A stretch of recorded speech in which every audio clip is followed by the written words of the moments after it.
Good morning, guys, and welcome out to Revolution. So this is part 3 of examining Your Calvinist podcast, Keith Foskey, Why I Reject King James Onlyism by Nick Sayers. And so last time we were going through our live video, my computer froze, and so that was pretty nasty. But the good thing about StreamYard is it just keeps playing in the background because it's on an external server somewhere. And so all you have to do is just basically, fire up your computer again and jump in. And so I was able to do that, but at the same time I had guests. And so I just thought, well, I'd already gone for 3 hours, and so I shut it down. But even while I was shutting it down, I thought I actually didn't really get to that much of Keith Foskey. We were going through comments, we were going through lots of different things.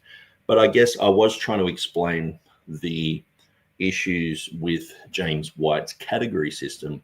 And so as we saw in video number 1 and video number 2. So video number 1, I went through the first 3 in James White's category system of who was a King James onlyist. And then in the previous video, we went through the final 2. So pretty much what we saw was every one of these people are in a cult and get labeled King James only. So King James only is a scarecrow term to try and frighten you away from using the King James. I've had people just looked at me concerned, like I've got COVID or something.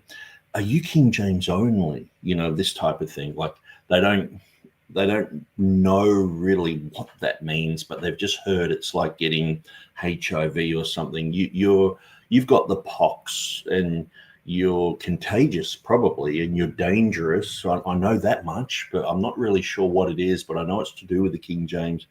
You're not one of them, are you? Sort of thing. And so it's a bit like, you're in the middle of a conversation and people just say, oh, you're not a Nazi, are you? Or you're not a racist, These type of slander terms are all over the place. And what we realize is James White, in his first 3 categories in his book, he says that the first category, grandma sitting on the couch, someone who just prefers the King James, they're a King James onlyist. So anyone who has the King James and says, hey, I read that, they're a King James onlyist. Then the second group is actually majority text people, or people who become fascinated with the manuscripts and the Byzantine text. They're King James only too. But I know plenty of people like that who don't like the King James, or like people like James Snap Jr. or even like Dwayne Green. He would say that the text is the Byzantine priority position. Some people have like a majority text position, and even James White in his book, he mentions people like Maurice Robinson, Zane Hodges, that these people aren't King James only people, but they're labeled under number 2, which is so strange. And so we've been going through that. Then the third category is those who are interested in the Textus Receptus. And what we realize is none of these categories sort of fit anyone. There are people who blur in and out of all these categories, but the first 3 are really bad. So, just someone who prefers the King James, they're in a cult. Someone who is not even a King James person, but a majority text person or a Byzantine prioritist, they're in a cult. Someone who is a Textus Receptus preferred person or TR only sort of thing, they're in a cult too. And even some of those people, I know they hate the King James. They're oftentimes advocating for the New King James over the King James, or they're saying that the Geneva's better, or I've just had people they don't even know what's a good one. They're just saying that all the Bibles are bad. But they'll say, the King James has these horrible readings like church, this type of thing, or it has really poor renderings like baptism. We should get rid of those readings. And so these people don't even like the King James, but they're King James only. How on earth can these people be classified as King James only? But then you've got what would usually be the TR only people who prefer the King James, that's me, and believe the King James is without translational error. but they just worked hard on it and ironed out all the problems.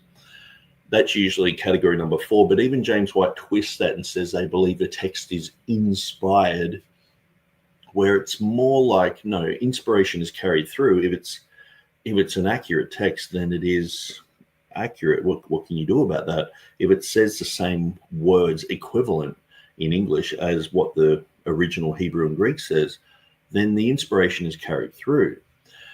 And so it's not a re-inspiration, but then category number 5 is like a re-inspiration sort of thing. So those last 2 groups are really the only 2 groups that you would even consider in your mind. If someone brought up King James only, usually it's the last group. People just go, oh, Ruckmanism. But then what I was mentioning also is the definition of King James only.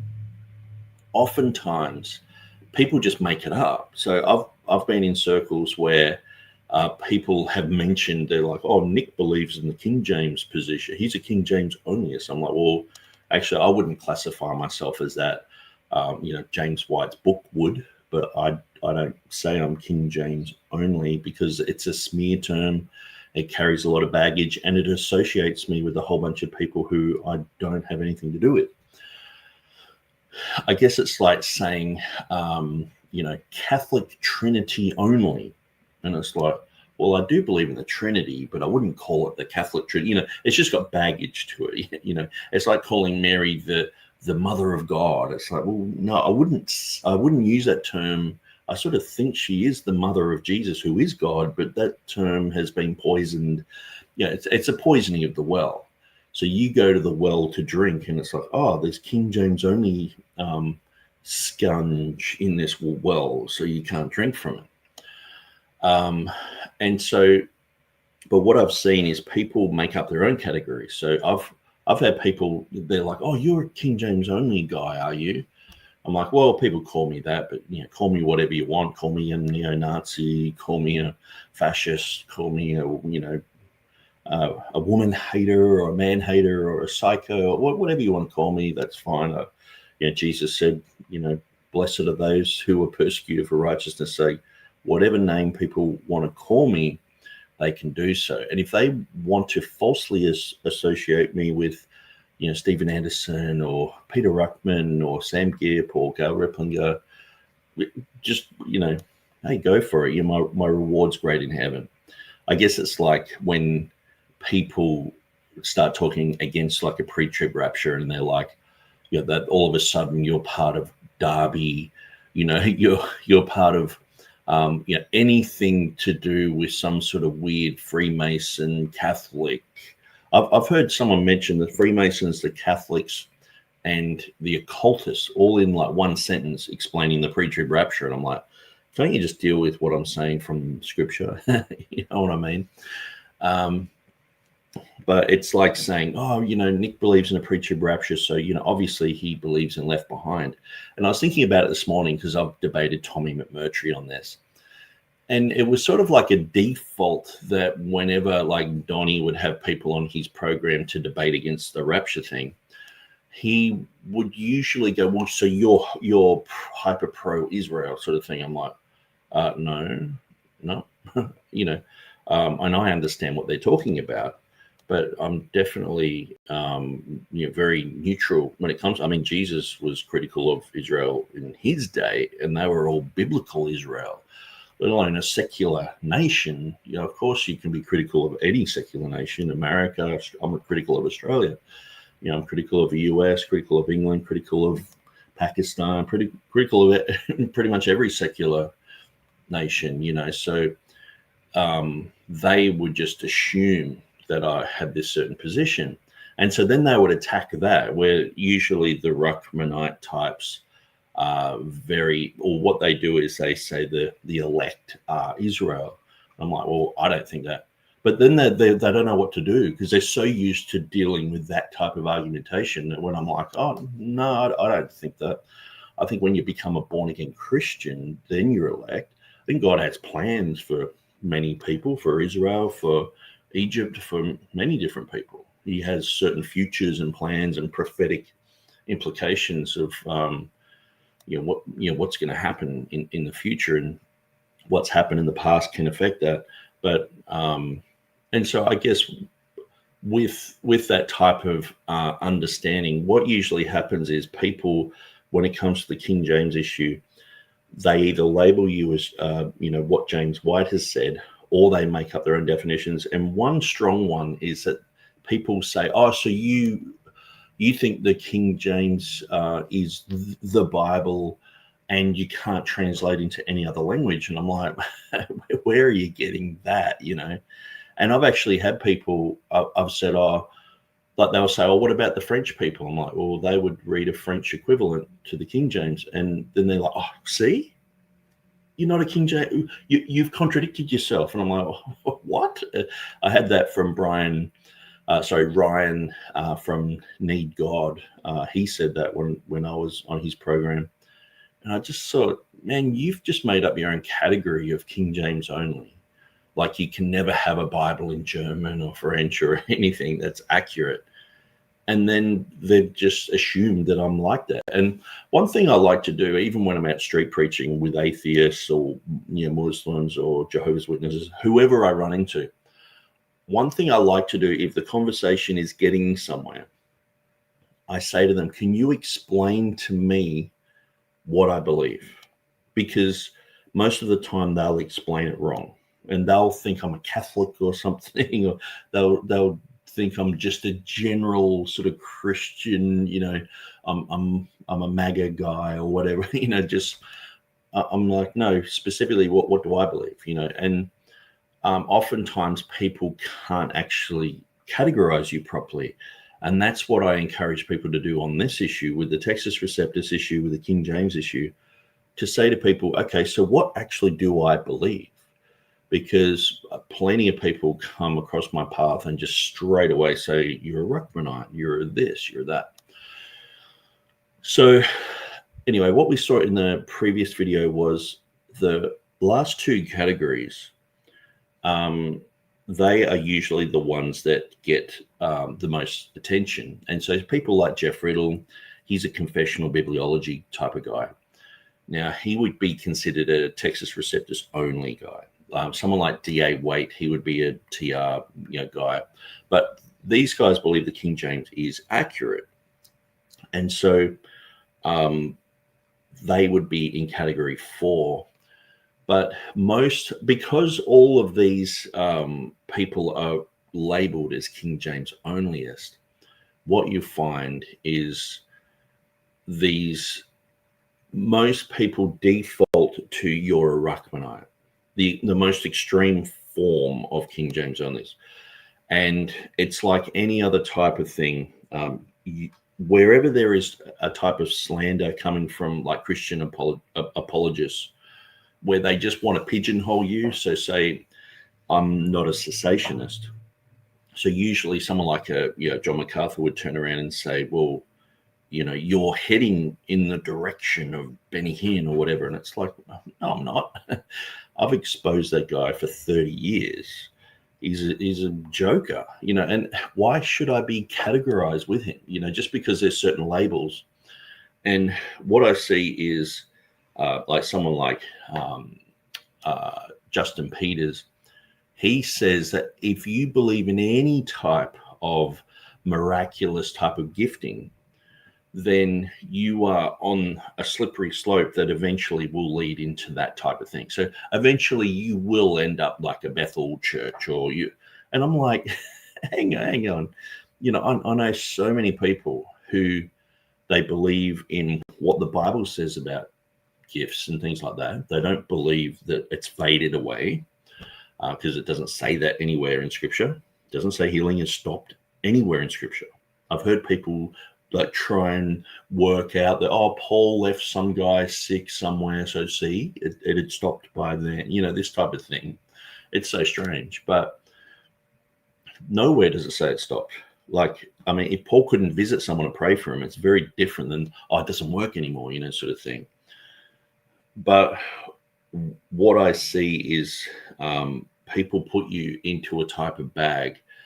And unfortunately, American apologists constantly just want to pigeonhole you.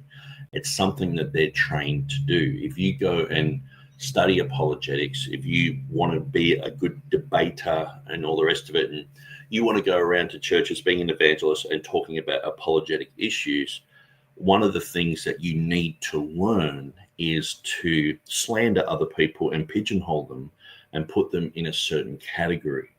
So it's so much easier to win an argument that way rather than steelman people and look at exactly what they're saying. Just put them in a certain category and mention a few weirdos, you know.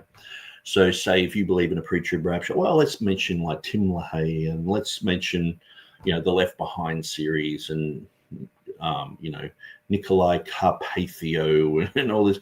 It's like, what have I got to do with that? Like, I get my my teaching from Scripture, and I'll talk about that, you know, as much as you want me to, and I'll debate anyone on that issue, and I think I'll win.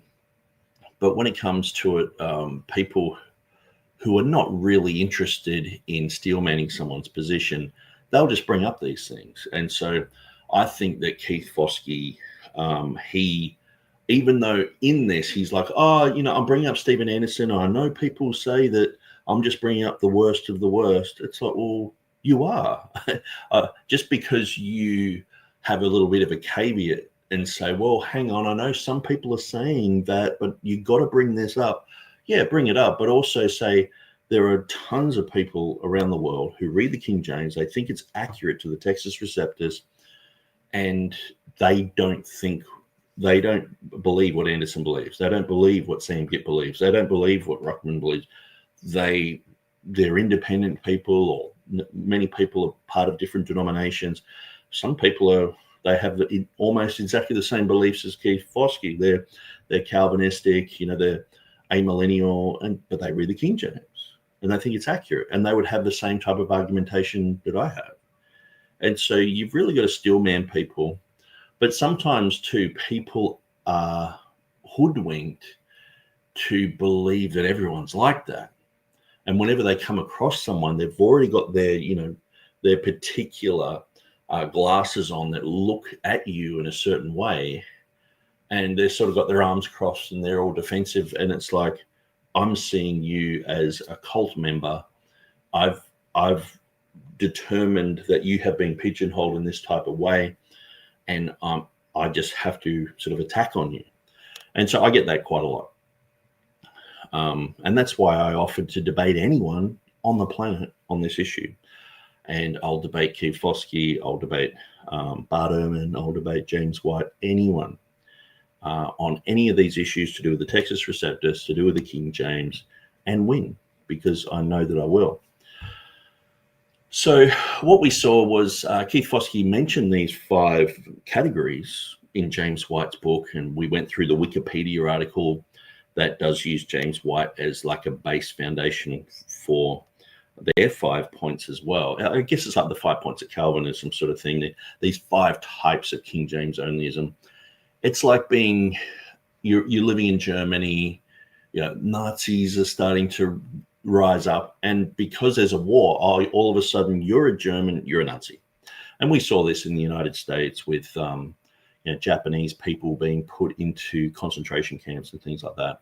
Or you're Japanese, you must be part of that group as well. And so whether that's right or wrong, whatever, but at the end of the day, we are just viewed as Ruckmanites. We're eventually going to end up in a cult, or we're just deluding ourselves that we're not already there. I'm already in a cult. I'm already completely off the wall, and I'm just delusional and just trying to you know, put out fires, you know, making sure that people think that I'm an orthodox type of guy, you know, sort of thing. But then, so Keith Foskey goes through the 5 types of KJV onlyists, but then he writes on the board that he really puts them into 2 categories. So he's already, these multiple millions of people have been demonized as being in a cult. But then he just says, no, there's King James preferred and King James only. But King James preferred, according to James White, is King James only. So you're in a cult anyway. But he seems to divide this up and go, okay, well, this is what I think. So he's divided that into King James preferred, which I would be, so he doesn't have a problem with me now. Or in his first 5 categories, which are James White's, he did have a problem. But then he's saying, okay, King James only is wrong. But then he just went through 5 types of King James onlyists. So he is absolutely confused about these categories. And most people are. Most people who hold up James White's book, when I say to them, okay, so what category do you put me in? That half of them don't even know what category. At least Keith Foskey was reading James White's book. I'm pretty sure that's the one sitting there on the desk there at the back. Maybe it's not, but or at least he knows the categories.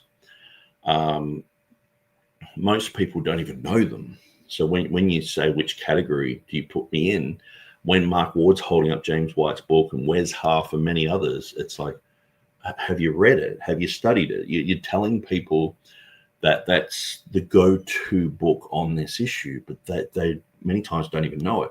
And for someone like Wes Huff to say, I don't even know who Dean Burgon is, but to say that he's read James White's book that mentions Burgon so many times, it just makes me wonder whether he's actually read the thing, or if it's just like, oh, okay, which book do I recommend, for whatever, and he's just holding up something like, oh, this is the best book on the Trinity, but he's never really read it, And so that's what I find is most people, all you have to do is do a bit of poking, a bit of prodding, and they'll say something, and you can recognize whether they're illiterate on the topic or not. So I wouldn't say Keith Foskey is illiterate on this topic.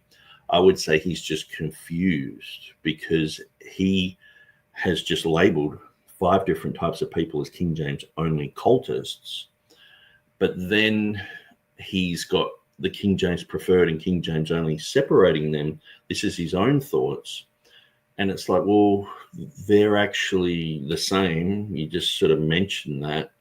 But then, okay, this is his own thoughts. He's separating those. And the only reason I can conclude that he did that was because he's got people in his church who read the King James, and he doesn't want to demonize them, but he does want them to go away from the King James. You can get that vibe from the rest of the things that he says. Okay, so let's go through from this point.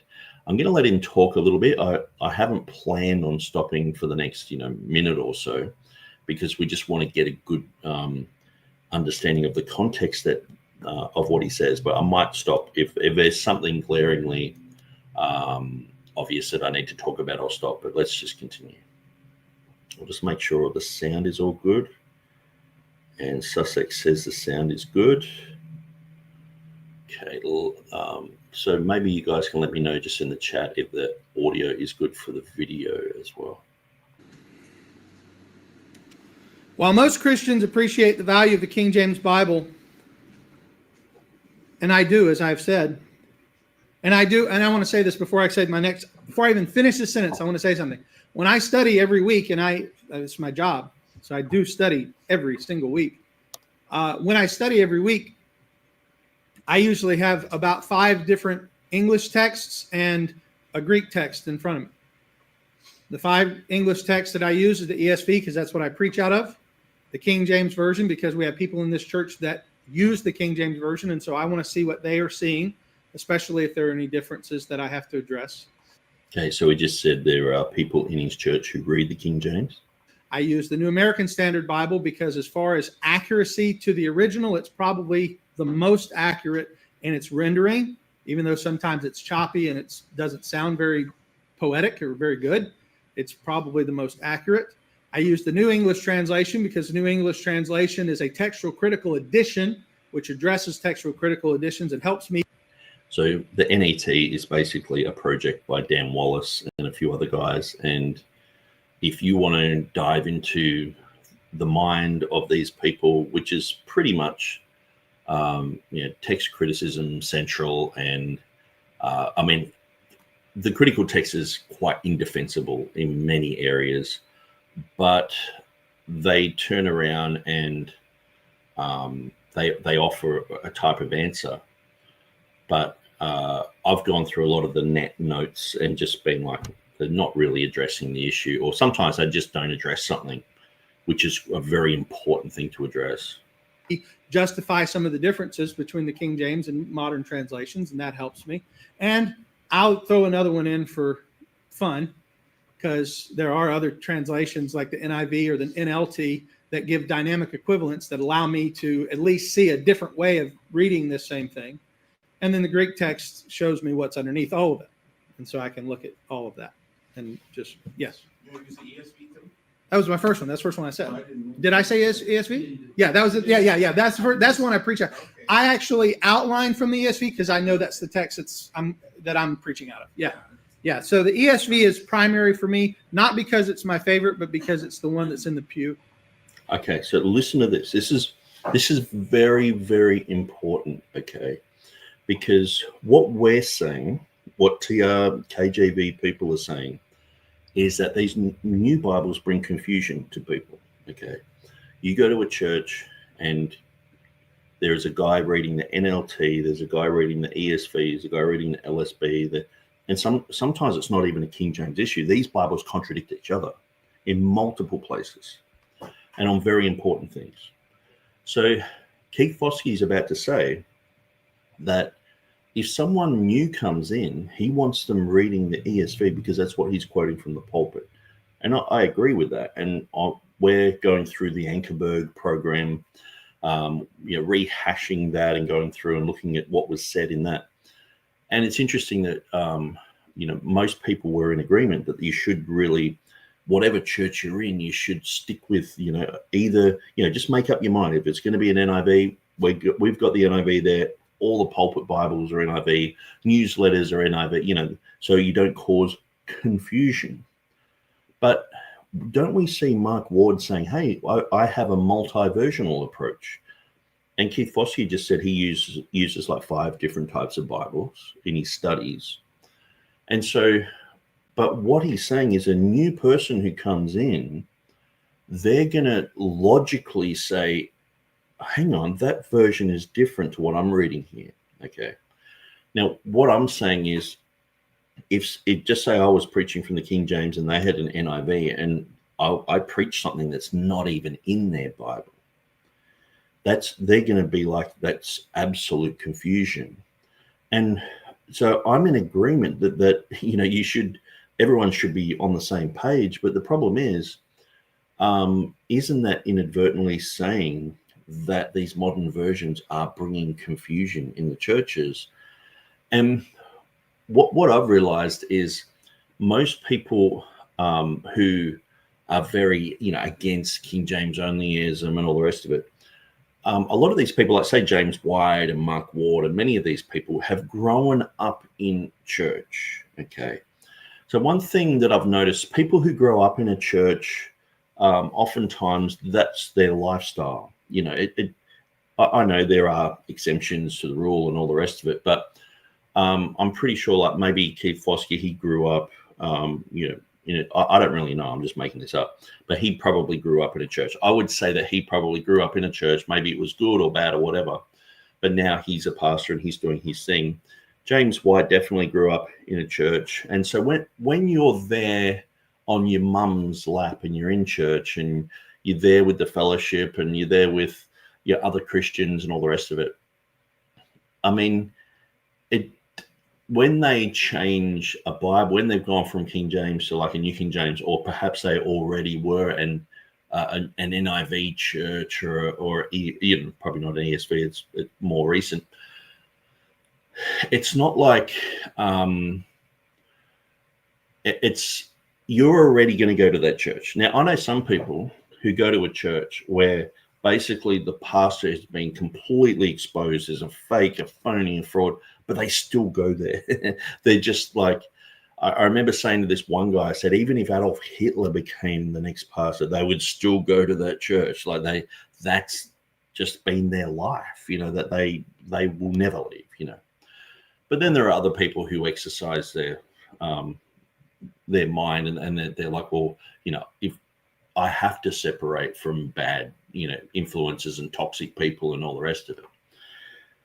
But a lot of these people, like Mark Ward, say, for example, He's going to go to church whether they change the Bible or not. He's going to go to the church whether, whatever happens. He is going to go to church. So when someone comes in who's an atheist, okay, and they get born again, or they're agnostic, or they've been involved in things that aren't Christian, when they come in, they're asking logical things like, okay, you're saying that God is an unchanging God, so obviously his words shouldn't change.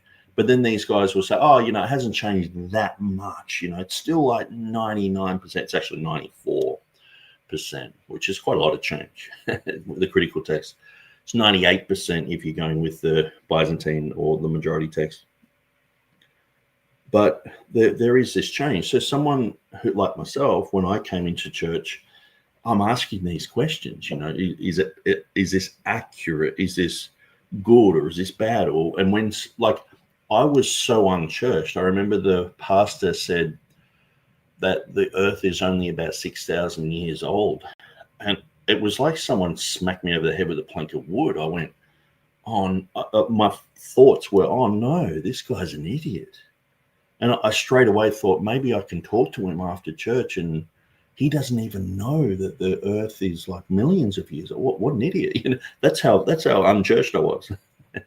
And so, but you've got people like, say, for example, if you were going to an Anglican church, right, where, there's lots of traditions. I know there are differences in Episcopalian, Anglican, stuff like that.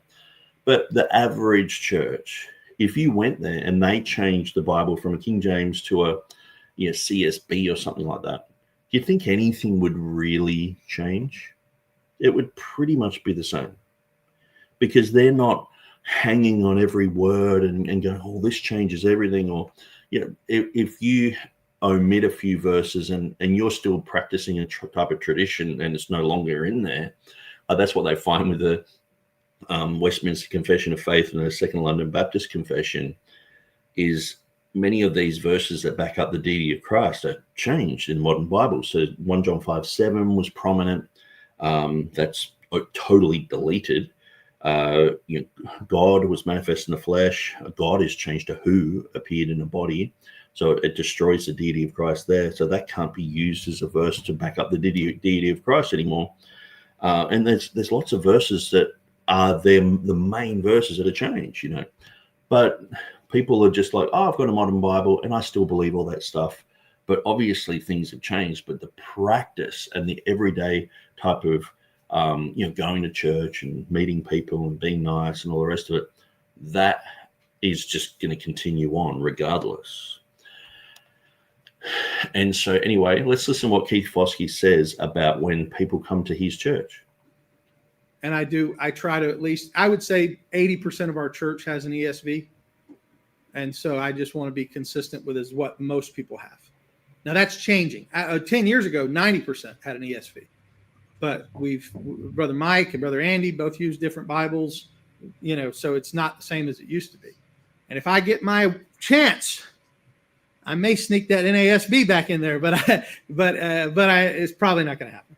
Probably not going to happen, because we're not buying all new pew Bibles. And the one person I do care about is the person who's never read the Bible before. They come into our church and all they have is the one in front of them. I care about that person because they're going to pick up the Bible we hand them, and I want it to be the same one I'm preaching out of. You see what I mean? He's practically, logically saying if someone comes in, they're new to the church or they're new to the faith, he wants them to pick up the Bible that he's reading. He doesn't want them to be confused. So he's sort of inadvertently admitting that at some point they are going to get confused. They're going to go, oh, hang on, this NASB is different to the ESV. And maybe some of these modern Bibles, you can just go, oh, well, hang on, don't worry, that's fine. It's just an update of words, or it's just some of these Americans over here want to say something different to the English people over here, spelling differences, blah, blah, blah. But what if they've got a New King James? And then all the footnotes say, hang on, this shouldn't be in there, or the majority text says this and this, and they've got extra verses in there. Well, he's going to turn around and say, well, you've got something based on the TR. That's wrong. Or what if they've just got an old King James? They're in a cult already, and he just said they're in a cult because James White says they're in a cult. And I know he's like, well, I've got no problem with someone who's just, got the Bible and they just like the King James sort of thing, because he's got people in his church like that. But James White says they're in a cult. They need the King James only label. So isn't it amazing that the practicalities of pastoring and things like that, he's come to the conclusion that he doesn't want people to come in and get confused. And like, he must see that. There must have been times when he's preaching from an ESV and someone's got a New American Standard or whatever, and they're like, oh, well, that doesn't read the same, sort of thing. And perhaps they've brought it up. Oh, it's confusion, And so I think you get the point. Mike and he can handle being different, and he can understand. Mike, I'm talking about that Mike because he has King James, and then you got Mike Collier. He's got a New American Standard. It's not going to bother them that there's some differences. They can figure it out. But a brand new. Notice the mature guy, the people who are hanging around the church, they're fine.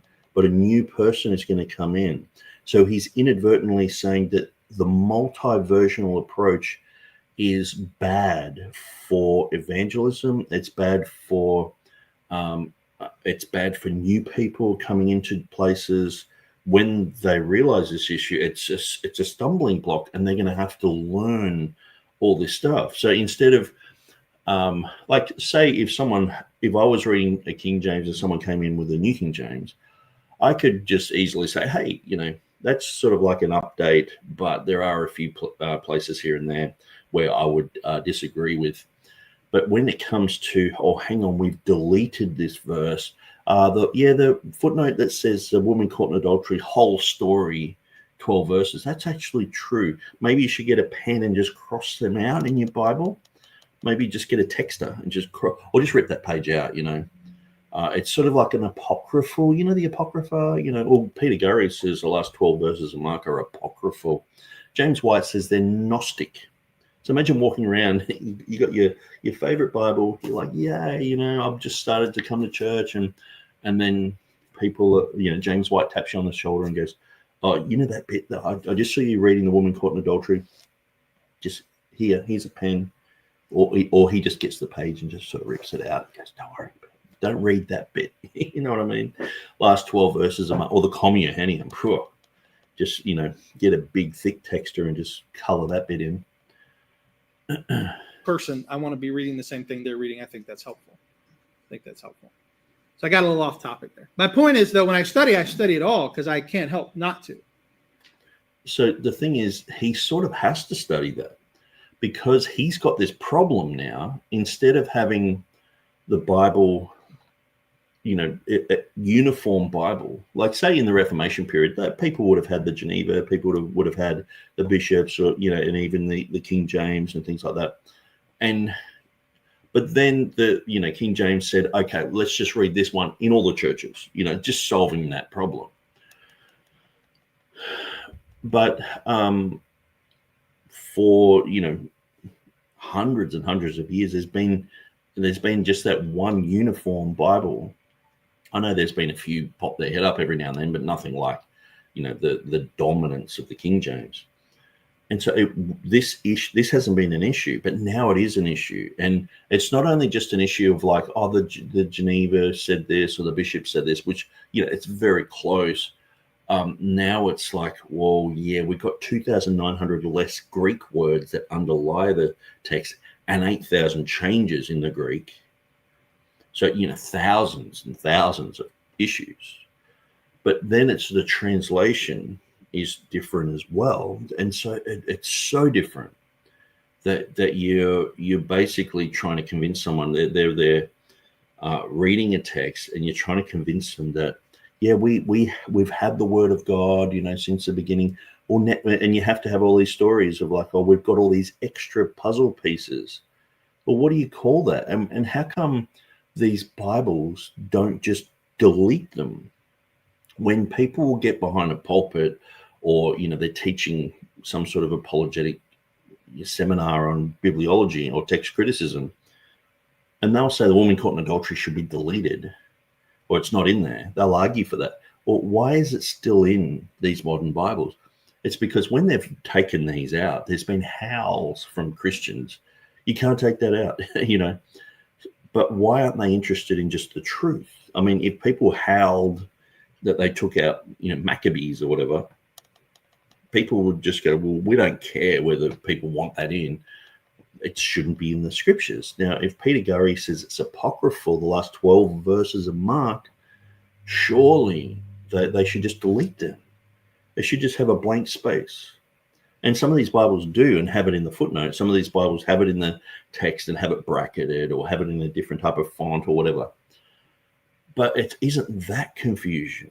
See, this is the thing. Keith Foskey is actually inadvertently saying, if you're a churched person, you're already up to your neck in all this mess anyway. And you know how confusing it is, and you know how weird it is, and you know how contradictory it is. But you're like, you have to go and find James White's book or follow Wes Huff or follow Peter Gurry and get these weird solutions to this problem. And then you have to sort of admit that, we sort of lost the Bible for like 1,500 years. They're in Vaticanus and Sinaiticus, the oldest and best, apparently. I got my questions about them. But then they weren't used. These manuscripts weren't used. They weren't copied. They weren't translated. They're just like standalone documents, and they disagree with each other. It's like one's Danny DeVito, one's Arnold Schwarzenegger, and they're not twins, but no, they are twins. They're the oldest and the best sort of thing, and they go against pretty much everything else. And but they're the best ones, all of a sudden. And Unitarians helped to put that type of text in power.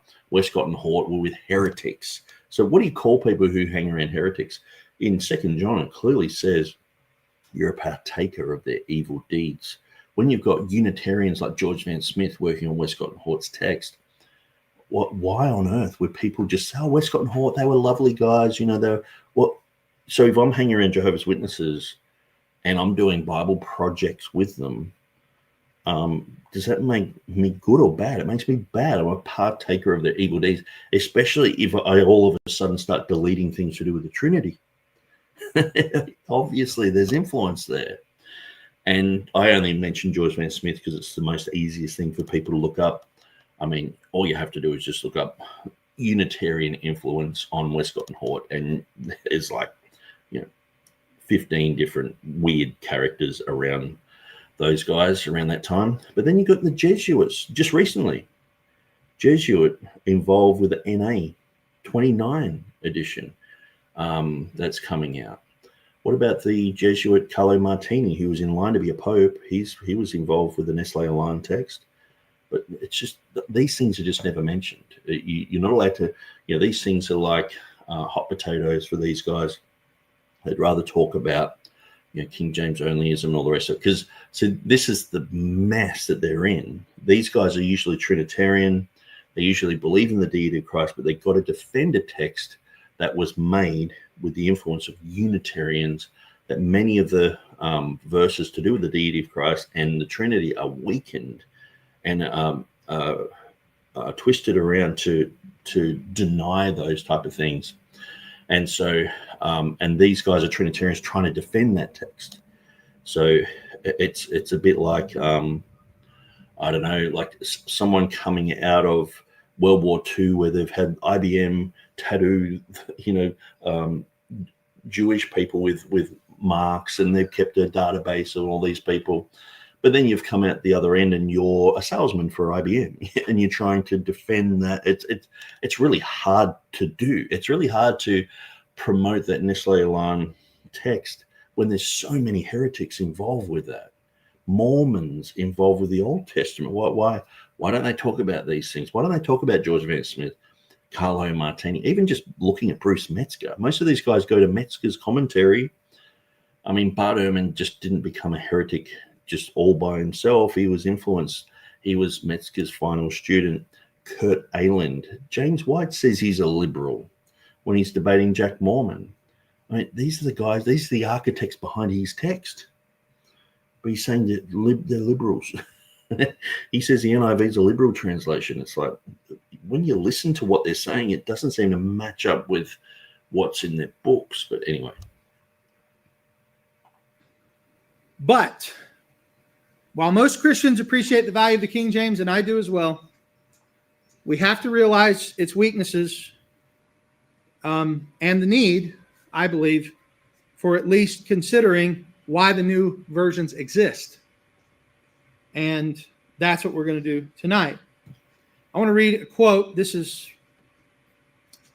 from Underwood. This says this. It says, quote, "The King James Version of the Bible was based on the best Greek and Hebrew text available. This contributed immeasurably to its worth, for most English Bibles had been translated from a Latin translation. Thus, the King James took English readers a full step closer to the original message. But that was over 350 years ago. Now, over 400 years ago. Now, archaeology has contributed much to biblical study since that time, and textual criticism has made some significant advances since then as well. So we have to consider where we are in history and what the men who translated the King James Bible would have used had the same tools been available to them. And so it's important. So in other words, he's saying he's doing, he's talking about the chronological snobbery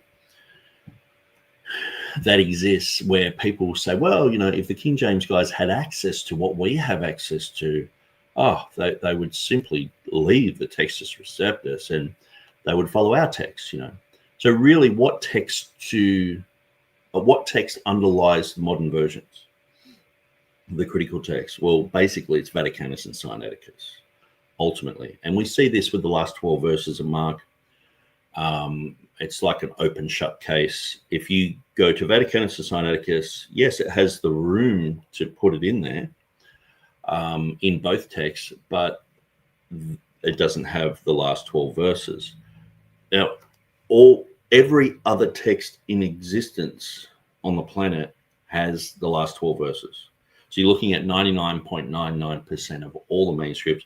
1,634 manuscripts have the last 12 verses. Vaticanus doesn't, and Sinaiticus doesn't.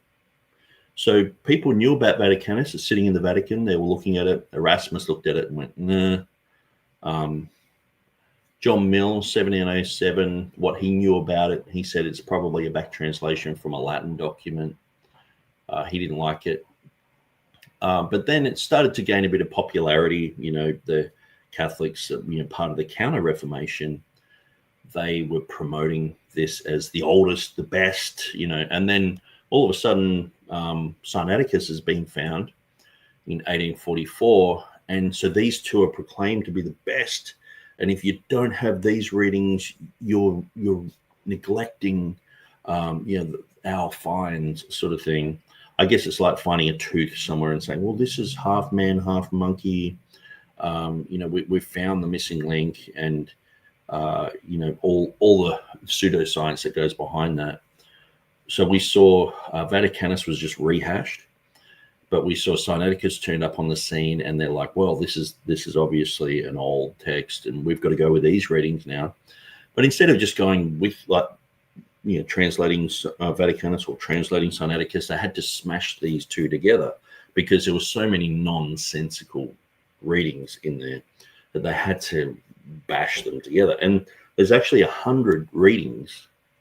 I think it's 104 readings. Maurice Robinson has brought this out as well, that appear nowhere on the planet except for if you get these two manuscripts and squish them together.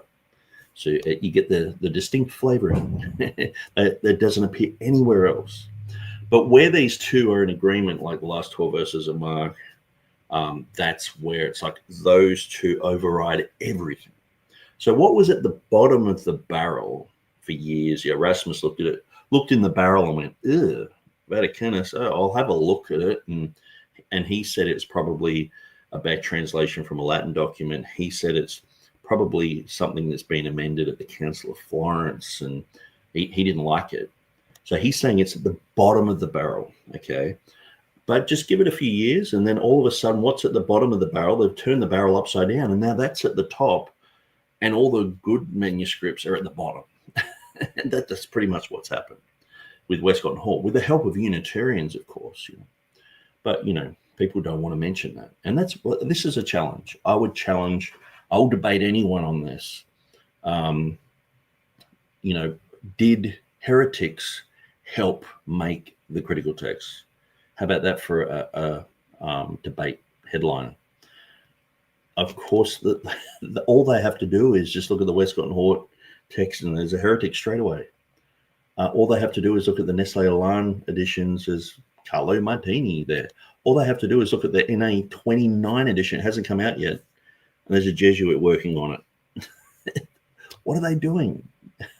But these guys are saying it's the best, it's the best, it's the best. Are they actually that certain?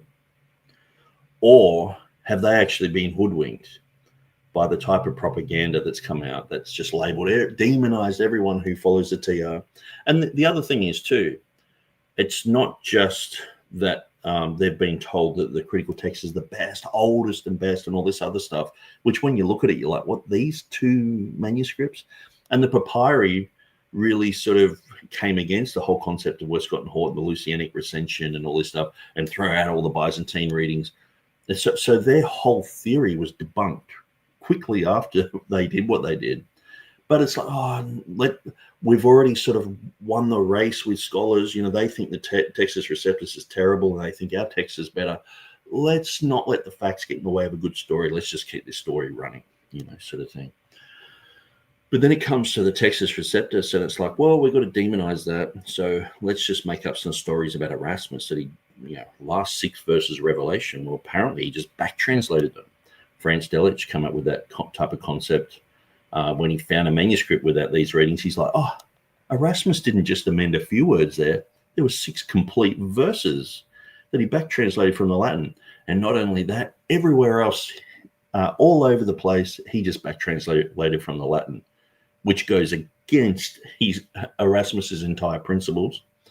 He clearly mentioned one small little place. In the whole of his annotations, he mentioned one small place in his 1516 edition that he back translated from the Latin. He said it was a few words. He clearly said it involved Revelation 22:19, where you have the word book, and he said it was homoioteliaton, which is the similar endings. And he said he amended that, and he also wanted the guys who were working on Aldine Bible to amend that. And they did, because it only appears in his 1516, his 1519, 22, 27, and 35 editions don't have that note because it got fixed. And there was hardly any difference because it was only a few words. But then, 300 years later, Franz Delitzsch finds a manuscript and says, this is the one Erasmus used. And it's like, but it differs. It's like, yeah, but where there are differences, that's where he back translated from the Latin as well. See, Erasmus is a liar. He lied to you. Textus Receptus is rubbish. And people believe this. Like, people are so easily hoodwinked. And what you see is, Erasmus, he rushed to print. He was under pressure. And so he just rushed to print this. So he made all these mistakes, and they're still in there. That's what James White will say.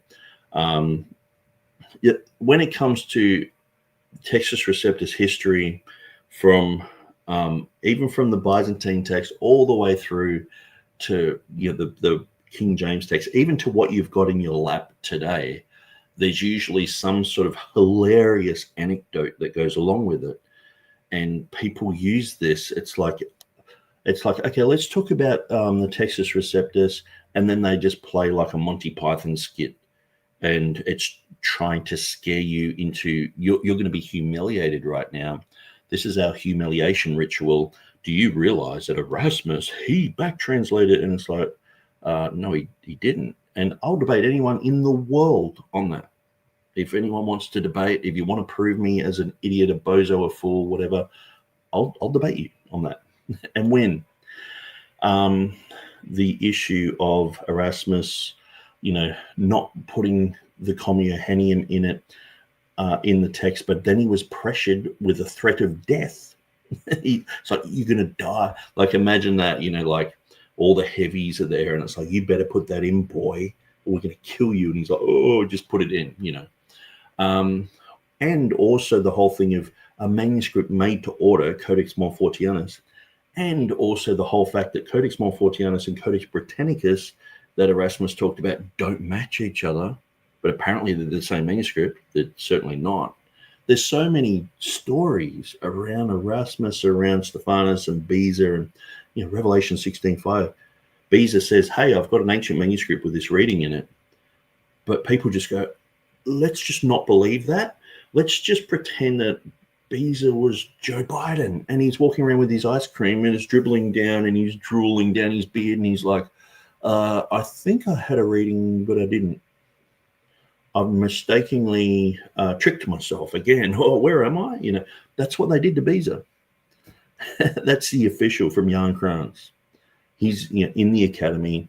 His official is that Beza tricked himself. He thought he had a manuscript, but he didn't. How scholarly is that? But it's just, and I actually predicted that story would happen. I said, now the academy will make up something. Like, I guess, and I went through all these scenarios, and that was one of them. That I guess he just slipped on a banana peel, But this is how ridiculous, and this is how American apologists demonize people who believe in the Textus Receptus and defend the Textus Receptus. They have to go with all these funny little Monty Python skits instead of steel manning someone's position and saying, oh yeah, well, Beza said he had a manuscript, so he probably did. Erasmus said he spotted Homo Utilitatum there, so he amended it from the Latin in a few places, and he talks about Revelation 22:19 specifically, around where it has the book of life, and he's amended that reading, and he also got his friends, because he worked in Aldus Manutius's print, what would you call it, scriptorium, and he was his proofreader for 9 months. So he knew these guys intimately, and Aldus was still alive when Erasmus did his first edition. So he was saying that they had manuscripts of the book of Revelation, and he wanted them to amend the text because at the time he was just in one location and he knew of these other readings, but he back translated from the Latin and let people know clearly what he had done in this one tiny little place. But then all of a sudden he's back translated from the Latin everywhere, which would contradict the whole Communia Gentium argument. Why didn't he just back translate from the Latin there? Because 95% of the manuscripts that have 1 John have the Communia Gentium in the Latin. Why didn't he just back translate there? If he was just doing that everywhere, apparently he could just do that. But no, he had to. Later on, they're like, oh, he's just a liar. He's just making up these stories. And they have demonized every step of the way, everything to do with the Textus Receptus, they've demonized, and they're throwing dust in the air on these issues. That we take a balanced view of all of this, and we not allow our presuppositions or a priori commitments to certain traditions cloud our understanding. And when we discuss these things, we need to understand a word of caution is necessary. The differences between the King James Version and most recent versions are very minor. It just depends on what day you get these guys. James White will say that it's just such a big issue. Like, when I'm in Pakistan, I'm working on the Urdu Bible, and James White's like, oh, that's just what the Pakistani people need is a version based on the Textus Receptus that has faults in it. Like as if I'm, I don't know, a Jehovah's Witness or something, or as if I'm promoting the Watchtower or the Book of Mormon or something. It was just a terrible thing. Like, if you rewind the clock back 100 years or 150 years or even 200 years, actually, Henry Martin did his Urdu edition in 1819, so it's over 200 years ago now. He's considered a hero for doing that, and that was based on the Textus Receptus, and he was attempting to make a King James type of Bible in Urdu. And so put the clock forward 200 years, you're in a cult, and what you're doing is pathetic, and you're an idiot, and you really have a text that's just so faulty and wrong. You're wasting your time. And that's what James White was saying. And so, what's changed? I haven't. I'm doing exactly what the original Bible societies did for 100 years. But apparently now I'm in a cult. Something's changed. But it's funny, they needed Unitarians and Jesuits and all sorts of weirdos to facilitate this type of change. But the whole thing of there's no real differences. Okay, so if there's no real differences, why don't you he already said it's confusion for a new person to come in and there's all these differences. Why don't you just stick with the TR? Why don't you just stick with the King James then? If there's really no issue, why not just stick with it? Why are you pushing for all these differences and all these different texts and all the rest of it? Because there actually is a lot of difference. When you have 2,900 less Greek words from the Nestle Aland text to the Textus Receptus, if you have 8,000 changes in the Greek, that's a lot of changes. And so he's saying it doesn't matter. So if it doesn't matter, okay, now Jesus, he was a stickler for saying, the Lord said unto my Lord, sit at my right hand until I make thy enemies thy footstool. And he was specific about the grammatical details of the Hebrew in that verse when he was talking to the scribes and Pharisees. Now, apparently you can just get 2,900 Greek words of the Bible and just, throw them away. I mean, that's like, I don't know how many words are in 1 Corinthians. I guess to rip that out, throw it in the bin. 12 verses a Mark. I mean, there's some books that are like 13 verses. 2 John, I think 3 John's 14 verses. May as well just delete that, Doesn't matter. There's no real difference. 8,000 changes, that's a lot of changes. It's only 94% close. So if you had, if you read a book, like, say, Star Wars, and they changed 6% of it, that's quite a lot. Like, you would notice that.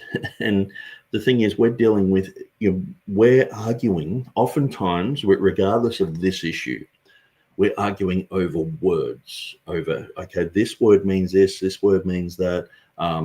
Some people are saying, well, Calvinism is the way to go. Some people say, no, we've got free will. And they're arguing over the tiniest little words and constructions and things.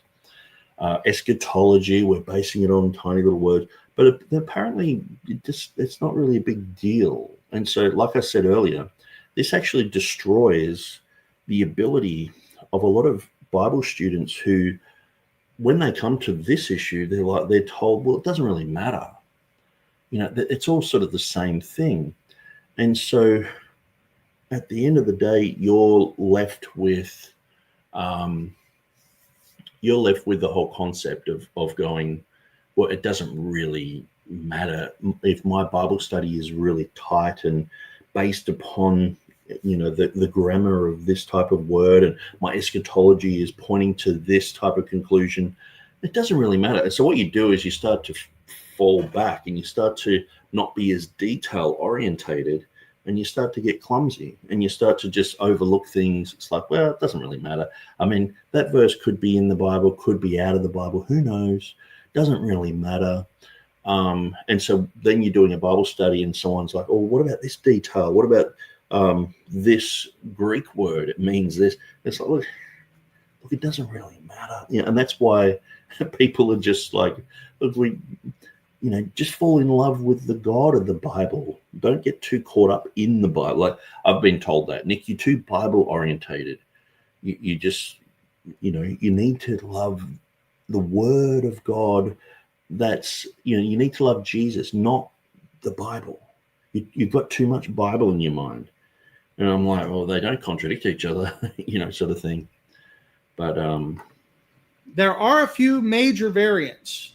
And really, I call them the big three. I was recently interviewed on a podcast by Pastor Dwayne Green, who does nothing but textual criticism on his podcast. And he interviewed me on the subject of textual criticism. And he interviewed me on the three main textual variants that tend to divide the King James from the other versions, and it's 1 John 5:7, also known as the Comio Johanneum, John 7:53 through 8:11, known as the Pericope Adulterae, and the longer ending of Mark, which is Mark chapter 16, verses 9 to 16, I think. 9 to, yeah. Yeah, isn't it 9 to 16? Is the I'd have to 9 to the end. It's the Latin is the Pericope Adulterae, but don't try to write that. Just say the woman caught in adultery, and it is John 7:53 through 8:11. John 7:53 through 8:11 is the story of the woman who was brought before Jesus caught in adultery, and he says, "Let the one who's without sin cast the first stone." In fact, if you have your Bibles, take your Bibles out. And if you have anything other than a King James, go to John 7:53 and you'll see a mark in your Bible. I'd like to hear what your Bibles say, actually. Be curious. So it's the last verse of John 7. What does yours say, Billy Ray? Earliest manuscripts do not include this. What? By the way, how many of you watched? I hope you all did. Did y'all watch the class I did on textual variants, sitting in front of the blue screen? I talked about some of this. I don't know if I got to that one variant, but we talked about how variants arise and where they come from and what they are. But the three you're going to run into a lot is the 1 John 5:7, John 7:53 through 8:11, and the longer ending of Mark. So I said something earlier that I'm sure would get me expelled from several churches. I said, oh, by the way, real quick, does anybody else's Bible say anything different other than the King James? Anybody else say anything any different? Do they all make a note there? Does yours make a note there, David, at John 7? You're using King James? Okay. John 7:53 through 8:11 is not there. What do you have, CSB? Well, I have a 7:53 is not there, but 7:52, and it goes to 8:11. Yeah. Yes, Is there a marginal note? Yeah, it says 7:53 in the bottom. It says, Yeah. Now, see, I don't like that. it's not what? I don't like that. And and if you listen to you probably won't because I'm giving you 8 hours of other stuff to listen to. But if you actually listen to my interview with the man on textual criticism, I said in the interview, I said I don't like it when they remove it completely. At least put it in the footnotes if there's a variant between the King James and the modern version, so that when a pastor's preaching, he can know what's in the different versions in his Bible. He didn't have to go seek out an apparatus or something. But how confusing is that? We want it in there. Now, I would say the main reason that he would want it in there is because it's in there, and you have to defend. You know, when someone says, "Oh, I've got a NASB and it's got this in there," and they're like, "Well," they get into defense mode and they defend that that's in there. But it's confusion. It's either in there or it's not. It's either part of the Word of God or it's not. And the thing is, Revelation 22:19 says, "Don't add, don't subtract." Verse 18 and 19. How do you know if that's the Word of God or not? Now, if you know it's not the Word of God, if you're willing to jump behind a pulpit and say it's not the Word of God, just say he was in a class where there's no King James preferred people or whatever. I'm not sure what he said on Dwayne Green's program. I did watch it, but I can't remember it. But if it's not part of the Word of God, why have you got it in your Bible? If someone has the Apocrypha, like just say they had Daniel and had 15 chapters instead of 12, I wouldn't be happy with that. I'd be saying this is an addition. You need to just delete them. I would rip those pages out. If that's what the reading was. If someone was a new convert or if they're an older convert and they say, I think these verses are from God, I'd say they're definitely not from God. Stay away from them. They're dangerous. Now, if the gurus like Peter Gurry is saying they're apocryphal readings, if James White's saying they're dangerous Gnostic readings, so he says the last 12 verses of Mark are Gnostic, and he never represents those verses properly. He always says, "Oh, so you're into snake handling, are you?" You know, just demonizing you straight away. This is American apologetics. You know, what can you do? It's just It's really woeful at the moment. I mean, I'm not saying that every American apologist is like this, but the very popular ones are terrible at the moment, because it's not just this issue. This is just an issue that I'm doing a deep dive into. There's other issues that I look at and I think, who else is James White demonizing somewhere on some other issue that I just haven't really looked into? Because, anyway. But let's go through some of these comments. So Colin said, when I first started reading the Bible before I was saved, the first story I read was the woman caught in adultery. I guess I was on the wrong horse at the very start of the race. And that's the thing. Like he wants someone who's new to come in and have the same Bible, and it's all like that's him saying, yeah, in a perfect church, that's what we would have. I'd be reading the text, he'd be reading the same thing, but then aren't his eyes going to gravitate down towards the margin and go, it says it shouldn't be in there. And half the time these guys are told in seminary, don't preach on questioned verses, don't preach on texts that are to do with variants. So half the time people skip over these. Like I've gone through a whole series, like through Mark and everything, and people stop at verse 9 and then just sort of explain, well, there's issues with the rest of it. Okay, let's just move on to Luke, But yeah, how's that? Colin read the woman caught in adultery before he was saved. How's that? Colin says they're working on deleting them. Just follow the NASB through the different editions. Early on, they had footnotes. So early on, the footnotes, it footnotes the variants, then bracketed, and now they're footnoted again, and some verses that were included before are now bracketed. Wow. Yeah, it's just absolute confusion. So you've got to have the right update for that. So someone like Keith Foskey, who's worried about, people coming in and not having the right edition, it's like, well, I can't actually use the latest edition of the ESV because we've got the ESV pulpit ones. Let's just use the older one. And then when they wear out, we'll get the latest one, this type of thing. So this type of thing's happening all over America. And who is gaining from this? Usually, if there's someone getting a bit of coin at the end of the day, you can be suspect that perhaps they're the ones causing these problems. When you've got a printer and you have to buy this really expensive ink, it's cost you more than the printer. But then they change their formula, and now you have to get you can't just refill these other ones. No. You've got to get the other ones, especially from them that have this special microchip in it that they can read. And when you've got the Bible industrial complex, when they're making billions and billions of dollars off these Bibles, people who are just trying to pastor, and the life of a pastor is hard enough. You've just buried someone, and you've just married someone saying, hey, our kids are sick, what do we do? And then you're trying to encourage the church. You're in an atheistic society.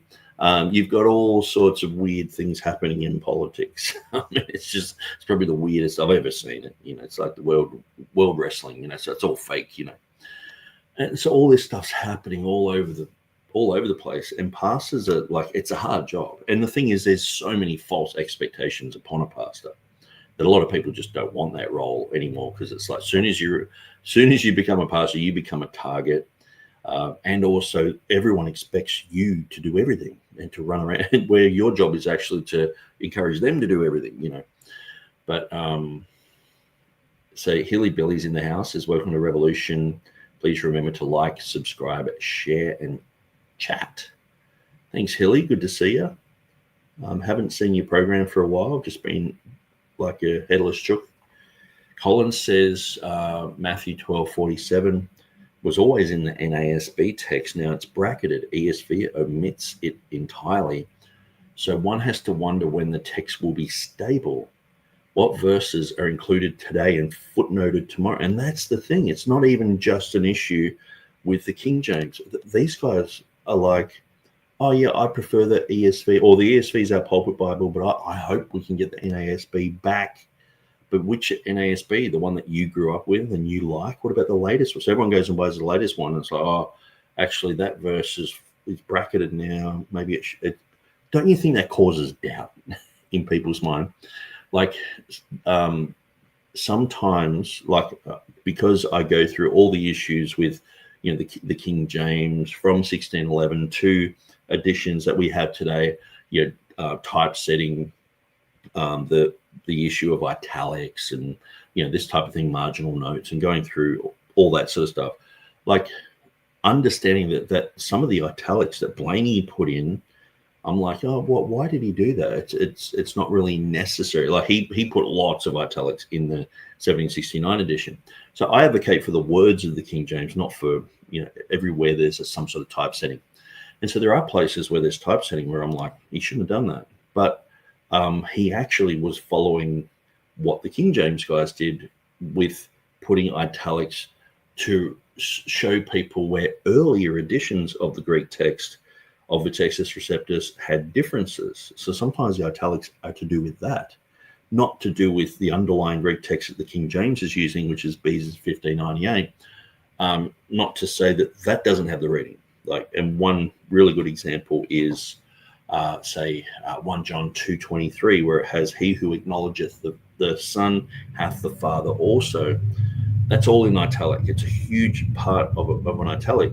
But Beza's has it in the Greek. He has it in his Latin translation, which also has italics, but it's not italicized. So you go back to the 1550, it's like, it's not there. And so that's why they've done it. So then years later, Blaney, in the next chapter, when it has the love of God, the of God there, King James doesn't have an italic. Even Scrivener has the of God in the Greek, in his later Greek. Blaney put it in an italic there to show that the 1550 didn't have it, because the chapter earlier, they're showing you textual issues to do with italics. So some people come along and go, it's not in the underlying Greek, but it's like, no, it is in the underlying Greek.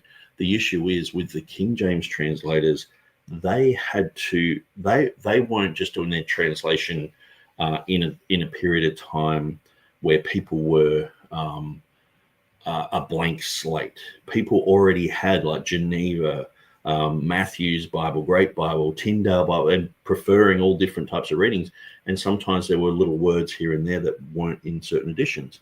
So they sometimes put these in italics, and they're talking about an earlier edition just to let people know when they're reading the King James, they've got that in italic. Hang on, it's not in my Geneva Bible. They're showing me that's what it reads. And they're trying the best they can to help people.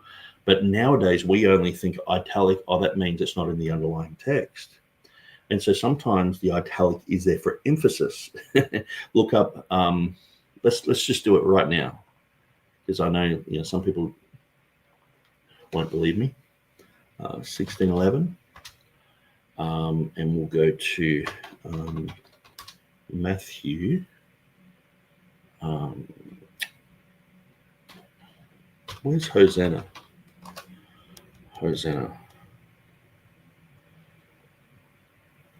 Matthew 21:9. Okay. So we'll go to we'll just go here, and then we'll switch to the picture. Now, where does it say Hosanna?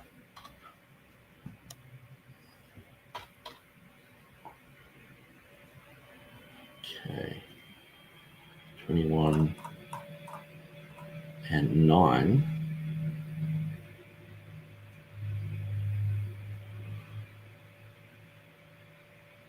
That one's not in italic, but it was. Now I've got to fully look up everywhere Hosanna appears. Oops. Hosanna.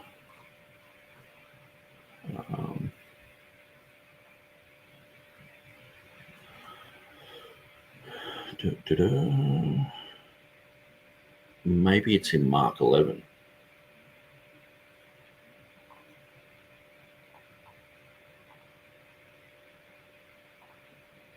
because I remember I went through all of the italics in the King James.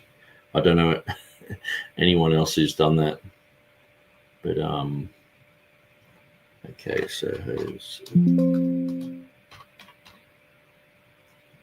and 10. Okay, let's check that out.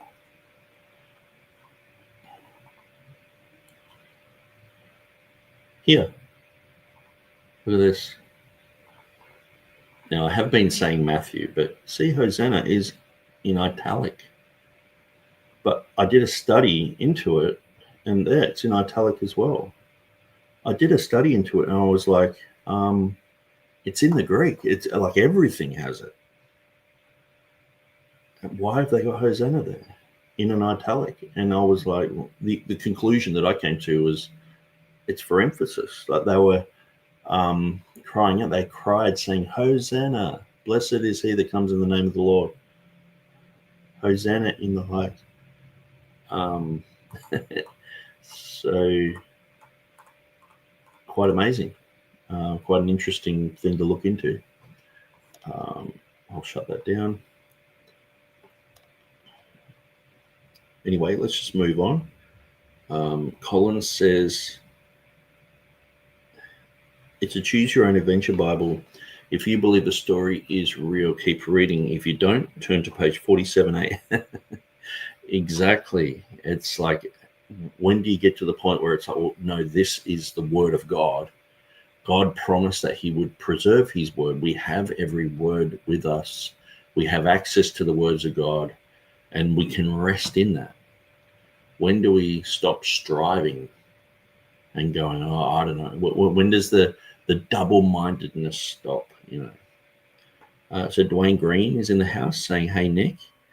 King James is in the house also. It says God is not the author of confusion.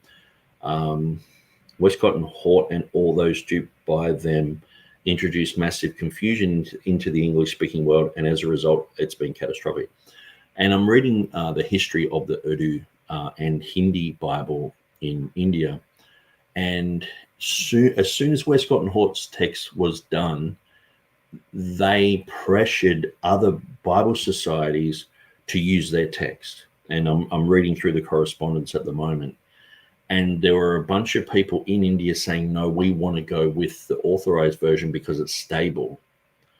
The revised version, many of their footnotes just have some ancient authorities, most ancient authorities say the oldest authorities say, and there's all these different categorizations for all these different authorities. And they were saying it's not giving us confidence that these guys really know what is authoritative and what's not. And so they were like, let's just stick with the authorized version. And so, but there was a huge push against that. And then we see all of a sudden they're starting to go to Catholic editions. In the 1897 edition, they started to go with this French Bible, which was based upon a Catholic edition, getting all the headings from there. And the guy was like a Monsignor sort of thing, and nice Catholic guy. And I'm just like, man, they not only just destroyed the English Bible, but they went through and destroyed a lot of the work of the Bible societies as well. And so Sussex for Christ says, every single US translation lacks authorization. The scriptorium dictates nothing. It serves the authority. Yes, good point there. Anchor David says, Jesus said, Father, forgive them, for they know not. And this verse gets bracketed in the NASB 2020.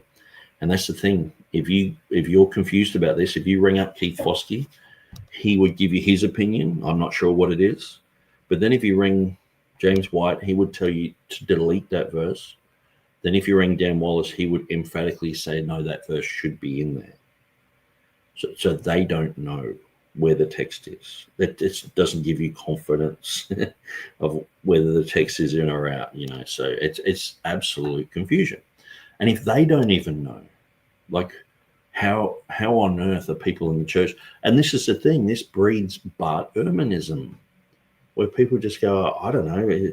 Like, imagine coming into a church and this is the thing that you're dealing with. people are like, read the Bible, like the devil's after it. And you're like, oh, I'll read the Bible. And you start reading it, and then you get confused from reading the Bible. There's something wrong when you're doing something that should edify you and you don't get edified. There's something wrong there. I remember one time a friend of mine said, he was recommended by well-meaning people that because he was feeling a bit down about everything in the world, and they said, you just got to listen to worship music. Put the worship music on. And he put on Hillsong, and he said after a few hours he was so depressed.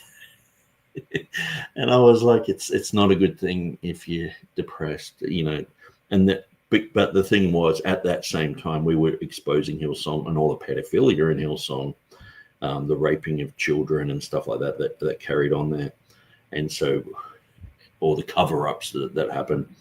And so he was like reminded of that. And I'm sort of like that too. Once like I know the Bethel song, it's like, I wish I didn't know who sang half the songs, because then I'm too curious. I look into who's done it, and then I'm like, that guy, didn't he, like Ray Boltz, didn't he leave Christianity and become a homosexual? And it's like, anytime a Ray Boltz song comes on, I'm just like, and in my horrible atheistic mindset that's still there, I'm still being transformed by the renewing of my mind.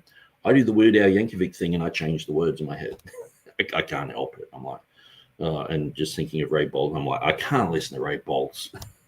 I can't listen to Hillsong. I can't listen to, there's a few songs of Bethel. I'm like, that's talented, great voice, but it just does my head in. Just picturing people on the ground shaking like a cut lizard, Everyday Man of God Ministries, and I just want to say to everyone in the who watches this to go to Everyday Man of God Ministries page and subscribe there. I might actually just get that up. Everyday Man of God Ministries YouTube, depending on where you are in the States. Here we go.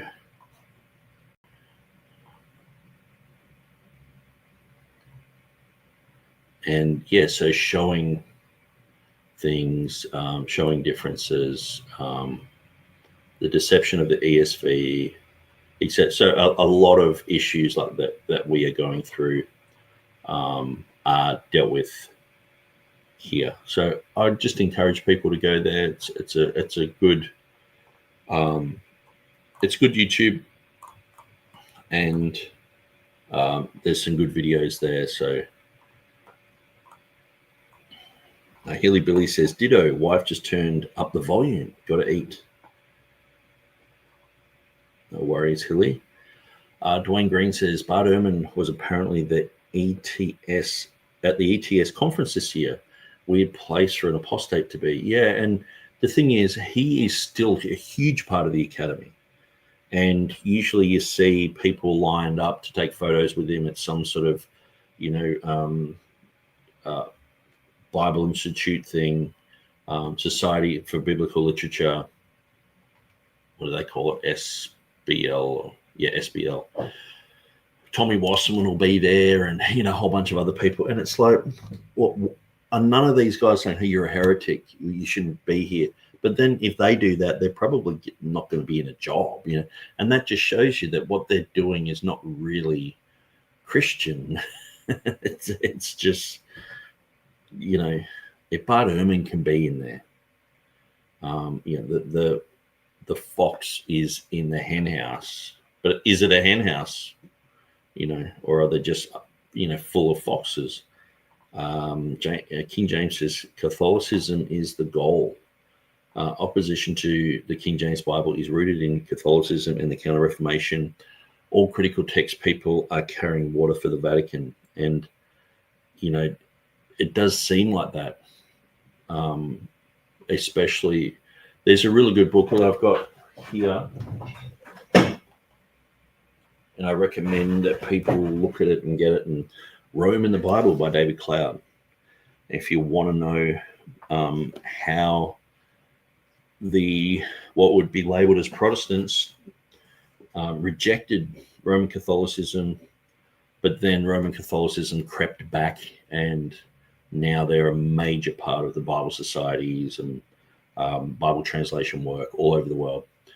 And so, very good point. Chris KJV says, "Hi all.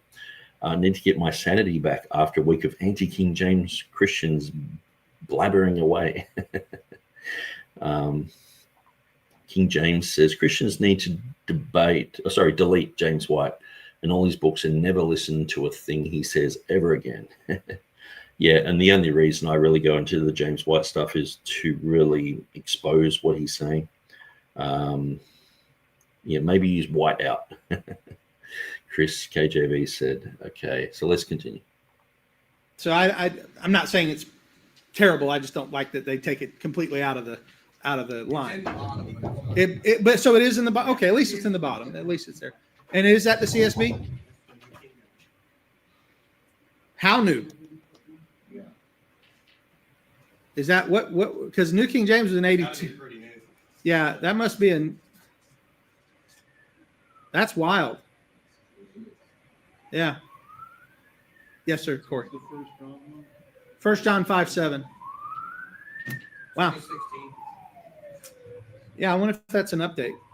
Because the first New King James translate, it was Arthur Farstead was the general editor, and he was, and that was in 82, I think, and he was very committed to keeping the same underlying text as the. It's there. They just put it right above where chapter 8 starts. Oh, okay. So it is in there. Okay, that scared me for a minute. I was like, that's different. Yeah, but at least they make the note at the bottom. Okay, all right. There are actually plenty of King James editions that don't have a note there. There are some, like the first New King James. Sorry, I said King James. I should have meant New King James. The first New King James that I ever got as a new Christian, footnotes were like Daniel 3:25, where it says, "or a son of the gods," that type of thing. There was a few tiny little notes, and they were those $10 ones that you get with the fake leather sort of cover, and they were very cheap, but they were the first ones that I sort of started getting into. Then I got a proper Bible, and it had all the 40,000 footnotes, and it was that's when confusion started to come in. I was like, why is it saying this verse? Then in the margin, it's saying it shouldn't be in there, and the majority text says something else. What's going on? And then it was like I had the devil on one side saying, this is what the text is saying, and then an angel on the other side saying, no, the main text is the main thing, and I'm just in confusion reading the Bible as a new Christian. And I'm like, this is confusing. And so I actually went through that whole New King James and crossed out every single reading that said the NU says this or the M says this. I crossed out every single one of them because I knew that when I read through it, my eyes would just glance over. It was like, someone trying not to look at pornography or something. You're like, I want to look, or driving past a car crash. Like, I want to slow down and look, but I know I'm going to block up the traffic. You just my mind was going, look at that, and I just had to cross them out. That it was just destroying my Bible reading. And so I crossed them all out. And people in church were like, why have you got all these things crossed out in your Bible? And I'm like, well, it's not the Bible, it's the middle stuff. It's got all these textual things. And this is me as a new convert coming out of atheism. How weird that you're reading the Bible and you got this battle over what the text is and what isn't, And so Sussex for Christ says Catholics see the authorized version as a threat. The modern versions are no threat whatsoever. King James says, like Ruckman pointed out, these critical texts people are all about pride, prestige, and money. It seems harsh for him to judge all these people, but look at the example of having Bart there. Yeah, and I mean, why on earth would like if I was going to go to, say, a prophecy seminar, okay, even if they believed exactly what I believe and all the rest of it, and I'm not incredibly fussy. Like if they have a few different things, it's like, okay, you know, I can overlook a few things. But just say there was a guy who predicted that Jesus was going to come back in 1988 or whatever, and he was there, and he's one of the speakers. I wouldn't go. Out of a protest, I wouldn't go. You know what I mean? Why are people going? And this is the thing. Why are Westcott and Hort seen as these lovely, you know, Bible-believing, you know, such nice men, but they're hanging around a heretic? Why is no one pointing out the elephant in the room? I mean, the thing is that there's like 7,000 elephants in the room. You know what I mean? And he's just one. He's the obvious one. It's like, yeah, why don't you follow the Westcott and Hort text? It's like that, and people like pretend that elephant's not there. I know you can see the elephant, but just shut your eyes, pretend it's not there. Just learn to look away. Just don't look at it. Don't focus on that elephant in the room. Just get used to the fact that that's where your Bible comes from. Westcott and Hort needed this heretic who doesn't believe in the Trinity or deity of Christ, and probably spat, like as soon as someone said Jesus is God, he probably went outside and vomited in his mouth like a Jehovah's Witness would. And he's just there like, oh, I can't believe these guys believe such stupid like if you read through his book that he wrote, he's mocking the Trinitarians. But you know, we needed him for the Westcott and Hort text, you know, let alone the other 7,000 elephants in the room to do with all that. I mean, they came out and said, oh, the Textus Receptus is a vile text. What a horrible text, you know. And around the same time, they were doing seances. It's like, why? Why is anyone following? Like, look, I know that there are people who can just crunch data and things like that. Someone can be working for CSNTM. They could be an occultist, okay, and they can, or they can be the best Christian ever. But they can put photos of that online. I can look at them and be benefited by that, you know. But when it comes to making these type of decisions, whether a verse should be in or out, or whether the Trinity, you know, we don't need 1 John 5:7. It's just controversial. Let's just get rid of it. You know, all the Unitarians in England at the time are just shouting out, it's not the word of God. And so they're like, let's just bow to that pressure and let's just delete it, you know. David says, yep, me too. New King James is what started all my questions. Yeah. King James says David Cloud is one of the unsung heroes that's easy to forget about, but he's written so many great books on this topic. Yeah. His website, The Way of Life, like I'm not a cessationist, and unfortunately David Cloud, when I contacted him and said, can I use some of your material, even just putting links and stuff like that on my website, I thought I'd ask permission, you know. I said, can I put that on my website? Because I'm creating a database of a whole bunch of King James material. And I didn't have to say this, but I said, look, I'm not a cessationist. I still believe that God can do the same stuff like in the book of Acts and all that. And he said, no, you're a heretic. I was like, no, okay. He said, I can't use this stuff because I'm a heretic. I was like, okay, well, that's fine. So I didn't. But I mean, I used to have his Way of Life encyclopedia back in 1999. And the reason I got it was because of all these issues of, you know, King James issues and Textus Receptus, because he was one of the most soundest voices during that time when, you know, you just had all sorts of weird people saying different stuff, but he seemed very balanced and good. King James says, God bless David Cloud and all that hard research and study he did to write the books he did. Yes, very good information. And I always recommend his stuff on this issue. And he also did a Bible translation for the Nepalese people, which is hard work. And he went and lived in Nepal during that time. Chris KJV says exactly. Nick Hudson says these arguments against the King James Bible are so bad. It's funny because they will say they love the KJV while rejecting it. Yeah, it's either, the last 12 verses might need to be thrown out or keep it in, or, it's just strange. It is like you have to learn textual criticism to get to that type of mindset. It's just a strange thing. Yeah. So, again, I said something earlier that would have me expelled from certain churches. I said that the King James Version has some weaknesses. So I want to back that up by giving you what they are and let the reader decide. Let the hearer understand. Do with the information what you will. The first weakness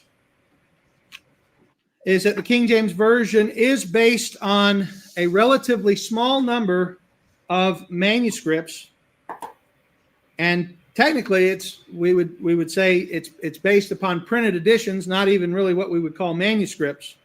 But let's go through the history a little. Okay, so he's sort of showing his hand straight away, and it's like, okay. So it's based on a small number of manuscripts. We've heard that forever. But apparently it's based upon the majority of manuscripts, isn't it? Because if you were to get the critical text and lay it out, then you were to get the manuscripts that back up the King James reading and lay them out. We have the vast, like 99.99% of manuscripts back up what we have. Okay. Now, of course, every now and then there is a variant reading, which does not go with the majority, but it goes with the minority. Okay. So this is a normal type of thing that you see in texts. If you were to collect all the works of Homer, for example, you would be dealing with that type of thing as well. You would see a majority, you're having a certain type of readings, but there, every now and then there's one where it's like it's contested and you have to really sort of figure that thing out. And, people who are skilled in that area can figure those things out. People who are not skilled in those areas can usually be hoodwinked by anecdotes about certain things. But so he's saying, okay, it's the King James is based on a minority of manuscripts. And this usually comes down to someone like James White will say, or Dan Wallace, he'll say, the King James is based on 6 manuscripts. He says things like that. James White will say Erasmus's text, he only used about 6 manuscripts. That's what he will say. But then as the years have gone by, then he will say, well, he used between 6 and 12 manuscripts. Okay, so when you really push him, he'll say, oh, well, Erasmus probably had access to about 20 manuscripts. So which is it? 6, 12, or 20? Stephen Boyce, I think he said between like 5 and 10 or something like that. And other people have said 5. Other people have said 9 manuscripts. This type of thing. So where are they getting this information from? And how come the numbers vary so much? And do they know how much information Erasmus had access to? Oftentimes people will say, well, he only had 1 manuscript of Revelation, but it depends how you interpret the Latin in that text. Because if you actually read through his annotations, he talks about Greek copies, and it's in the plural of Book of Revelation. Now, perhaps the Andreas commentary that he was talking to Lee and other people about, Stunica, perhaps the Andreas commentary, he only had access to 1 of those. So basically the Andreas text, there's quite a lot of them. There's out of about 300 manuscripts that we have of the Book of Revelation, about 100 of them are Andreas text, where it's like a commentary in Greek, and but it's also got the Bible in amongst the commentary. So it's a bit like having, say, like a MacArthur Study Bible or something like that in English. You've got the main text, but then you've got all these notes. And so that's where Erasmus, he had to extrapolate the biblical text from that, and he used one of those manuscripts. And so that is not akin, by the way, to the codex that Franz Delitzsch found 300 years later and said the last page fell off and there's 6 verses missing. It's just not the same. And it can be easily, that stuff is easily disproven. And if anyone wants to know more on that, I can talk about it. But so how many manuscripts? And so Keith Foskey is saying it's minority. But then the thing is, when you're in the age of Westcott and Hort, they actually called the Textus Receptus the majority text. Okay, that was a name for the TR. Now, that is not the same as the majority text printed in the 1980s. Okay, so just like if I preach the gospel message, that's not the same as the Message Bible. Okay, they're different things. Now, the majority text of the 1980s, printed by Hodges and Farstead, that is not the same as what was labeled the majority text back in the time of Westcott and Hort. Now, the Textus Receptus had many different names. The Greek Vulgate, the Constantinopolitan text. I know I've said that wrong. The Syriac text. And so it had many different names, but it was sort of like broadly, basically what would be known as the Byzantine text, because the Textus Receptus is based on the Byzantine text, but also it is recognized that you just don't grab a text and just go, well, that's it. You grab a text and you examine the readings and you look for biases, you look for scribal errors, you look for things that have influenced the text in a certain direction. Because we know that the Byzantine era, or the what would be labeled as Byzantine, the Old Testament of the Byzantine Church is the Septuagint, and they believe that's better than the Hebrew text. And there are lots of issues with the Septuagint. Okay, so if you're going for years and years and years, and your Old Testament is a Septuagint, that can influence certain readings in the New Testament, because you can start to think, oh, there's a contradiction there, and you're trying to match these things up. But also they have apocryphal books. So these apocryphal books can influence as well. So people like Erasmus, the Complutensian guys, they understood this type of thing.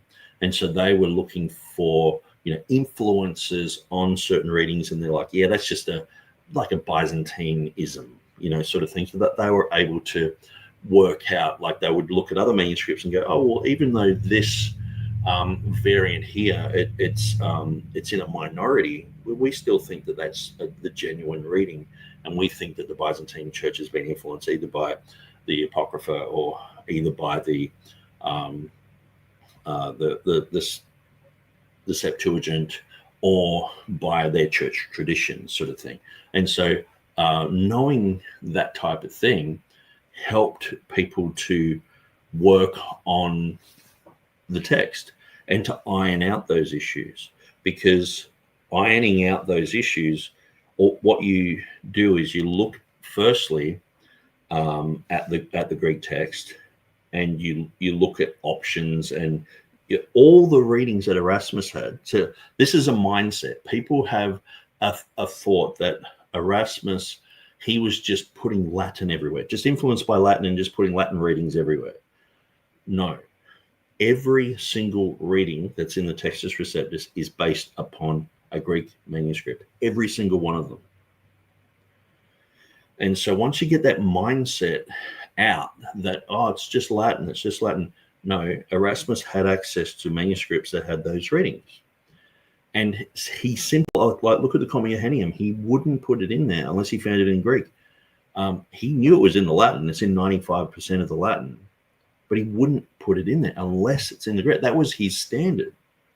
Where a lot of people just go, oh, he just did whatever he wanted.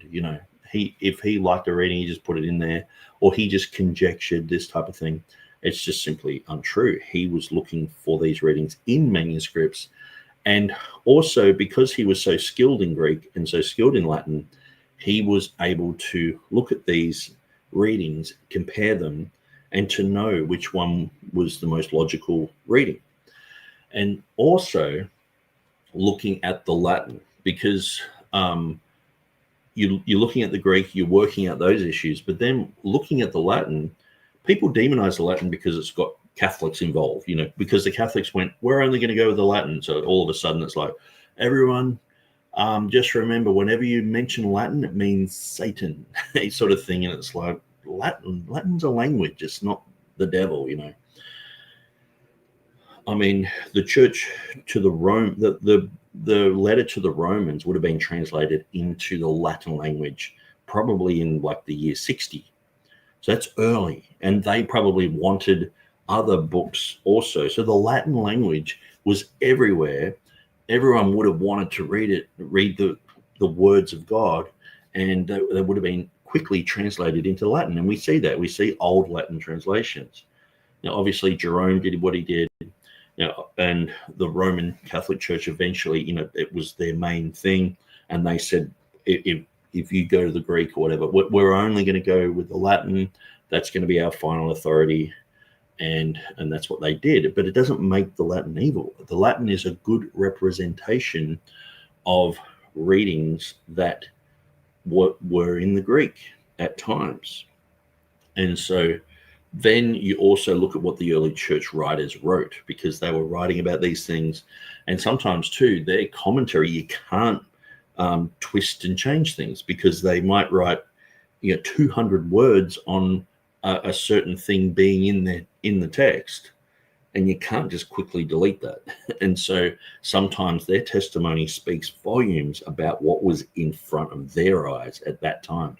So what we see, someone like Erasmus, he knew the early church writers. When you look at the beginning of the Textus Receptus, he clearly, he's got the diglot there, the Greek and the Latin, but he's clearly going through the church writers as well. He's got Jerome mentioned there. He's got Chrysostom mentioned there, a whole bunch of people. And he was doing a lot of side projects as well, like the complete works of Chrysostom, which eventually King James translator Henry Saville worked on. But Erasmus did that work as well. He was collecting all the works of Cyprian, and he's looking at the type of Bible that they had back in their day. But he always had a Greek reading to back up every single reading that's in his text. He had a Greek reading.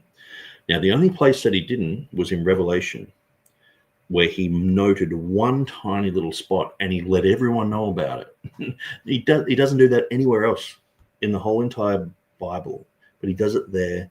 And look at how he's been demonized. It's like, he just back translated whenever he wanted. It's just a Latin reading. People just have this mindset now. But anyway, the whole concept of it being a minority text is just not true. The vast majority. And the thing is, too, what is labeled the majority text came from the collations of von Soden, and the collations were only of 300 to 400 manuscripts. So that is actually a minority of the majority. So the majority text would probably have about 5,000 manuscripts in it. This was only a handful of those. So it was like, 9-10% of those manuscripts, and that's called the majority. And the thing is, too, there are places where people who do follow a majority text or a Byzantine priority text, where they know or the concepts of saying that someone spotted homoioteuton or a type of parablepsis, that they've made an error, and that can be noted. Well, Erasmus knew that type of thing. He was a scribe. He was an Augustinian. He grew up in the monasteries writing out Latin documents. That was his job.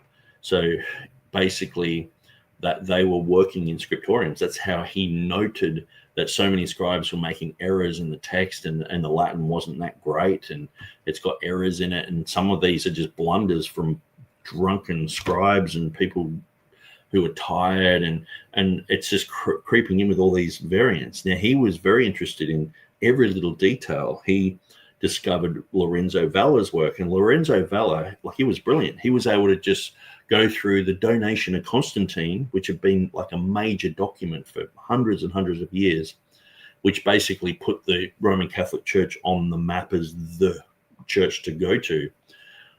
He was in that church, and he spotted that there was an anachronism in some of the words that were used, and he said that it's a forgery. And then the more that everyone looked at it, they went, yeah, it is a forgery. But he had that ability to do that. And Erasmus was learning from people like Valla. Valla had done annotations on the biblical text and shown where the Latin Vulgate had problems. And so he was learning from all those type of people. Anyway, so the whole thing that he's just said about it being a minority text, it is just simply, that is in the imagination of critical text people. It is not a minority text. It is a majority text, and every now and then there are minority readings, which is a pretty natural thing. On the flip side, the critical text is basically based on Vaticanus and Sinaiticus. That's a minority. That's the true minority. You know, they're like, Erasmus only had access to 6 or maybe 12 or maybe 20, or but they've got access to like 2, and you know, maybe Alexandrinus every now and then in the Book of Revelation or whatever. But at the end of the day, it's a minority. They have a handful of papyri now that they look at, and they're still basically going with Vaticanus Sinaiticus. And the thing is too, because they don't know how many manuscripts Erasmus had access to, I've been looking into that myself, and I've done a few videos on the issue of Erasmus and how many manuscripts he had access to. So he worked in Aldus Manutius's print shop, and he was proofreading Greek documents for him for 9 months, and lived with Aldus Manutius for 9 months. Okay, so he was the premier printer of Greek books, and probably still today, if you Google Aldus Manutius, he's like up there with like the best printer of Greek books ever. So here's Erasmus working with him. Now, he was surrounded by what's called the Byzantine school, which were native Greek-speaking people, and they revered Erasmus as a world-leading expert in the Greek language. Okay, so he has that type of pedigree. You've got Cardinal Bessarion collecting a whole bunch of manuscripts. They're in a museum in Venice where Erasmus was. It's like right next door, as if he's not going to check those out. He had access. He lived with Paulos Bombasius. Bombasius eventually was the curator for the Vatican Library. And he also had access to Sepulveda, who was a curator for the Vatican Library. And they were able to access anything there. And he also visited the Vatican. And so people go, well, he didn't look at Vaticanus. It's like, oh, okay. So where does it say? Where's the proof of this? Well, that's our story. It's like, so he went to and I often say, well, perhaps he just went up the stairs and he was about to go into the room where Vaticanus was, and like Batman and Robin, like green gas just came out of a pipe, and he fainted, and he ended up waking up in an alley somewhere. Like, oh, what happened? It's like, well, how come people think that he didn't see it? You know, but he had access to manuscripts that after 1527 were no longer available in Rome. Florence had a Renaissance. We know about the Renaissance period. Rome was the center for the Renaissance for quite a while, up until 1527. What happened then? Rome was sacked. Lutherans and a whole bunch of people from Spain went over and basically sacked Rome and robbed Rome. There was a siege. There was, bodies in the streets, manuscripts just stolen, used for fire, just out in the street, stolen. Also, so manuscripts went missing. So Erasmus, being earlier than that, he had access to a whole bunch of stuff that we just simply don't know what he had access to. And also the Complutense and Polyglot guys, they had access to things that perhaps just went missing. Now, then you go to Erasmus also lived in England. The dissolution of the monasteries happened in about 1540. So that's 5 years after Erasmus died. And a lot of Like the stories are that people, like the monasteries, some of them, the monks just left, or the nuns or whatever they had there. But, the church would go, the government church would go in and get whatever was valuable and take it with them. But sometimes they were looted, and people, the locals just went in there and grabbed whatever they wanted. And this included libraries of manuscripts, and people they talk about these manuscripts just being everywhere, like lying in the gutter, people wrapping up fish in manuscript paper and selling it in the market. You know what I mean? Like, these manuscripts are ruined. And so you've got that type of thing happening in England. So if you were there in England before that happened, you would have access to manuscripts that no one else had access to. If you're in Rome before the sack of Rome in 1527, you would have access to a whole bunch of things that no one else would have access to. If you were with Aldus Manutius in his Greek publishing house, you would have access to a whole bunch of things in Greek that no one else has had access to since. And plus, Dan Wallace says that in World War II alone, 1 million biblical documents were destroyed just in World War II. So let alone World War I, let alone the Napoleonic War. Napoleon stole Vaticanus. Well, he basically grabbed a whole bunch of stuff from the Vatican and took it back to Paris. And that sort of actually made people interested. Like, well, what is this document? And then that was like in, 1805 or something like that. And then the interest in Vaticanus, was because these scholars in Paris were like, oh, this is interesting. But then Napoleon returned it and just said it's pretty useless. And so these manuscripts can get destroyed, they can get stolen, things can happen. And so when you have someone like James White just making up stories about where these manuscripts were, how many manuscripts they had access to, Erasmus, he was like, I don't have any access to manuscripts, as if he's got to own them. Like, you don't go to a library and just go, hey guys, I'm just going to take these books with me and keep them, see you later. No, they'll be like, no, just keep that Bible here. Sure, copy down some notes, but please don't take it with you. Don't destroy it. Sure, if you've got friends who will lend you manuscripts, that's different. But because Erasmus would say things like, I borrowed a manuscript from Reuchlin, or I had this other manuscript, I went to this library and checked this out, and he's obviously not owning things. How many manuscripts did Westcott and Hort own? And if I was to judge them according to that criteria, they probably didn't have any manuscripts. Yeah, it's just silly. And so Erasmus had a handful, but he had been going around Europe writing down variants, writing down notes, looking at Greek, looking at Latin, looking at the early church writers. And the thing is, like, how do you do 800 proverbs in Greek without looking at a whole bunch of Greek literature? Like, if I was to do 800 proverbs from the English language, like, it's raining cats and dogs and all this sort of stuff, that's actually one of them in Greek that Erasmus did, because they translated Erasmus's work into English, and that's become an English saying now. But those type of things, you have to search for them in Greek documents. Wouldn't you? He would have had to look at lots of Greek documents to get those type of sayings. And some of these are biblical sayings. So he's got access to lots of biblical material. He's got access to Aldus Manutius. Everyone's sending him Greek material. He's got access to Rome, where they're having a renaissance. He's got access to Venice, where Cardinal Bessarion's just collecting biblical manuscripts, hundreds of them.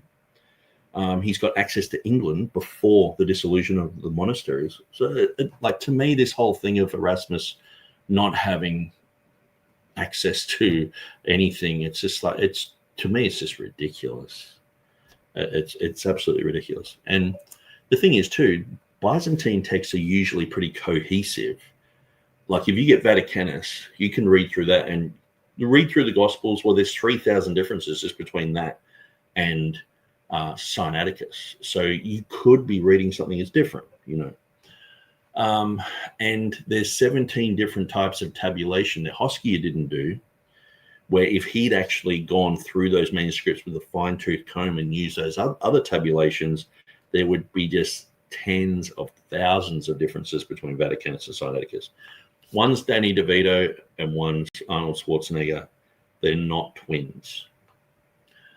But the thing is, if you get the Byzantine text, if I was to get a 9th century Byzantine text of Matthew and get like a 14th century one and put them together and evaluate them, they're pretty close. They're pretty cohesive.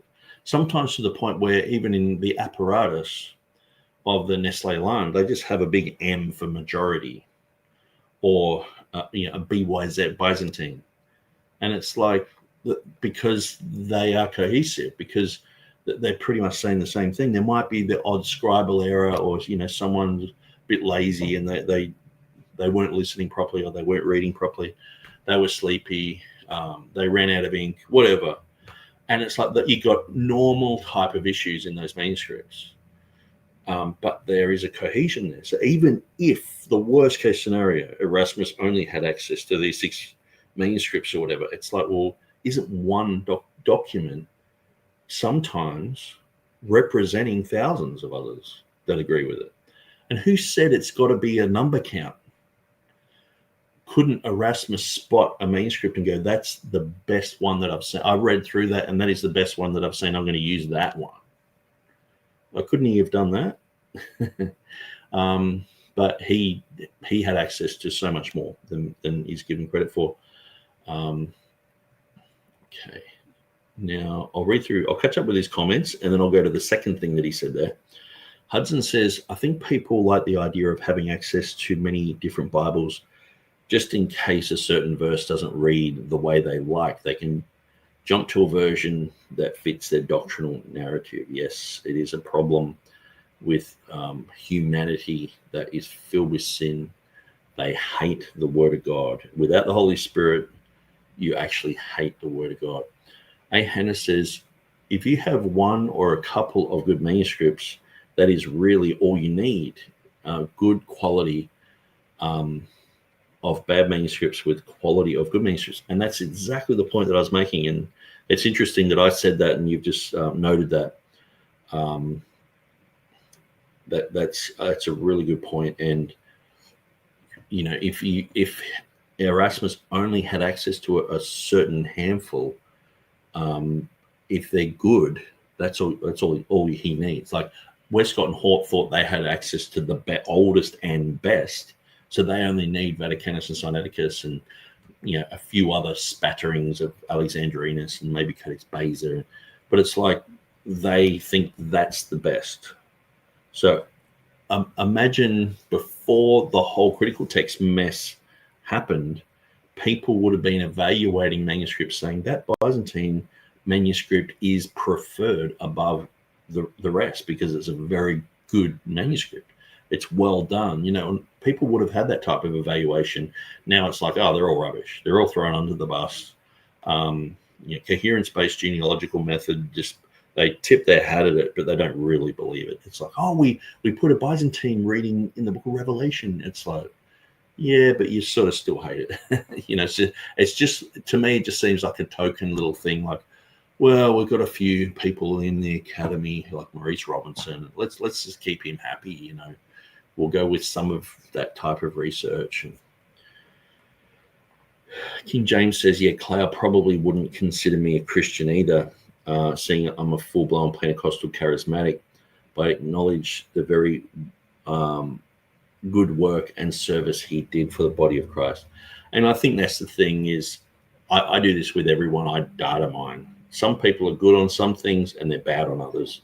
And sometimes they're good on 5 or 6 things, but just one thing they're absolutely so bad on that you can't use what they're saying. But David Cloud definitely on this issue. He's done a lot of really good work. Dwayne Green is saying Byzantine text. Jimmy Coates says Mike Holner's book on 1 John 5:7 and the Latin Spain connection was fascinating. Okay, yes, very interesting. And I'm still studying into a lot of 1 John 5:7 material. So yes, it was published this year. King James says Erasmus used a few representative manuscripts. Big difference. This is proven by the fact that the majority of manuscripts reflect the Textus Receptus. And before the majority text, Byzantine text type of labels were there, it was just Textus Receptus, they were just seen as TR manuscripts with variants, So there were two things that he mentioned here. So he mentioned the minority of manuscripts, and then he says they only went to printed editions. Let's hear that. Edition, and technically, we would say it's based upon printed editions, not even really what we would call manuscripts. But let's go through the history. Okay, so it's based on printed editions. But what are printed editions? Printed editions are when people get manuscripts and they go with the best readings of those manuscripts. So just because it's in a different technology, like if I write a book, but then I put that information onto the internet, it doesn't mean that I haven't put work into it or I haven't studied it, or just because it's a different technology. Just because some of these are handwritten documents and some of these are printed documents, the words are the words. There were times when people did collations of Greek or Latin manuscripts, and they compiled them and made like a definitive edition that was based upon like a whole bunch of manuscripts. Like say, what's his name? Giovanni. I think his name is Giovanni, and he did the only Greek-based Bible. He did that. So Jerome did it, and then he did the only one before Erasmus. So 70 years before Erasmus, he did an Manetti. Sorry, his name's Manetti. 70 years before Erasmus, he did a Latin Bible based on Greek manuscripts. So that's obviously looking at a whole bunch of Greek manuscripts that he thinks are good manuscripts. He's putting them together and he's going through those readings and putting it into a Latin text. And so just because you do that in the time of the Reformation, you put them into printed editions, what's the diff? You know what I mean? Like, oh, well, they came out of a machine. It must be from it's less value sort of thing. No, it's still readings. And it's interesting that the Manetti edition, a lot of TR readings, that specific TR readings, like say the omission of God in Revelation 1:8, he omits God there as well. So he had underlying manuscripts that didn't have God there. So that's interesting. And so, and the thing is too, some of these guys were collecting a bunch of really good manuscripts and putting them together, then doing their edition. And then if their monastery burnt down or there was a war and, things happen, the best manuscripts are all in one spot, all in one, because they've been going around collating these things and putting them together. And so things like that can happen. So obviously, once that technology of manuscripts is getting destroyed, then you've got people who have worked hard on them and they've got printed editions. Well, that can reflect a whole bunch of manuscripts that have gone up in smoke that were actually really good manuscripts because they were favored by those people. So Matt Singleton is in the house. Good to see you, Matt. Everyday Man of God is heading out to eat some dinner. Let's continue. History a little bit. The translators of the King James Version New Testament utilized the Greek textual tradition, which would later become known as the TR, or the Textus Receptus. The Textus Receptus was actually a phrase that wasn't used until after the King James Version. The term Textus Receptus was not applied to the Greek text until after the King James. So it was sort of, disproven that it was popularized by the Elzevir's edition in 1633. But before then, it was the received text was used. The traditional text, but specifically Textus and Receptus, what was actually used for the Greek. Now, there were times when people were talking about the Latin Textus Receptus, the Latin received text, which is quite interesting. So, but this was a bit of a theme in the Reformation. But obviously, when the Elzevirs said this, now I know that it's usually said, "Oh, that's just an advertising blurb." It would take someone like Dan Wallace to make something like that up, because he's worked on so many Bibles that that you sell and you have to write a blurb about, and him thinking that the people back then are just going to make stuff up like they do today. Even if you just read through the New King James preface, it's like, hang on, you didn't do that. No, that's not true. No, and I just see so many problems with some of these prefaces. Oh, it's just our Bible is just like the King James, but we just updated things. It's like, oh no. But then they'll go on to talk about textual things, and I just see lots of problems. And so for someone like Dan Wallace, he thinks that they're going to be liars back then as well. And so to have the Elzevirs say this, oh, it's just a blurb. So, but where was the critical text then? Where did that exist? Well, you got Vaticanus sitting in the Vatican, just gathering cobwebs and dust, and a few people like the apocryphal readings there. But apart from that, it's sort of like just a bit of a curiosity. It's like looking at a sarcophagus or something. It's like, oh, okay, well, that's interesting. And then you walk away from it. Sinaiticus is just not in existence. It's either not in existence or not found. I'm not sure. I guess until they scientifically test it, all of us are taking whatever age we have a stab in the dark at, but by faith, because there's been so many other manuscripts that have been proven to be fakes.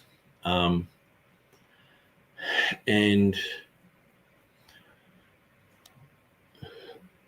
the issue is, like, I'm actually just thinking of someone contacted me today and told me about it was James Snap Jr. He posted on the Textus Receptus Academy about the archaic mark in 2013. It was proven to be a forgery.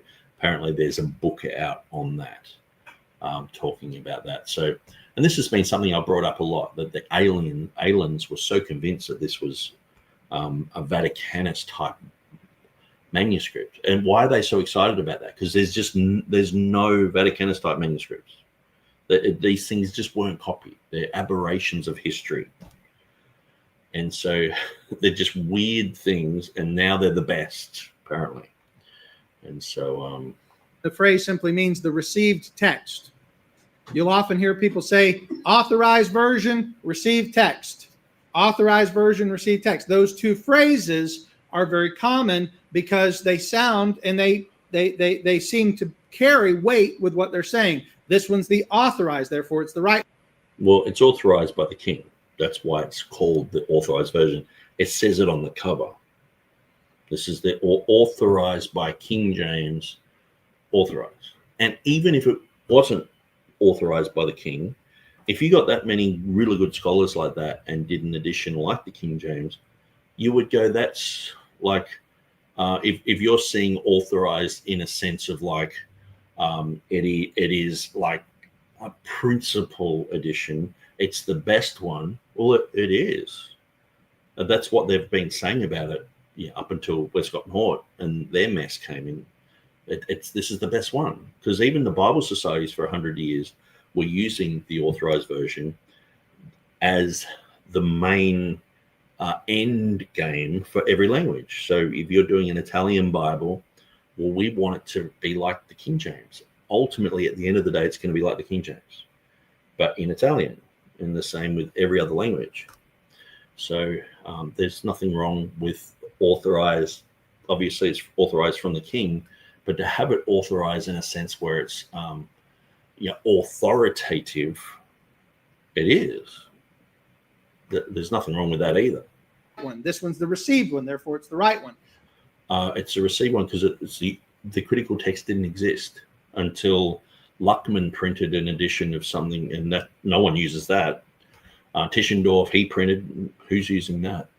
But Westcott and Hort did their stuff, and that's been rehashed and became, the Tischendorf, the Weiss text, the Weymouth text, Westcott and Hort became the Nestle text. But then years later, Metzger said, well, we scrapped everything and went back to the Westcott and Hort text. We rehashed that, and then we started adding and subtracting according to that text. So they've actually rehashed the Westcott and Hort text again.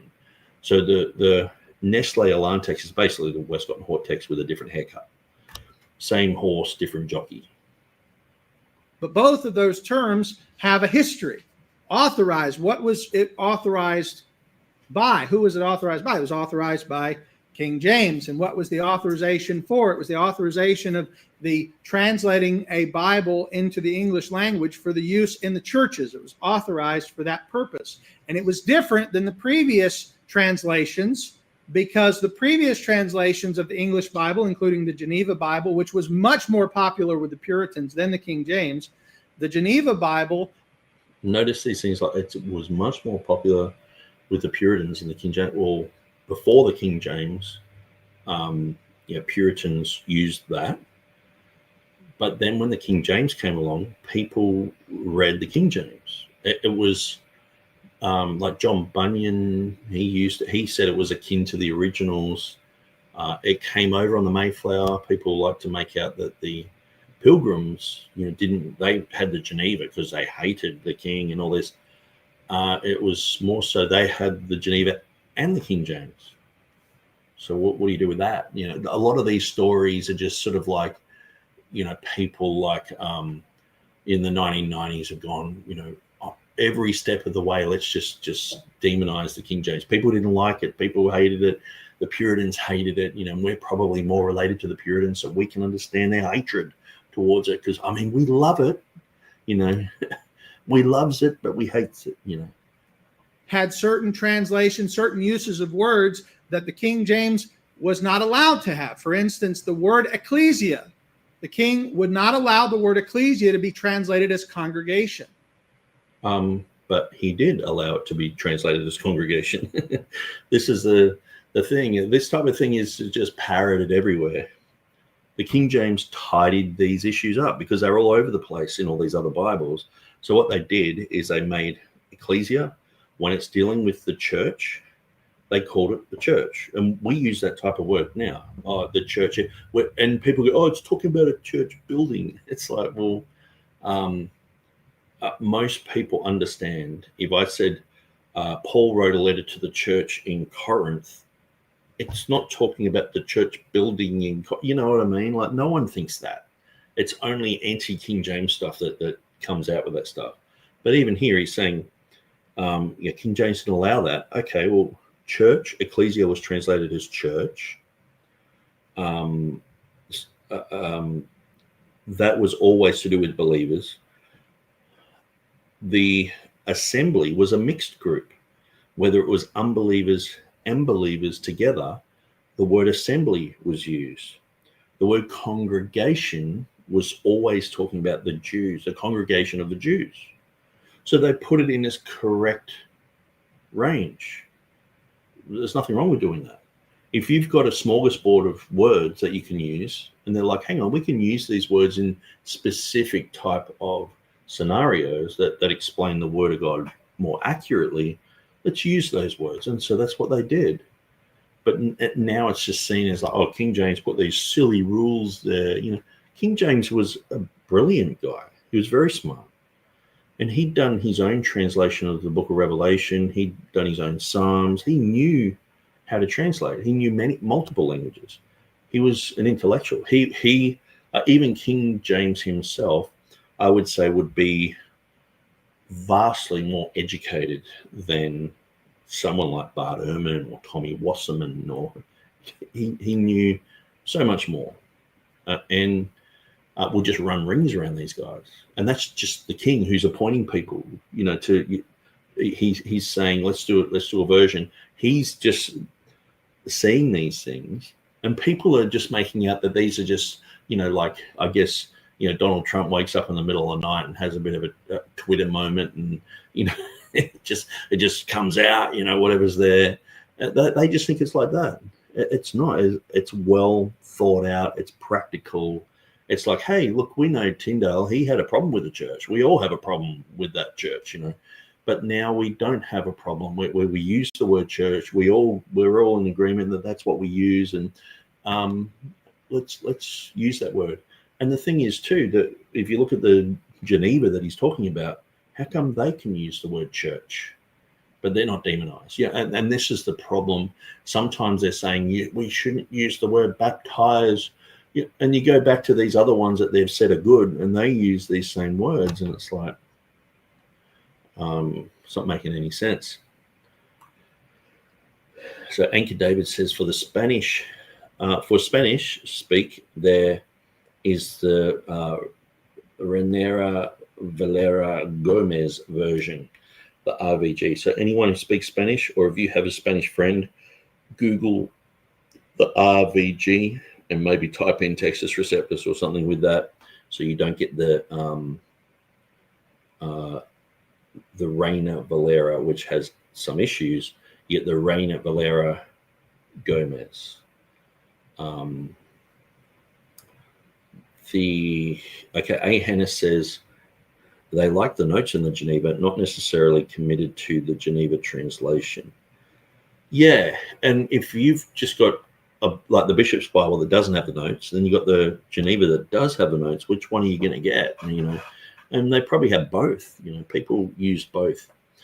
A. Hannes says some started printing KJVs with Geneva notes in them. Yes, that happened later on. Very good point. Pastor Brett says Tyndale used congregation. Yes, so Tyndale used congregation because the church, what was labeled and talked about as a church in his day, become corrupt. But by the time of the King James translation, everyone was calling their assembly a church. It's a church. And so that was the common usage. So they were like, well, I know Tyndale didn't like that word, but we are going to use the word church. Matt Singleton says, I believe the Elsephers by faith, and the critical's text is made without faith, maybe imagination. And so, the critical text is, supposed to be based on rationalism, and, they've got all the evidence and all the rest of it. But at the end of the day, it's a new ShamWow, never seen before text. And so obviously it can't be the text that the churches have used throughout the ages. Matt Singleton says, being King of England, his monarchy had a moral appeal for authority of the English language, thus making it an authoritative translation. Yeah. And so, it was authoritative just by design. But having the stamp of approval with King James saying this is the one authorized to be read in churches, because there were other people who were saying, Dwayne Reem, we should read that in churches. Or also there would be people like Hugh Broughton, who he had worked on his own edition, which was sort of like a Young's literal translation. And he wasn't invited to be a translator, and he got really miffed, and he hated the translation. So there were some people like that around as well. So, but look at that. Even Keith Foskey earlier on in this video was saying, hey, if someone comes in, I want them to read an ESV like I'm reading an ESV from the pulpit, because I don't want them to be confused, And he's King James going, okay, I'm going to authorize this. The whole country is just going to read this one Bible. We're going to make sure it's good, and then we're going to put it everywhere, and that's it. Like, sure, people can read Bishops of Geneva, whatever, but this is going to be the main one read in churches.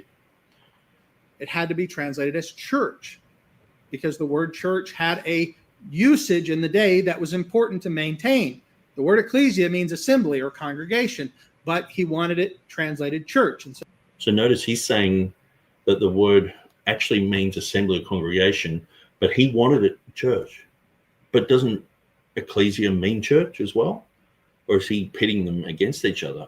The thing is, the King James translation has for ecclesia, church, for believers, assembly, for believers and non-believers together, and congregation is for the Jews. All that they're all from ecclesia. So they clearly put that's by design, that they designed it way better than pitting one against another. You can only use congregation, or it only means assembly, this type of thing. So it was not, you could not translate ecclesia as congregation. Baptize, which we as Baptists know means to immerse, was not allowed to be translated as immerse. It had to be translated as baptize. This is well documented. This is not, I'm not pulling this out of thin air. This is documented. So immerse, immerse means you go down and you stay down. Yeah, glug, glug, glug, glug, glug, glug, to the bottom.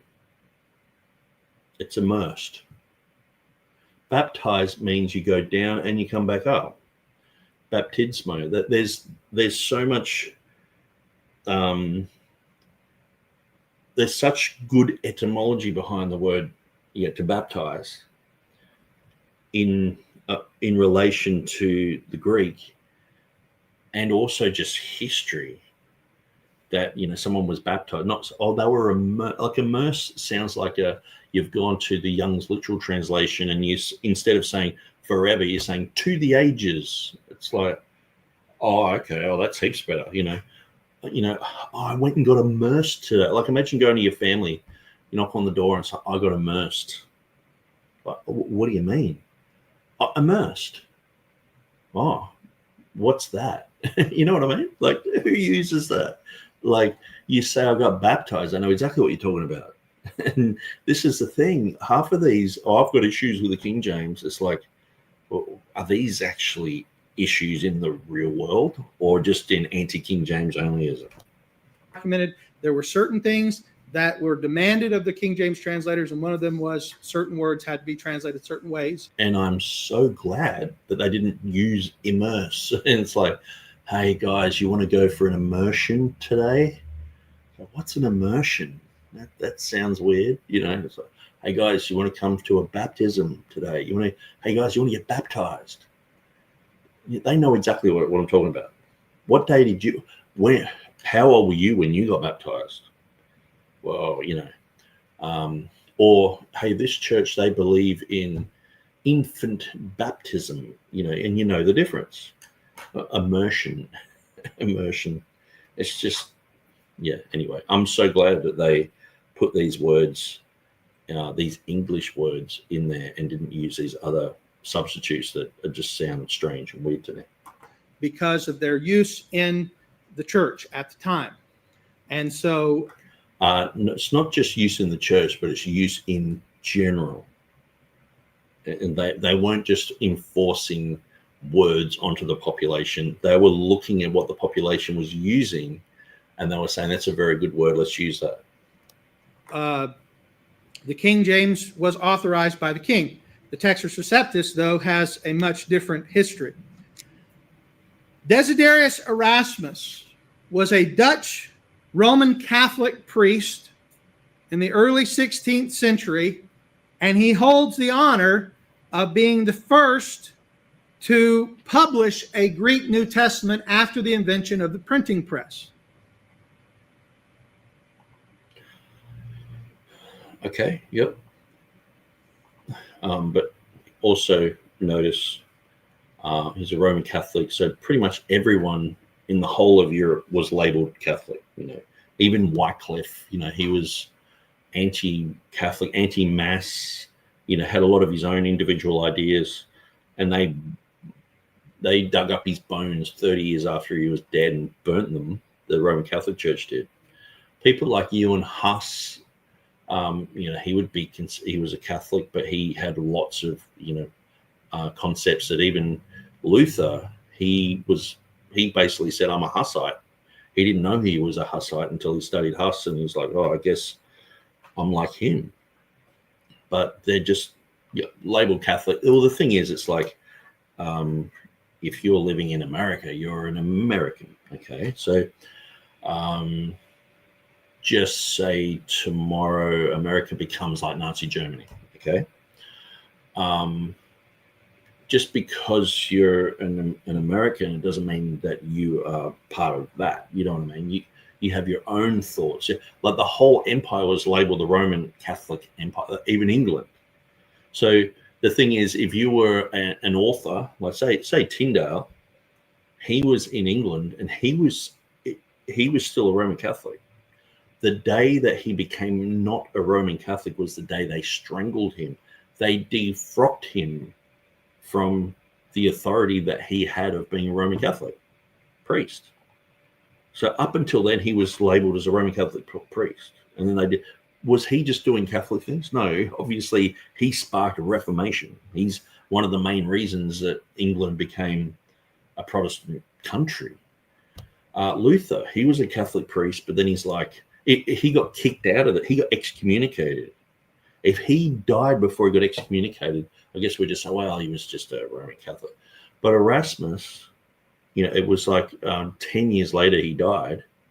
Now, all of these people had overhangs from the Catholic. I think Augustinianism is an overhang from Roman Catholicism that entered into Calvinism. But that's another issue. But look, some of what Luther thought and believed, it is overhang from being in a cult for so many years and growing up in a monastery. You're bound to have a few weird concepts here and there. And Erasmus, the same, and he actually was praising Luther at first and on board with things. And then the whole freedom of the will and all that, those issues came up. But to me, he was actually breaking away from that Augustinian type of concept. But he was also using the concepts to justify idolatry and things like that. But these guys, when did the Reformation start? In 1517. That's when it started. So what church should have Erasmus joined? You know what I mean?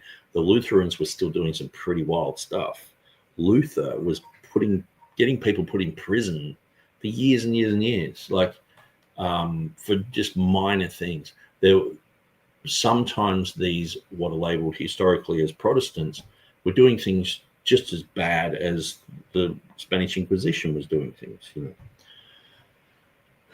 And so, anyway, it's messy history. So the thing is, was Erasmus just like, he's just a Roman Catholic, faithful Roman Catholic? Dave Hunt does a very good article on this. Was Erasmus just a faithful Roman Catholic? And he just sums it up and says, it's more complicated than that, than just a pigeon. So this is the thing, the whole pigeonholing of people.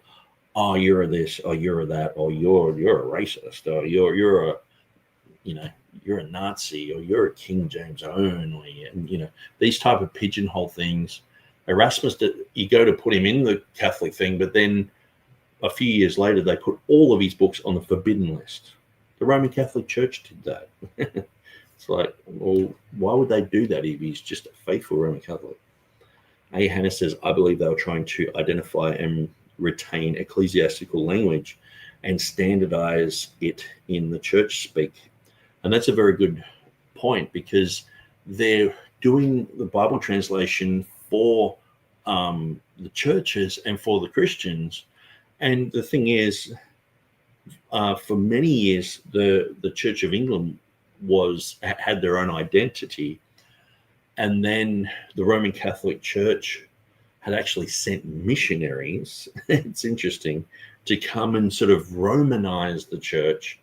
It's under the banner of Rome for quite a long time, and then they escape out of that. But then they're like, hang on, look, beside what happened there, we've still got this history, and we've been using the word kirk, church, for a long time. Do we have to just throw it out because someone later on is going to be upset? Or, Tyndale, sure, fair enough. He's feels like he's alone. He feels like he's coming against this huge juggernaut establishment. But after he died, it was like the floodgates were open. And it just took Henry VIII to just turn around and say, oh, we're all Protestant now. And then people are reading the Bible and Reformation happened. But anyway, so yeah, I think it's a good thing to say, like, some of these ecclesiastical terms like the term Easter.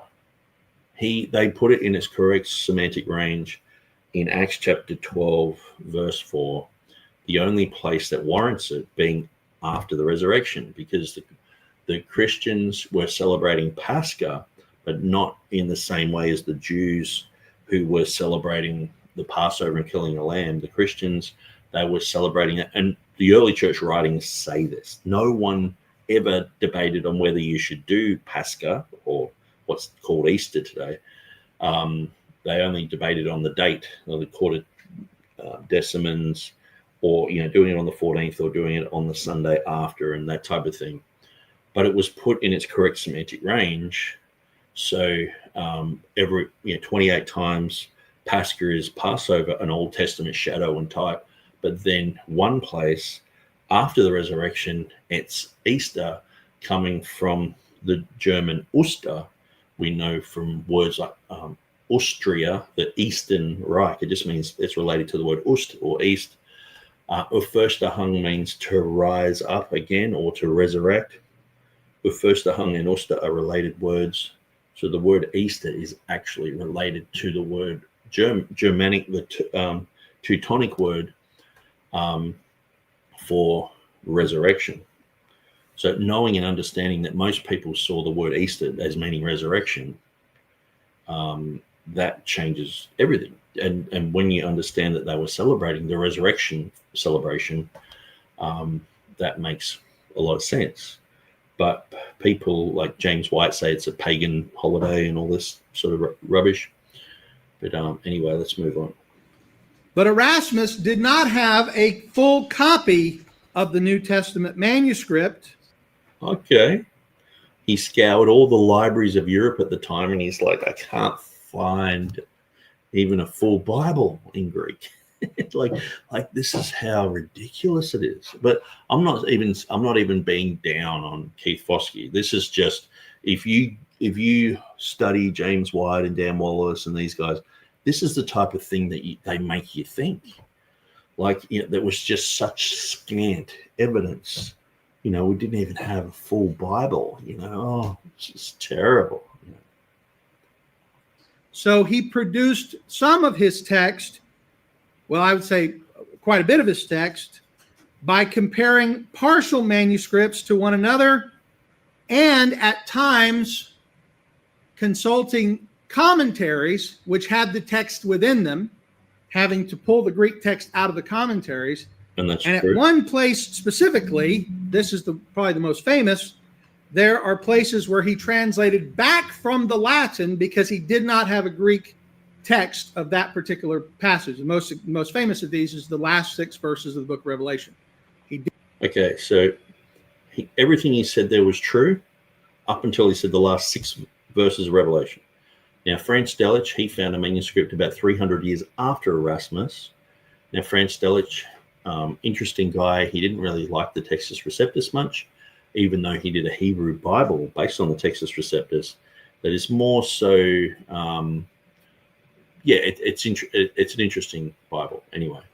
But Franz Delitzsch, he just proclaimed that this was the one Erasmus used. So people were like, yeah, that's the one Erasmus used. And it had 6 verses missing. But what did Erasmus actually say? He said he amended a few words at the end of the book of Revelation because the Greek copies, plural, not just one, copies, and that's exactly what it says in his Latin. You can't get around that. His copies. He spotted homoioteuton there. So homoioteuton is part of parablepsis.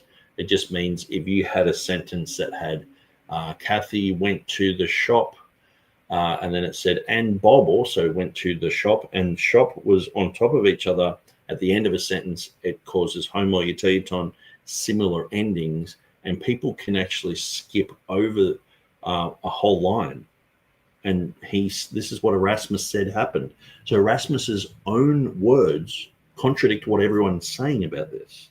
So what do you have to conclude? You have to go, well, Erasmus was either just an absolute imbecile or he's a liar. Because, Franz Delitzsch found this manuscript that he said this is the manuscript that Erasmus used, and that's it. He said it, and the Academy at the time are like, yeah, we believe that. And so this whole story of the last 6 verses of Revelation, like I'll debate Keith Foskey, I'll debate James White, I'll debate Bart Ehrman, I'll debate anyone on this and win, because I know my stuff on this. This is a ridiculous anecdote that is 300 years after the fact. They're just trying to there's so many stories about Erasmus that are just ridiculous. They're just trying to demonize the guy because they hate the Textus Receptus. And so that's really what's happened. And so this is just a nothing story. Did not have a copy of the Greek. And the only place in his whole annotations where he says he's back translated from the Latin is there, that one little spot. And he said it was a few words. Of the last 6 verses of the book of Revelation. Therefore, he translated back into Greek from the Latin, because that's all he had. That was all that was available to him. Now, that's not all that existed in the world, but again, this ain't 2023. You can't just fax somebody a copy of something.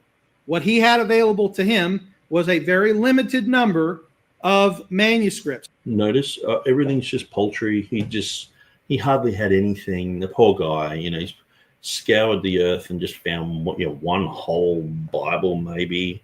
But he's probably it's just a patchwork of different Bibles, and he's just struggling, and he's going to libraries looking up things like, I can't find a full Bible, and I'm struggling here. And I'm in a rush as well because the Complutensian Polyglot's going to come out. This is another one of those weird stories that if you actually know what the Complutensian Polyglot is, when they had actually printed the New Testament 1514, and if you actually look at the document, which most people haven't, it's the New Testament, but then at the end of it, it has a whole Hebrew dictionary in it.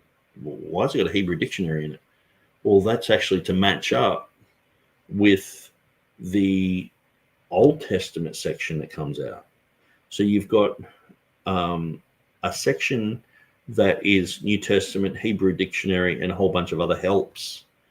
And it only comes out as a package. It only makes sense if you get the whole thing together. If you and then it's like Erasmus is rushing to get in front of these guys, and it's like there's no proof of that. This whole rush to print thing is ridiculous. And so I'll just read through some of these. Anchor David says even Calvin eliminated someone. Yeah, that's pretty wild. When you look at the early Protestants, some of them were gnarly, and we don't have to align with them. We can just data mine and align with truth. You don't have to align with any, some people how can you read the King James when it's the people who translated, they believed in pedobaptism. And I'm like, well, at the end of the day, I can recognize when people who have a certain level of linguistic ability did a superior job than everyone else. So that's what I'm going with. Not with all of their teachings that don't affect the scripture. I can, they're like, why are Baptists or why are they using an Anglican Bible, when they don't agree with it? And it's like, well, we're just recognizing that someone's done a superior job. There are people out there who I don't agree with their denomination, but they can do really good teaching on something to the point where I'm amazed by it. And that's like with the King James. I'm just like, these guys they've done an amazing job. I can't better it. No one has been able to better it. So that's why we go with it.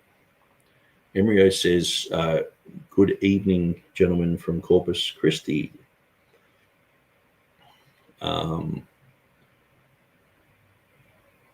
A. Hannes says, does Foskey know how Greek New Testaments are created? His critical text is not from a single full Greek manuscript. Yeah, I guess the thing is, usually you get these type of stories against the TR because they didn't have any real manuscripts back then. Vaticanus is sitting on a shelf.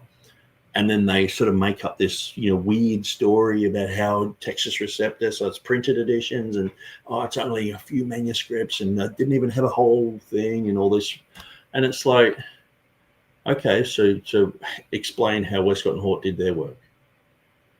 And this is one of the things where James White in a debate will say and he usually does the singing thing. There is no manuscript on the earth that backs up every reading of the Textus Receptus, this type of thing.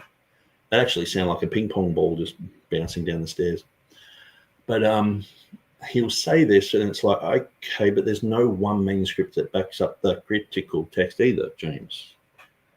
And so why are you bringing that up? Not like it doesn't, that doesn't fit with anyone. How come you're demonizing us for not having that, but you guys do exactly the same thing? Weird. But that's what we see with James White. A. Hannah says, New Testaments. What is Foskey going for?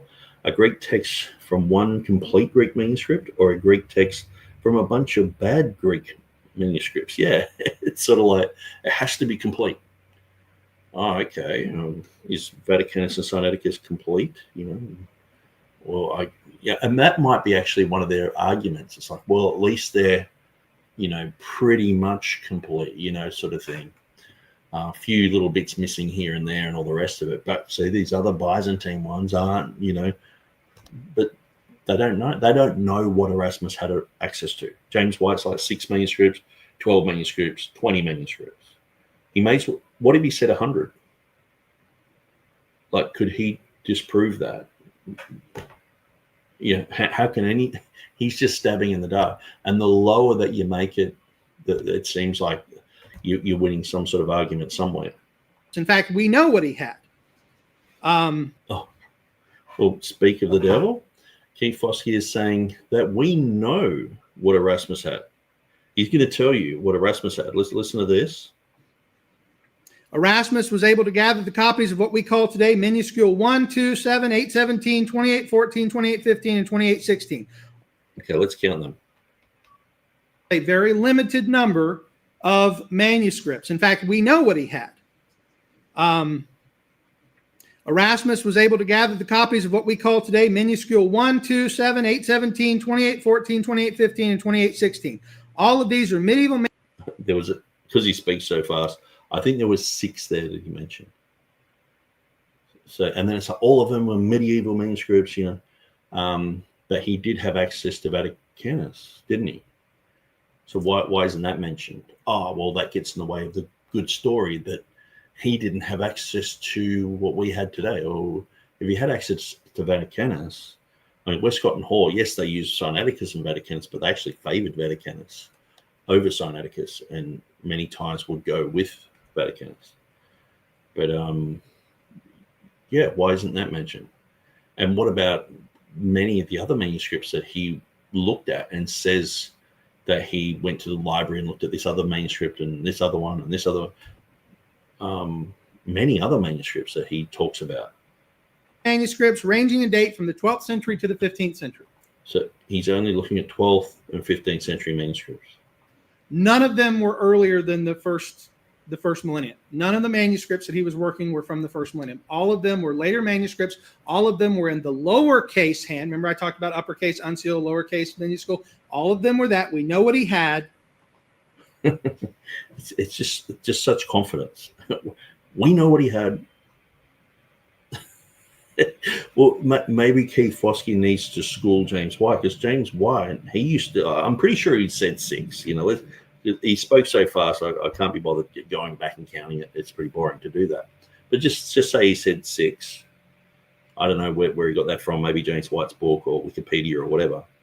Okay, but why is James White saying between 6 and 12? So maybe Keith Foskey needs to ring James White and say, you're saying 12. I'm pretty sure that he said that exact thing on the Wretched program. So if you type in James White Wretched, he's on there and he says between 6 and 12. But then at other times in debates, he said up to 20. So Keith Foskey needs to go, hang on, James, I've got the definitive list here.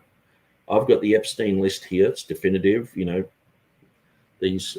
are you getting all these other ideas from, sort of thing. You've got, it's either Keith Foskey is just being duped by, this wrong information, or James White's wrong. But James White contradicts himself.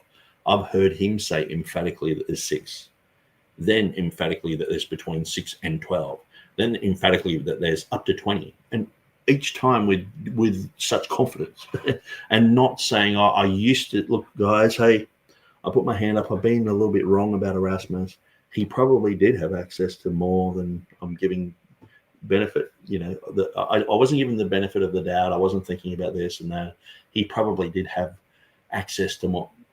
He had access to, like, if someone was to put a gun to my head right now and say, how many manuscripts do you think Erasmus had access to? I would probably say 400.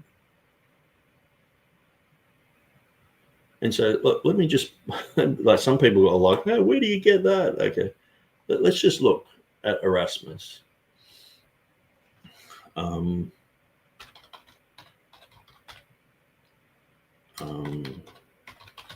Let's look at Cardinal Bessarion. Okay. So Bessarion, he died in 1472. So Erasmus would have been like 10 years old or whatever. And if you go to the library that Erasmus Bessarion had, the Bibliotheca Marciana, okay, it is comprised of 482 Greek and 264 Latin manuscripts. Okay. And when you look too, Greek scholars of the Renaissance, you got a ton of people who were, collecting manuscripts. Many of these people were in Rome, and I'm not saying all these manuscripts were biblical manuscripts either, but you've got lots and lots of people who were, from Constantinople and Greek, legendary scholars who knew a lot about the Bible and had biblical manuscripts. And so when you look at Bessarion, he has his library. Now, I'm not exactly sure how many biblical manuscripts are there, but perhaps we can go to his actual library.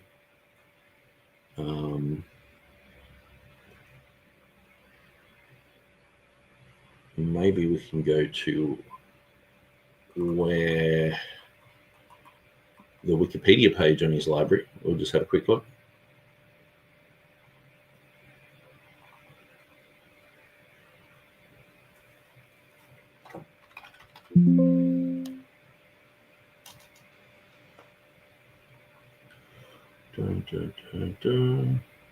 Okay, so the library was founded in 1468 when humanist scholar Cardinal Bessarion donated his collection of Greek and Latin manuscripts to the Republic of Venice.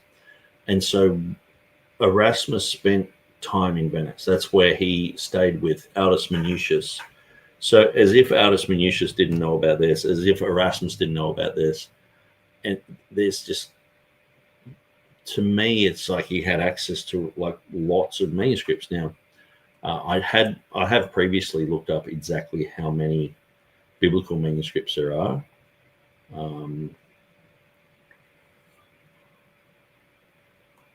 Maybe I can put in New Testament.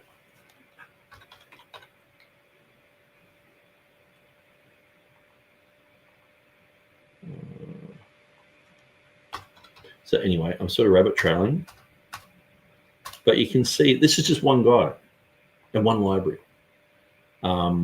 Here's the library here. And yeah, they've got tons more stuff since. But Bessarion, I'm sure that Erasmus, he had access to all of this, in my mind. I know that people would argue against that because it doesn't fit their narrative.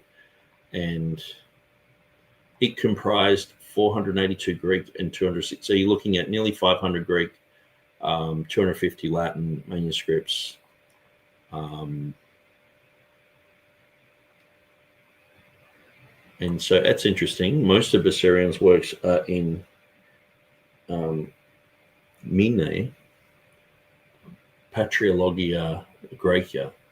So he was a Roman Catholic guy who was trying to make the writings of the early church and things like that more accessible to the average priest. So some of his information is interesting. But yeah, anyway, I'm going to bail from that. Let's continue. And we know what he used. So for his first edition, so for instance, Erasmus had 3 copies of the Gospels to compare. That was how many he was working from. 3 copies. So this is used as a gotcha moment, isn't it? 3 copies of the Gospels. Can you imagine, like, someone like Erasmus, who's lived in England and gone through their libraries? He's one of the main teachers. I think he was in Cambridge or Oxford. And then he's in Rome. Then he's in Venice, where this type, Bessarion's got like a museum manuscripts, and that was made before the time of Erasmus. So Erasmus was there, but apparently, like I said before, maybe there was a green gas around the building. He couldn't enter because I guess it was just so many banana peels around there. Every time he went to walk up the stairs to look at one of those manuscripts, he slipped on a banana peel and hit his head. And it's just amazing that people have been so hoodwinked to think that Erasmus had 3 manuscripts for the Gospels. 3. Like, this just amazes me. Copies of the Gospels, 3 copies of Acts, and 4 copies of Paul's letters. And again, only 1 of the book of Revelation, and that one was not complete. Thus, a few verses of... it almost sounds like when you're talking to a Jehovah's Witness and they're giving you the worst of the worst of the worst case scenario, and you're just like, really? Like, no one ever talked about the Trinity until, 500. And it's like, what? Erasmus are not based on any Greek manuscripts at all. This is why there exists today in the Textus Receptus renderings in the Greek that are not in any Greek manuscript in the world except for those Greek printed editions. I will debate on that. I have debated on that, and it's pretty easy to see where those issues are and how they're and we have a good explanation as to why people would think that way and why it isn't the case. Again, I'm not blowing smoke. This is absolutely true. There are readings in the TR that are not found in any Greek manuscript because they were back translated by Erasmus. They were back translated by Erasmus. So he's not even talking about Revelation 16:5. He's saying they were back translated by Erasmus, and this is in Revelation 22. Okay, so what I'll quickly do, I'll go to my website. We'll just quickly look up Revelation 22.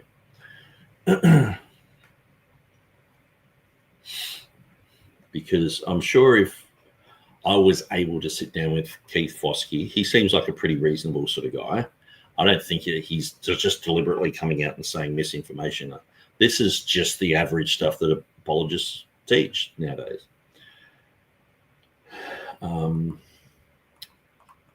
Okay, where are we? Revelation 22. I'll go to verse 19. Now, there was one other thing I was going to look up. Oh, yeah, I might even look up Erasmus. And we'll just have a quick look at it. Some of the things that he did that just prove that, they prove that he had so much more access to documents than what's been made out. Okay, so Revelation 22:19. I haven't gone to this page for so long. I actually forgot this was an issue. There's so many other things I've been dealing with.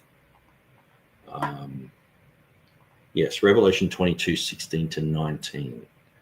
Okay, so I've written an article that, with all my articles, are unfinished because it's like a work of art. You start on it and you just go, well, you just abandon it, you know.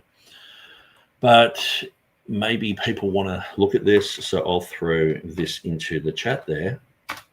This is the last 6 verses of Revelation. So I go through, so this is a work in progress. The pre-1516 Erasmus borrows the manuscript from Johann Ruckman.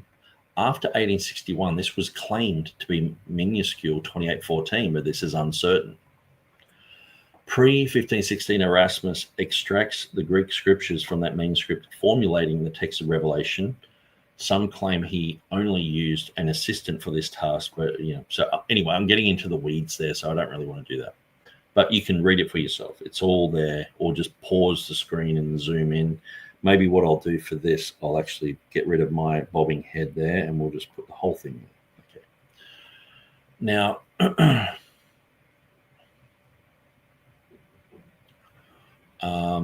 so Erasmus clearly says it is in the Greek copies in Revelation 1:6.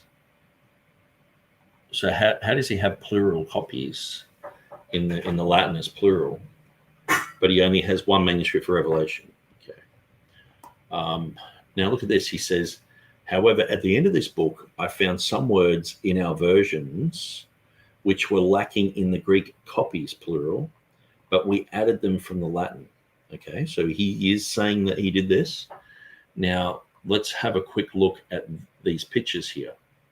So this is Valler's annotations at Revelation 22. Okay, so Erasmus in his 1516 annotations. Now, notice I might have to just crack all these open because we're not really seeing it clearly.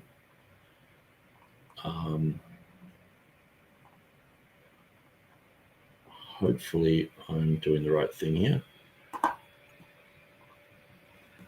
Okay, so this is Lorenzo Valla. He's talking about, something that's added and whatever at Revelation 8:13. So the Laurentianus Codex, this is mentioned in 8:13 in Erasmus's annotation. So he had access to annotations on the text by Lorenzo Valla, who went through a whole bunch of Greek texts. So this is like a summary. So it's a bit like having a Nestle Alarm apparatus. It's like, well, you've got access to apparatuses. I'm not saying it was that in depth, but Lorenzo Valla, he worked on the text and he pointed out where there was certain Greek words saying this and other things.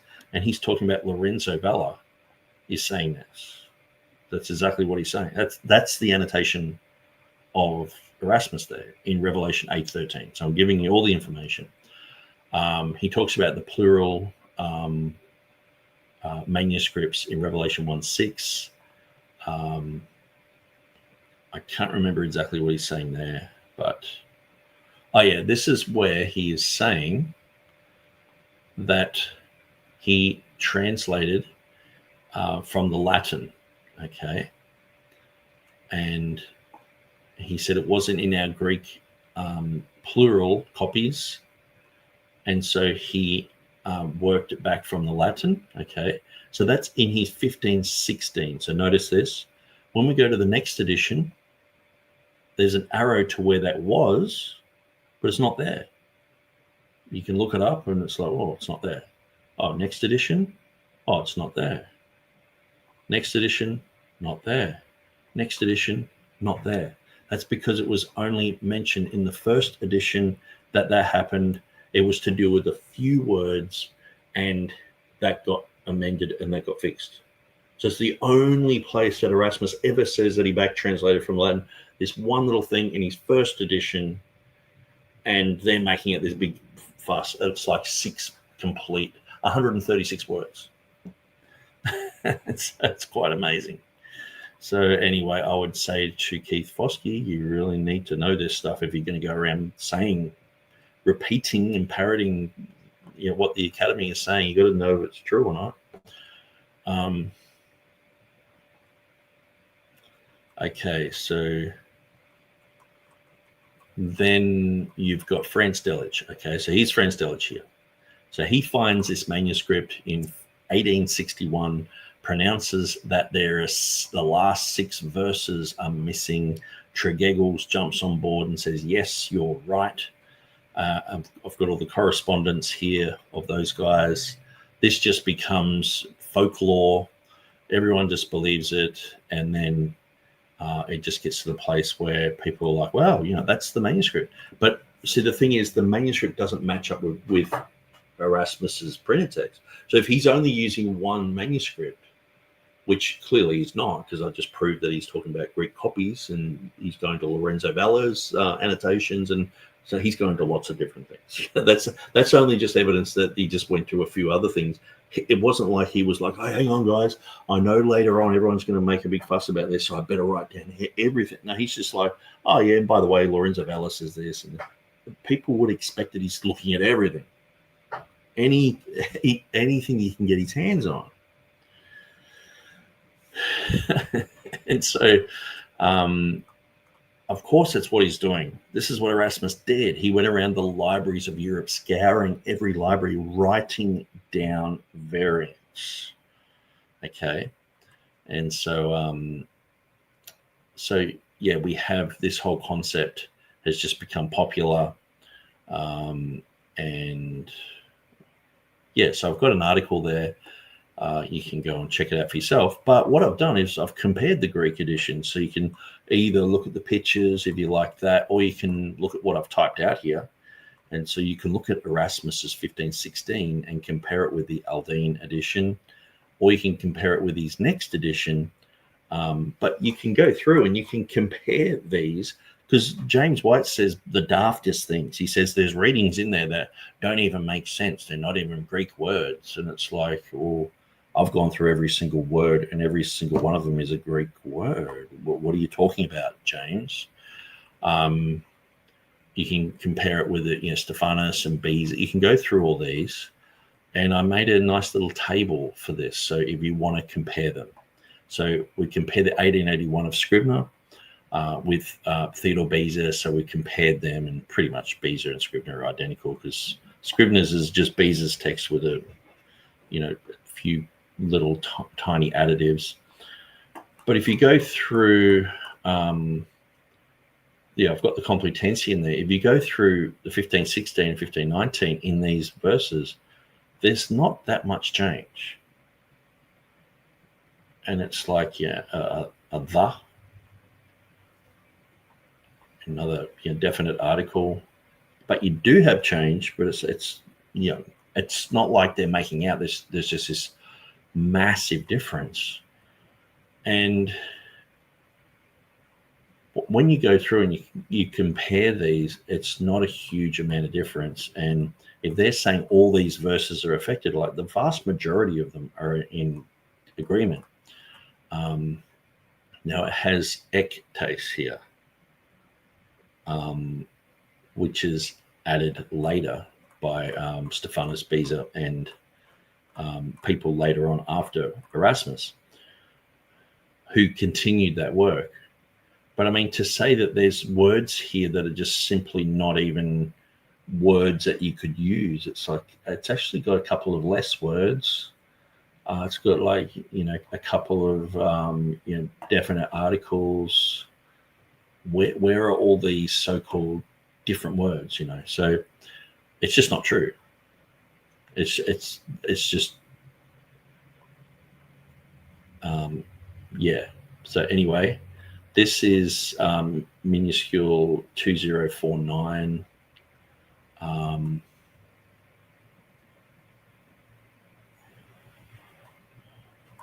Anyway, I'm starting to read it and lose track of where I'm at. So the next thing I want to look at is Erasmus.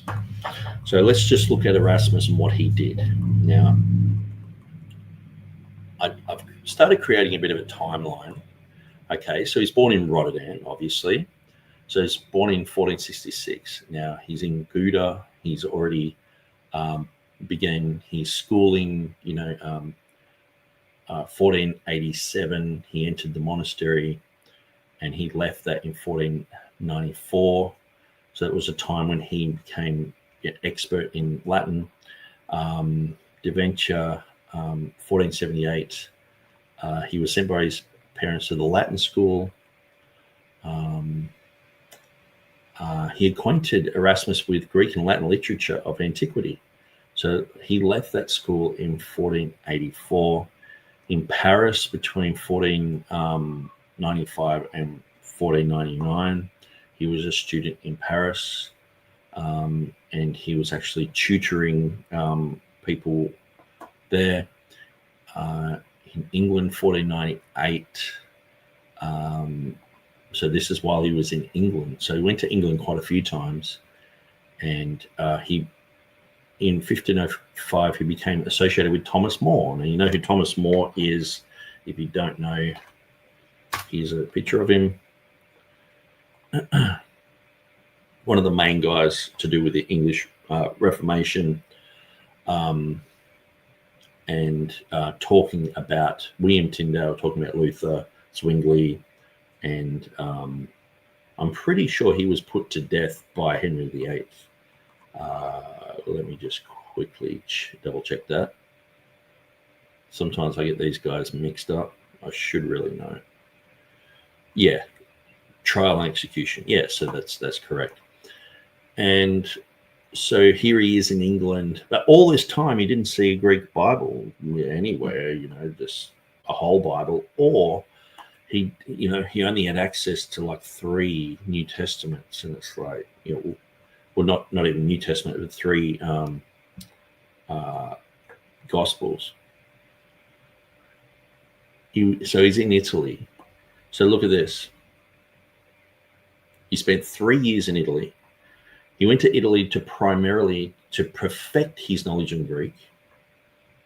He arrived at the town of Bologna in time to witness the triumphal entry of the warrior Pope Julius II. So he lived with, so he got a doctorate at Bologna. He lived with Paulo Bombascio, who, James White will say Bombasius, did this and that. Well, Erasmus lived with this guy for 13 months. So over a year, he's living with this guy. And he's introducing him to all his friends. Obviously, this guy becomes the curator for the Vatican Library. So he obviously knows people. He's up there with the scholarship. And then in October 1587, he wrote to Aldus Manutius, and Erasmus requested that Aldus print his Latin translation of 2 plays of Euripides. And so in 1508, Aldus published Erasmus's Thousands of Proverbs. And so while he's in Venice, December of 1507, he arrived in Venice in 1508 in time to see the accomplishment of the printing of his Euripidean plays. He rose to become one of the greatest Greek linguists of the entire Reformation era. He spent much of his time with Venetian printer Aldus Manutius and Aldus's Greek Academy. So I guess none of those guys would have had a Bible.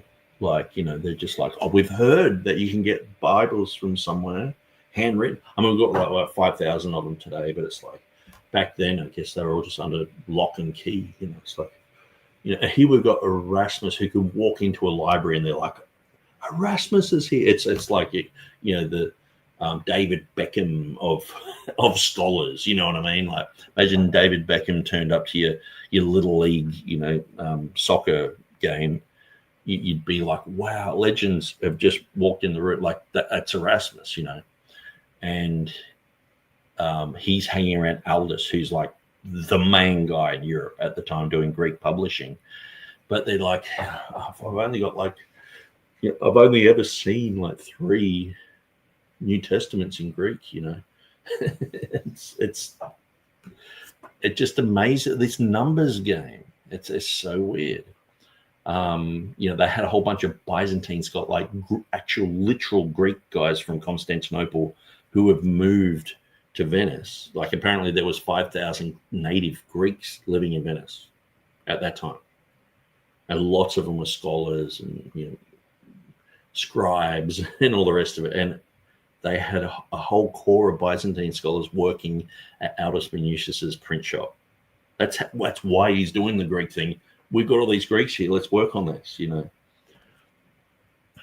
And so he's living there for 7 months doing proofreading for him. And then he was living in Basel for 12 years. A few other places. But I just wanted to point out, doesn't it seem ridiculous?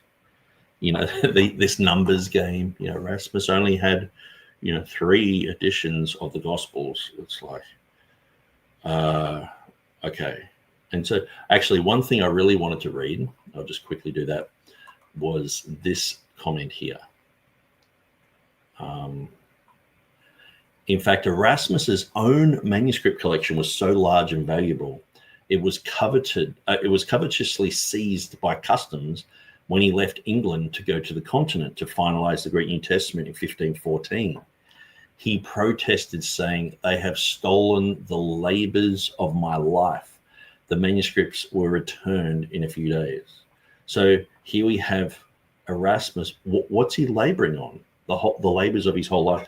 He's writing down variants. He's going to a library. He's reading through manuscripts, and he's going, they have this reading. Let me write that down. He's not copying out the whole thing, maybe just tiny little things here and there. And then he's going through comparing. That's what he's doing. That's his life. He's going through doing this type of thing. And so if he's gone and looked at, say, 50 manuscripts in Oxford and written down a whole bunch of variants, I mean, does that count? Or does he have to have them in his hand? Or what's this numbers game? Why this numbers game? So that's the first edition. For his second edition, which was in 1519, his first edition was in 1516. That should give you some thought, because Martin Luther nailed the 95 Theses in 1517. All this is happening at the same time. All this is happening. First edition of the Greek, 1516. Next edition was in 1519. He gained access to some other manuscripts. Thus, he engaged in textual criticism. This is the part. Okay, he said the big thing. He engaged in textual criticism. This is something James White has popularized. It's a bit like saying, like me turning up to a football game.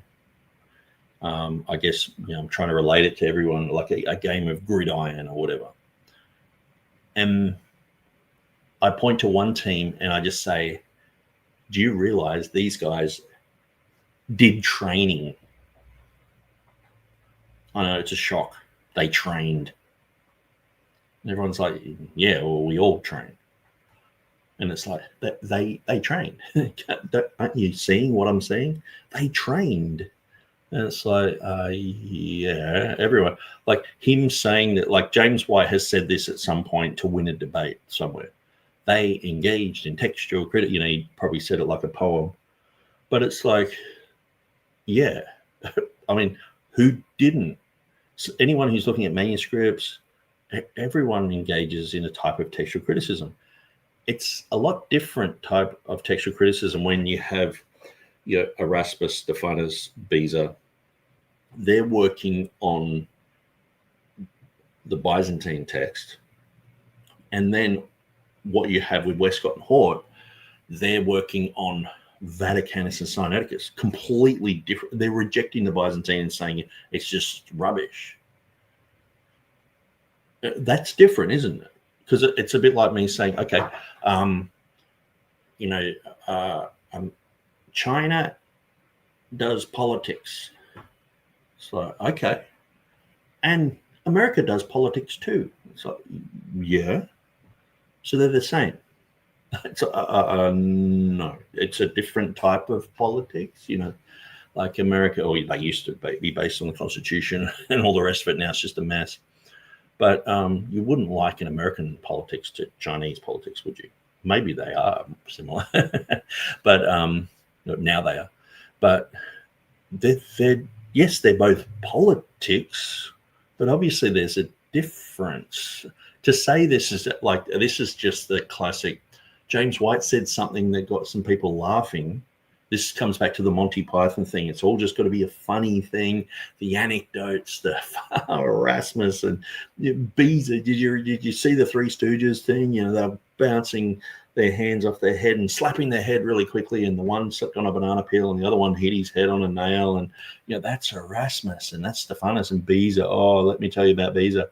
Joe Biden walking around with an ice cream, and these type of anecdotes are just their way of getting of just throwing dust in the air, so you don't state the obvious that they don't have a text during this time. No one made anything remotely like Westcott and Hort's text, because it's just not in existence. Doesn't exist for another 400 years, 350 years. No Bible, no text like what they've got. So let's listen to that again. That I to some 16. Next edition was in 1519. He gained access to some other manuscripts. Okay, which other manuscripts?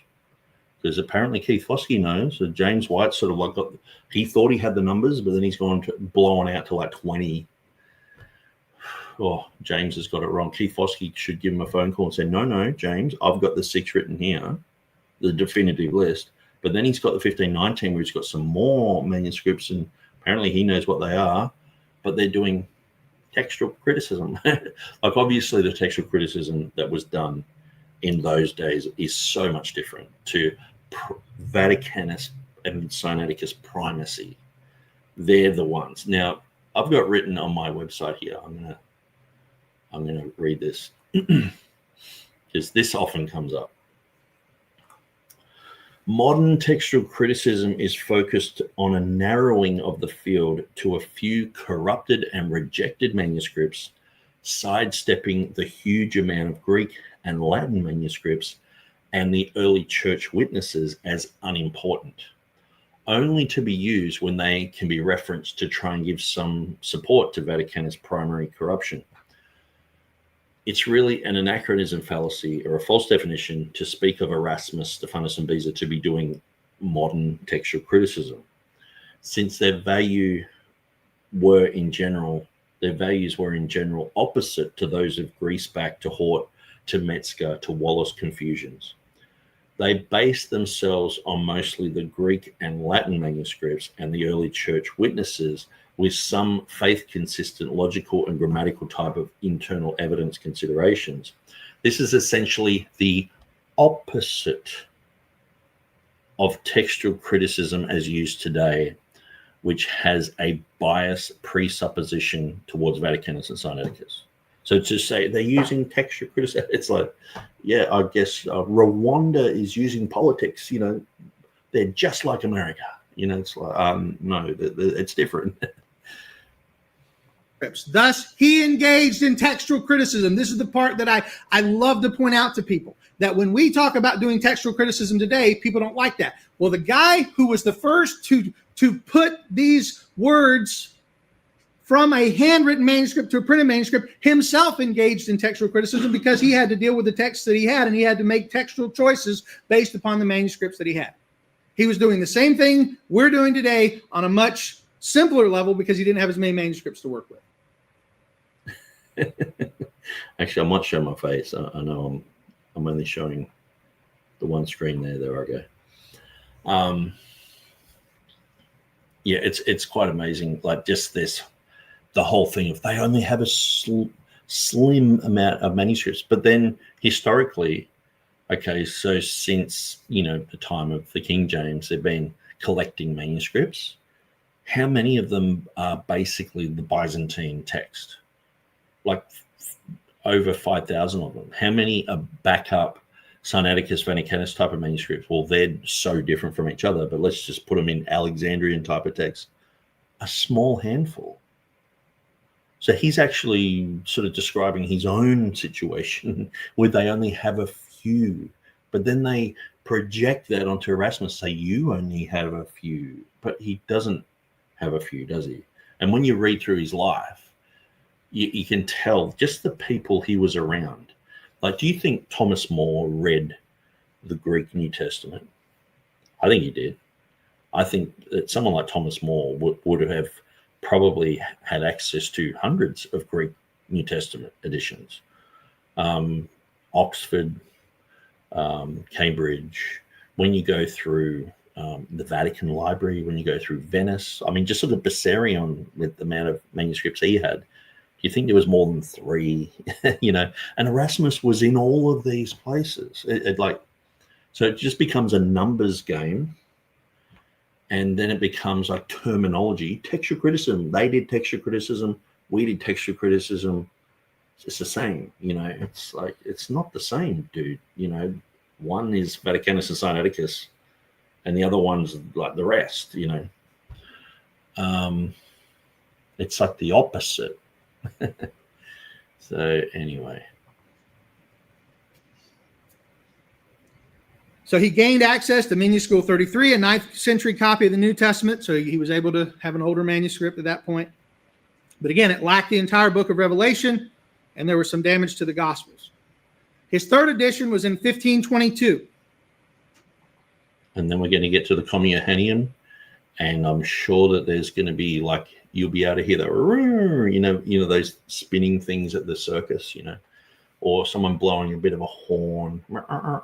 You'll be able to hear the laughing of, you know, he's not the Messiah, he's a very naughty boy. You know, this type of stuff that would usually come from atheists or usually come from a Bart Ehrman type of thing to try and get you feel like using comedy to make you feel ashamed. Like, yeah, I know. There are some things that we believe that are a bit weird, you know. Yeah, they're mocking it, and you know, you feel shamed. You know, Richard Dawkins type of pressure on you. You know, this is usually what happens. That the anecdotes start happening, and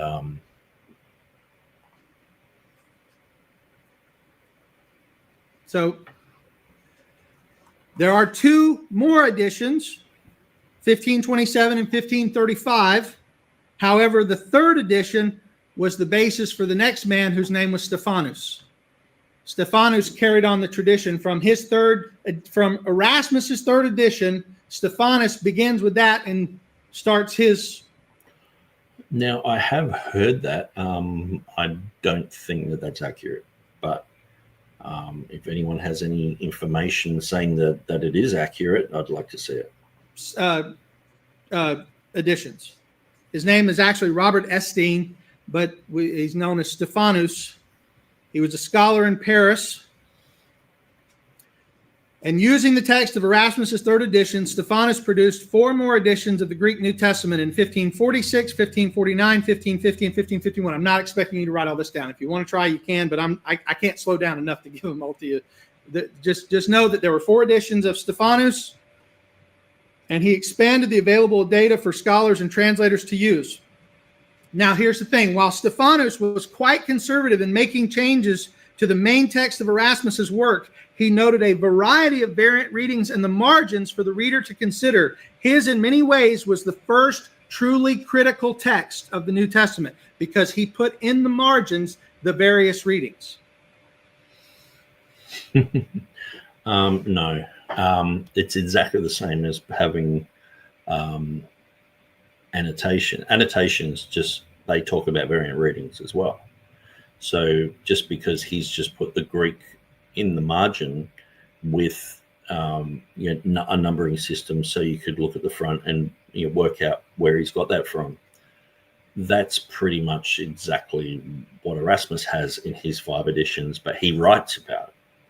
So it's like the annotations are really that. But Stephanus has just put a reading there more like an apparatus type of thing.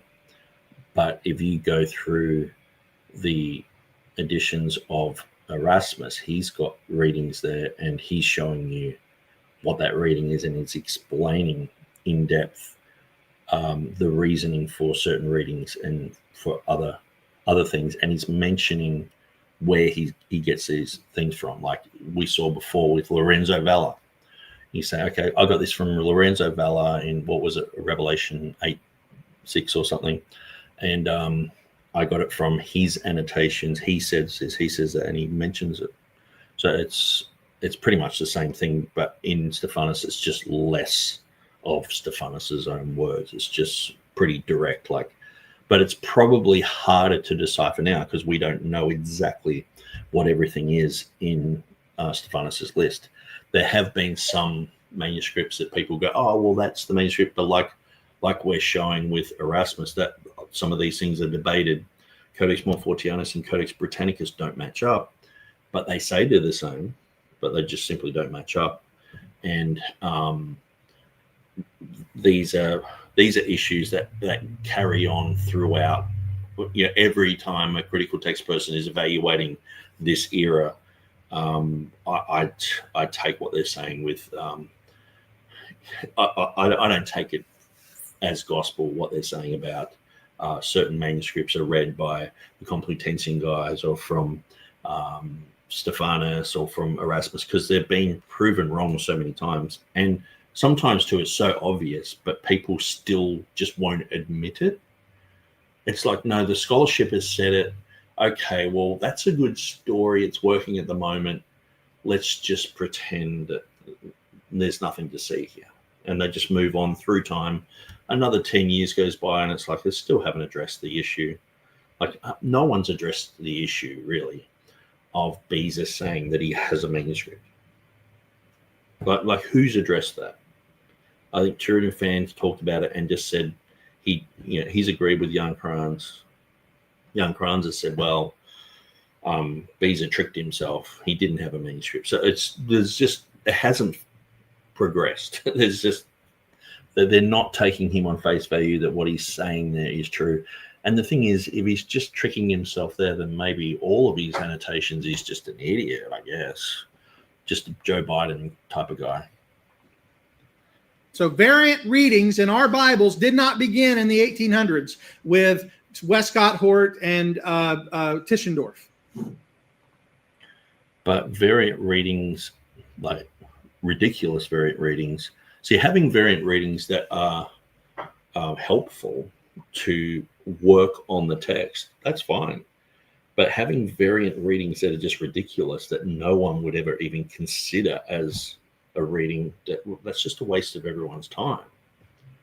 Variant readings did not begin with the New International Version of the New American Standard Bible. The thing is, like say Westcott and Hort, they have the marginal note 616. Was anyone curious about that, or has it helped anyone? It's just this weird reading that just people go, oh, the people have put those type of readings in the margin just because it's like, that's curious, isn't it? That's cool. I'm sure Bart Ehrman would love to put that in, but it hasn't helped anyone. Like why even have it there in an English edition? And from like, what was it? Like one manuscript, and now they've found papyri that has it. And I just found it in papyri 1, which is pretty interesting. At the top of papyri 1, it has 616. Or any of those. Variant readings were known about and studied during the time and prior to the time of the Reformation. The manuscripts from which...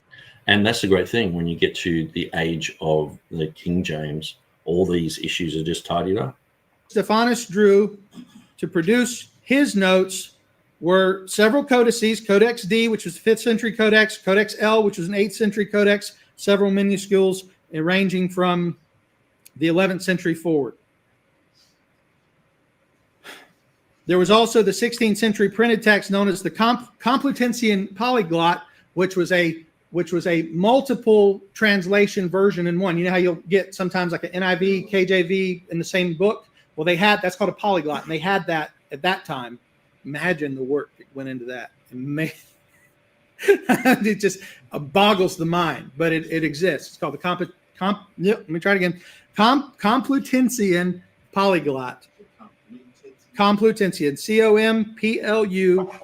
COMPLUTENSIAN, S-I-A-N, Complutensian polyglot. So usually a polyglot is to do with different languages, not like NIV, ESV, sort of, etc. But yeah. And it was a 16th century printed text.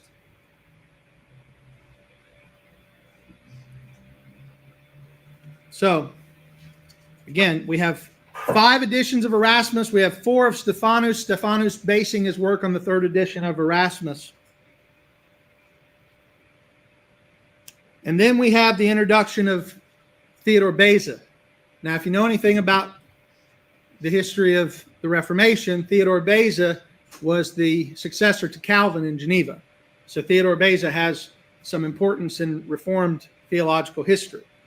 Theodore Beza was a scholar in Geneva who would ultimately become the successor to John Calvin. I don't know why I just read that sentence. I literally just said that. Sorry. Beza continued to refine the Greek New Testament based upon the manuscript data that Stephanus provided, and as well as some additional texts, such as Codex Claromontanus, and though he seemed to have rarely used that one. And Beza's primary work was not that of supplying new manuscript data, but rather of critically examining the data that his predecessors had provided. By the way, this particular...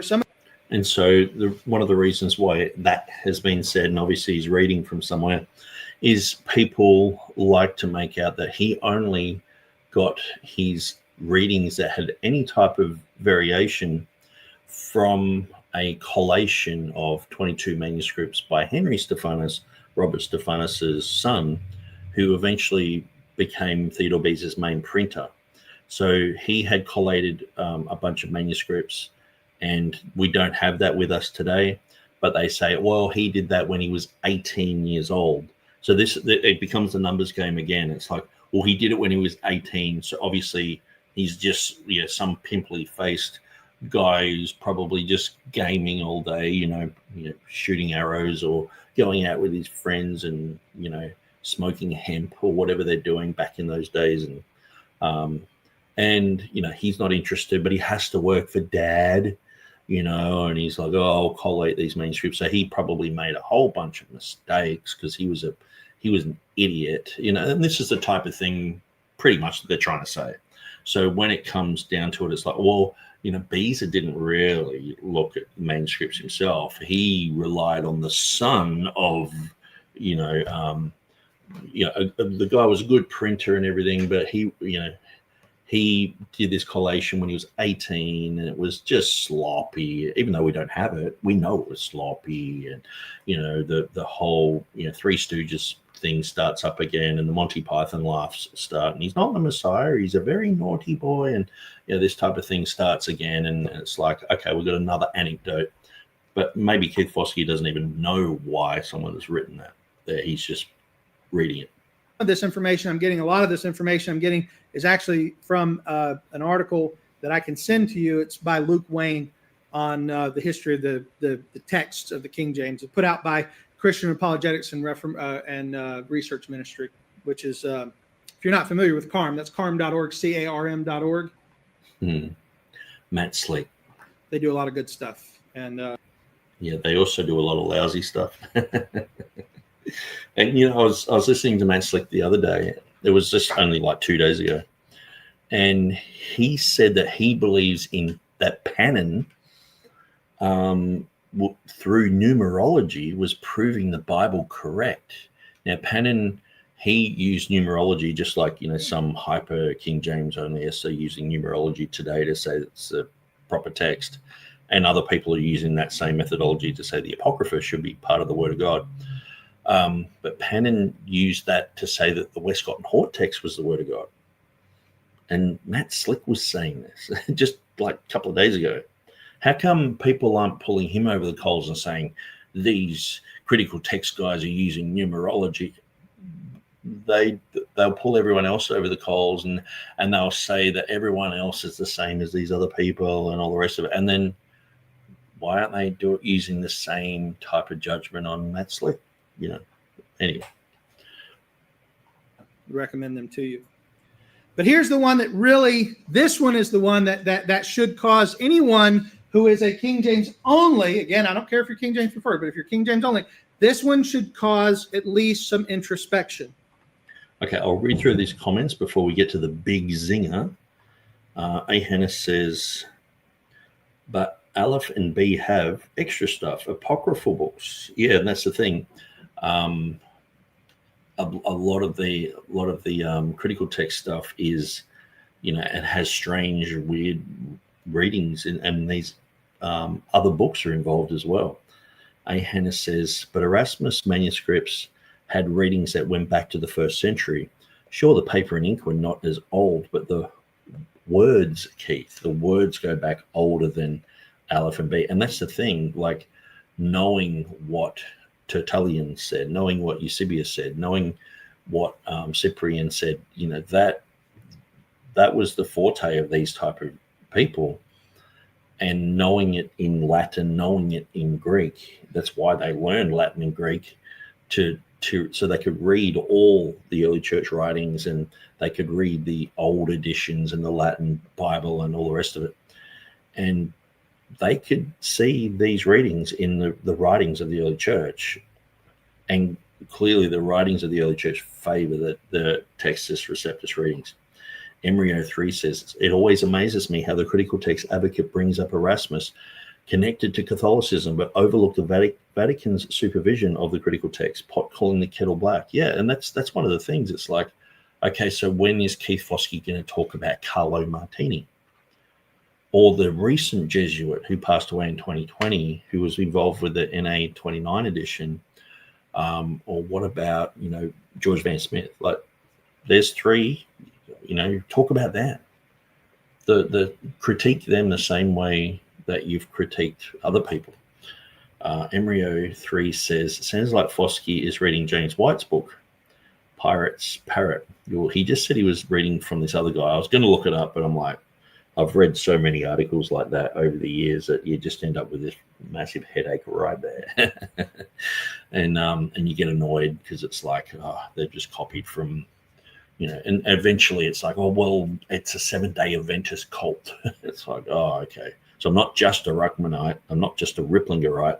I'm not just an Andersonite, but I'm a 7-day Adventist and a Catholic and a Mason. It's like, oh, okay, whatever. Embryo says, what many don't understand about the manuscripts Erasmus used is that those manuscripts represented a vast amount of other manuscripts that no longer exist. Greek readings that no longer exist. Where did the other language manuscripts get their readings from? Common sense. God was involved with preserving his text. Very good. Bible Highlighter is in the house and says the TR line, Erasmus, Stephanus, and Beza, does not compare to all the horrible false doctrines found in Vaticanus and Sinaiticus and the modern Bible movement. I mean, even people are like, well, Vaticanus, it's on our side. Okay, so you want a manuscript where Jesus dies from getting stabbed. So Jesus is alive on the cross and they stab him and water and blood comes out, and then he speaks after that. So that contributed to his death. You want, the Vaticanus says that. You want that type of Bible. And so Everyday Man of God Ministries has to bail. And so it's nearly 4 hours. So I'm just going to let him do, I know he's going to go to Revelation 16:5 because this is James White's gotcha trump card. And I'll let him talk and then I'll just give my opinion on it, which I will debate anyone in the world on this and win. Because Beza was very conservative in making changes. Okay, so he was very conservative. Beza's a good guy. He's a great guy. But he did make... But, he's not the Messiah. He's a very naughty boy. A very famous conjectural emendation, meaning... I promise you it's not a conjectural emendation. I promise you that. I will, if someone had a gun right to my head right now and they said, tell me the truth. If you lie to me, I'm going to pull the trigger. Is it a conjectural emendation? I would say it is simply not a conjectural emendation. And I would live. he made a choice to change something in the text that still exists today. Okay. And it still exists in the TR, and it still exists in the King James Bible, but Thankfully it does, yes. it is not in any handwritten Greek manuscript. Dung dung. That's where you get it wrong. Now, when we go, I've got Revelation 16:5 open here, but let me just jump into Matthew, and I will just school Mr. Foskey here on the issue of nomina sacra. So nomina sacra, a lot of people don't understand what it is, but it's basically just an abbreviation of terms like Jesus or Christ or God, any type of sacred type of name. Now, so if we go to Matthew 1, now we see that say Jesu Christu here, yeah, it's expanded. This is not a nomina sacra, okay? English, Jesus. There's no nomina sacra here that you can see.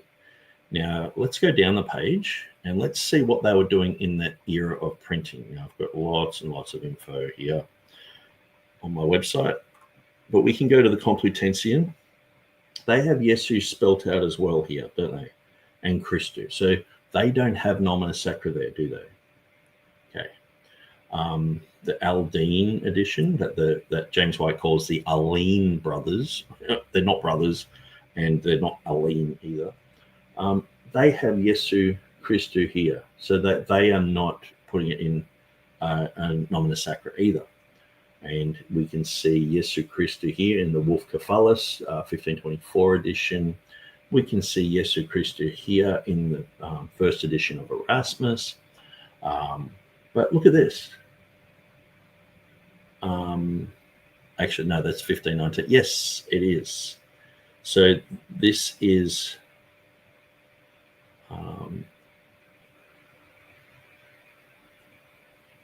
no, that is not a nomina sacra. That I just spotted an error in my site, because I guess I probably wrote this down. No, that's not the edition of Erasmus. I just saw Jesu Christu, and I thought that's nomina sacra. This is the 1549 of Stephanus, so this is further down. Jesu Christu. Here, yes, it is in nomina sacra. Sorry, I was correct. 1546 of Stephanus has Jesu Christu in the nomina sacra form. Now, the vast majority of people printing the Bible in those days, they were expanding nomina sacra. So if it says God, they don't just have a theta and a sigma, that they expand it to have theos. You know. So here I can show you. So that's all the printed editions. We do see that in the one of Stephanus, he does have Jesu Christu there, and I should really probably make that into a nomina sacra line. I don't think I knew how to do it like 15 years ago, so that's probably why it's like that. Let's just have a look at the text of Stephanus here. Yeah, it does. It does have a tiny little line there showing it is a nomina sacra. Okay, and that's cool. Now, when we get into the Greek, okay, so here I've got Papyrus 1. It has Jesu Christu Wio David. So even the Wio, the son, is in nomina sacra. Here we see Codex Vaticanus has Jesu Christu Wio, and Wio spelt out, okay, but Jesu Christu is still in nomina sacra. Now, I challenge anyone, Keith Foskey to find a manuscript where Jesus or Christ, I'm not sure about Christ, but I know about Jesus, where they can find a manuscript that spells Jesus out. Because if we look here, it says Jesu, all nomina sacra. Jesu, and we're still going down. Jesu. Okay, it's not until we get to Bengal's printed edition, so it jumped from 1300s to 1400s, and then we've got printed editions again. So none of these manuscripts have the nomina sacra spelt out. Okay, so that's very important, because I could just say to you, the correct reading of Matthew 1:1 is, and if I go up the top here, Vivlos Genesius Euku. That's what it says, Euku. It doesn't say Jesus Christ or Yesu Christu. It says Euku. Now, you would know that I'm making an error there, because we know that Yesu is just the expanded nomina sacra. Okay, now that you know that, let's go to Revelation 16. Okay, and let's just quickly have a look. Now, Revelation 16:5, this is on my website. Every manuscript has holy there. Okay, but when you understand the holy is there for a reason, it's there because the name of Jehovah is there. Now, I want you to have a look at this.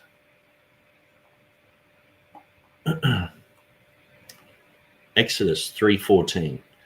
And the Lord said unto Moses, I am that I am.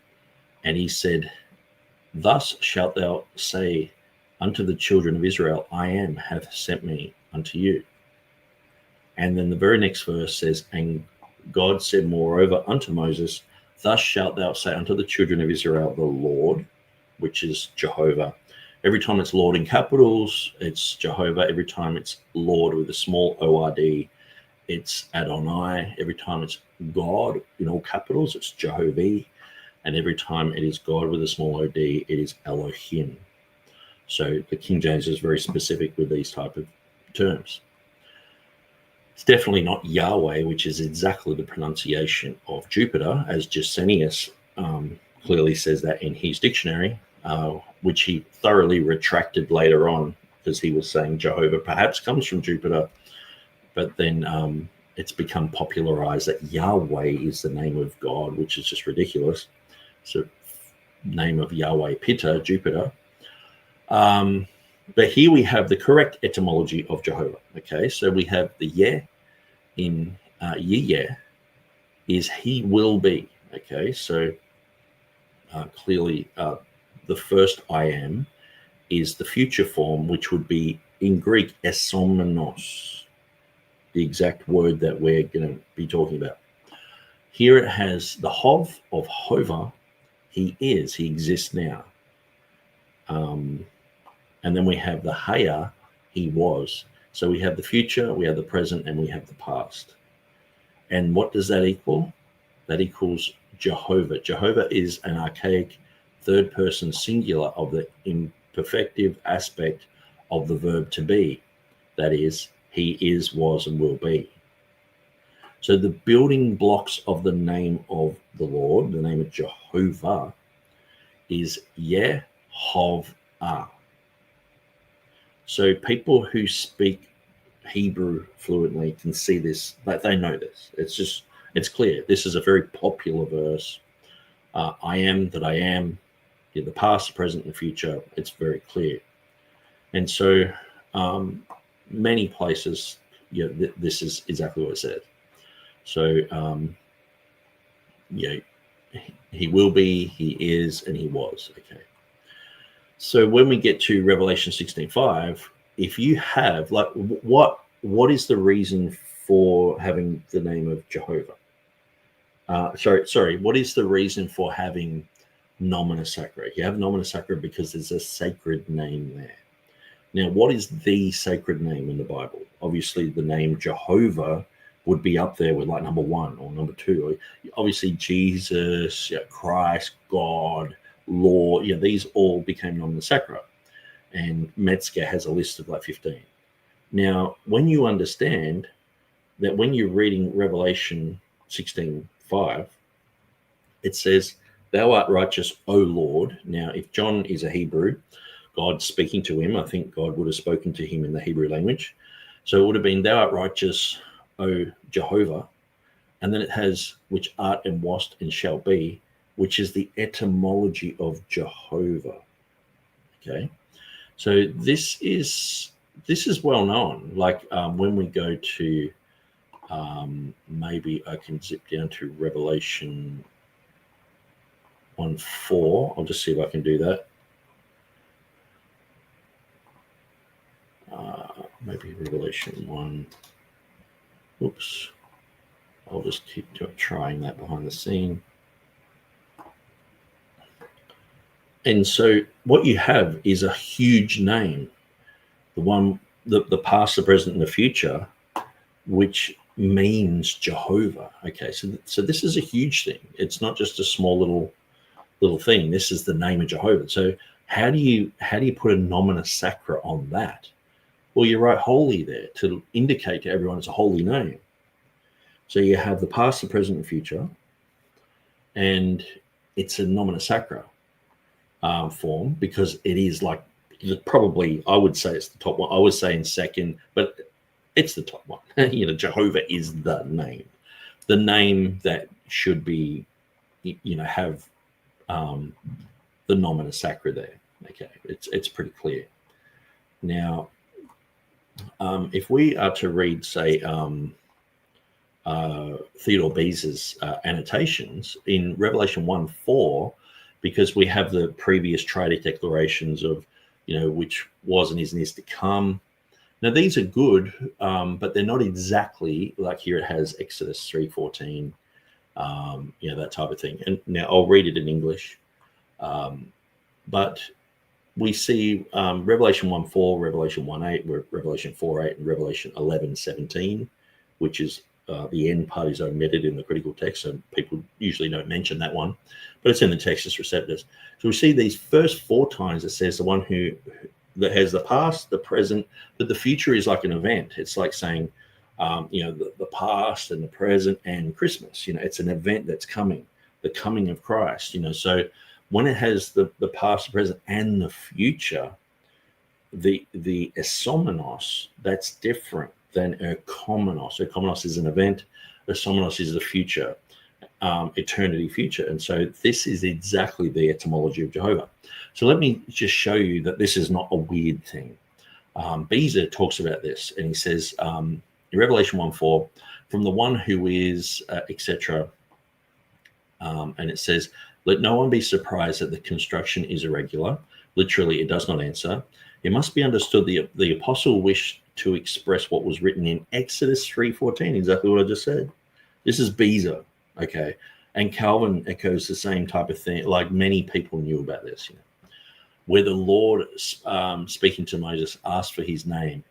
Say he says to the Israelites, like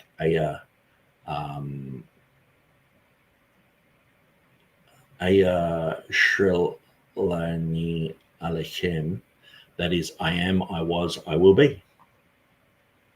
So it's the past, present, future. That's the name of Jehovah. It's very clear. He sent me to you.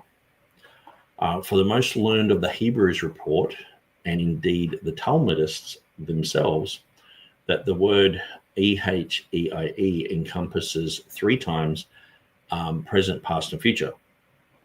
So that's the name of God, has the past, present, future in it. And by the perfect and complete stability of God in all respects is signified. But who could have expressed this in a single word? But the knot does not yet seem to be untied. For why did he not say to Ontos? I answered, John wished to explain the sacred name, Jehovah, whose etymology is given in that place in Exodus. For if he had used un and erkomenos, the participles en as a verb, he certainly would not have expressed that name, but only its meaning. Namely, if he had said to ontos kai os en kai to erkomenu, therefore un and en and erkomenos must be taken not as participles but as proper names. If you were to say word for word, grace to you and peace from he who is and who was and who is coming, in order that this could be understood in the Greek language, it was necessary to add the prepositive article. So he's talking about why some people say that this is a the solecism, but it's not. It's a name, and so when you understand it's a name, but in the meanwhile, he's saying it's related to the name of Jehovah, Exodus 3:14. So pretty much everything that I'm saying, I'm just trying to give you the receipts to show that I'm not making this up. And he says, see below in Revelation 16:5. Okay, so it's very, very clear there. And so when we go to Revelation 16:5 and we look at his annotations, he clearly just says this. So when he has already mentioned something, he doesn't like to repeat it because I guess it's just a waste of space. So he just says, read Revelation 1:4. Okay, so I'll go to Beza here. And even Erasmus said, well, it probably, or it's the past, present, and future. He's talking about that there. Although the interpreter changed from, however, to flow with the list mentioned above, who is, who was, and who is to come. And so he's changed the form there. But let's read. Okay, so we'll go with TurretinFan's explanation because, he's a fellow Calvinist. Keith Foskey is a Calvinist. I'm not, but I'm sure he would trust this maybe over Jan Kranz or KJV today or whatever. And who you will be, okay, and shall be. Kai ho esomenos. It is commonly read kai ho osios, the article indicating, against all manner of speaking, that the scripture has been corrupted. So he spotted that there was a problem here. The article was indicating that there is a corruption. But whether the Vulgate reads the article or not, it translates osios no more correctly as sanctus, holy, wrongly omitting the particle K, which is absolutely necessary to connect dikaios, righteous, and osios. But when John, in all other places where he explains the name of Jehovah, so all these other places, so as he said above in 1:4, so he's talking about that I just read before. He's already talked about this. He's explaining the name of Jehovah in all of these places.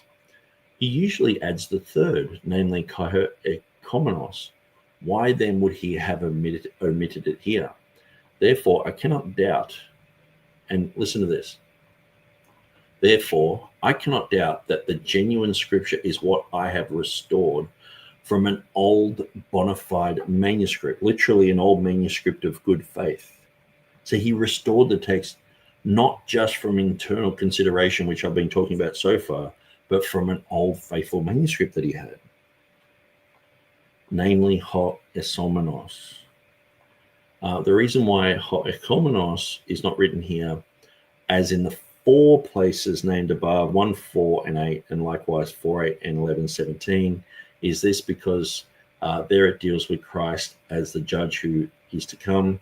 But in this vision, he is presently as already sitting on the tribunal and exercising the decreed judgments and indeed eternal ones. Okay. So what is Beza saying? He's saying it's the name of Jehovah. How? Like it's the holiest name of God probably in the whole New Testament.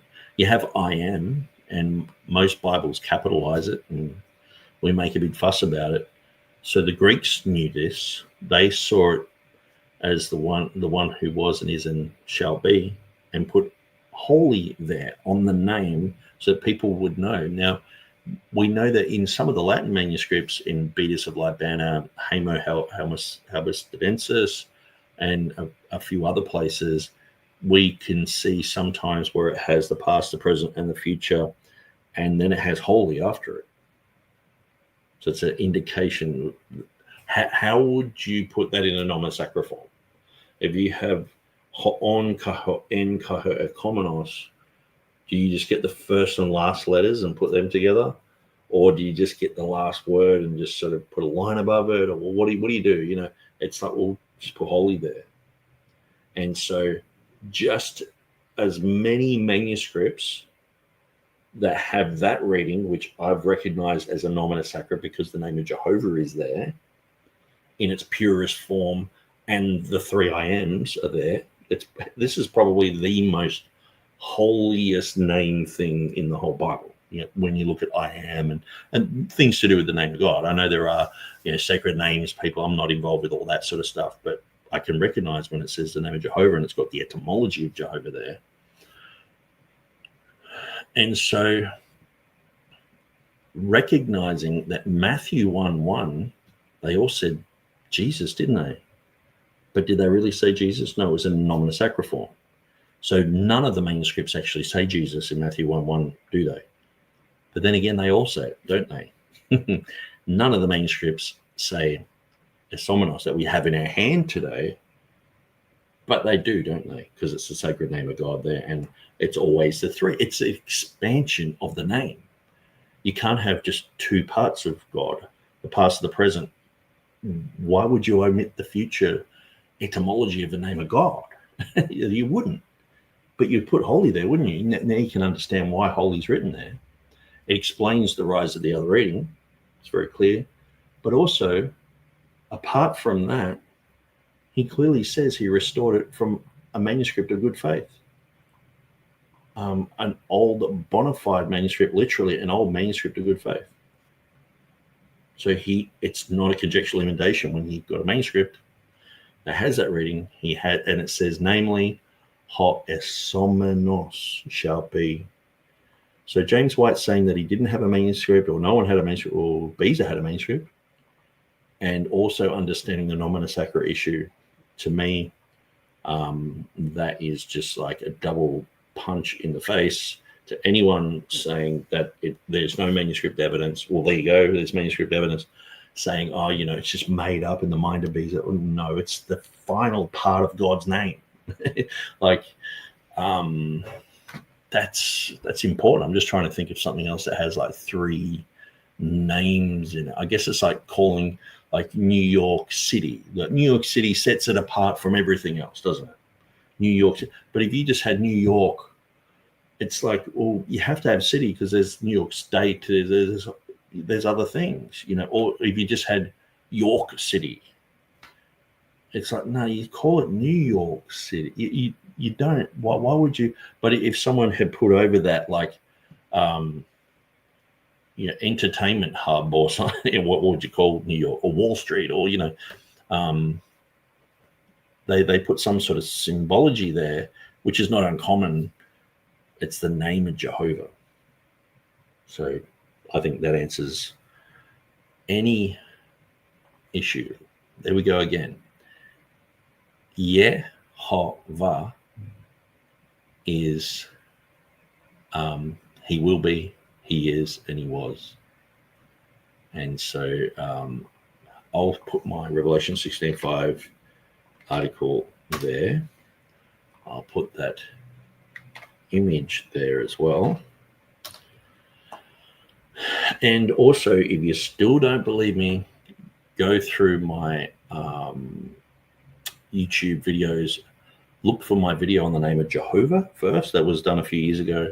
But then also watch my Nehemiah Gordon interview where he's basically saying exactly the same thing. And we even looked at this here, and he said, actually, the Hebrew letters are around the wrong way. And I was like, oh, yeah, they are. And he said, don't worry. Every time I go and make a picture like this, they all just end up around the wrong way. It's just the way that the computers work. They just hate the whole, right to left language system. So, okay, we'll go through this a little bit more. I'll catch up on some of the comments. But I think anyone who was doubting that Revelation 16:5 should be in their Bible, now you should see that it's just as much in there as Jesus is in Matthew 1:1. Jesus is not in Matthew 1:1. Doesn't say Jesus. Doesn't say Yesu. It says you. But once you know it's nomina sacra, it unfolds. It's Jesus. Once you know this is the name of Jehovah, it unfolds. It's the strongest. Like in the Old Testament, they were very fussy about this name, and a lot of people don't understand how fussy they were with the name of Jehovah. So going back and looking at those things and understanding how the Old Testament used that name, and in many of the translations and things like that were done, sometimes they just transliterated, or they just had they had it written in Old Hebrew and everything. Blah, blah, blah. So fussy about this name. So what they're going to get to that part of Revelation where it's got the etymology of Jehovah, it's got the three I ams there, and and what they're only just going to cut God's name, have two parts and not the third part of it.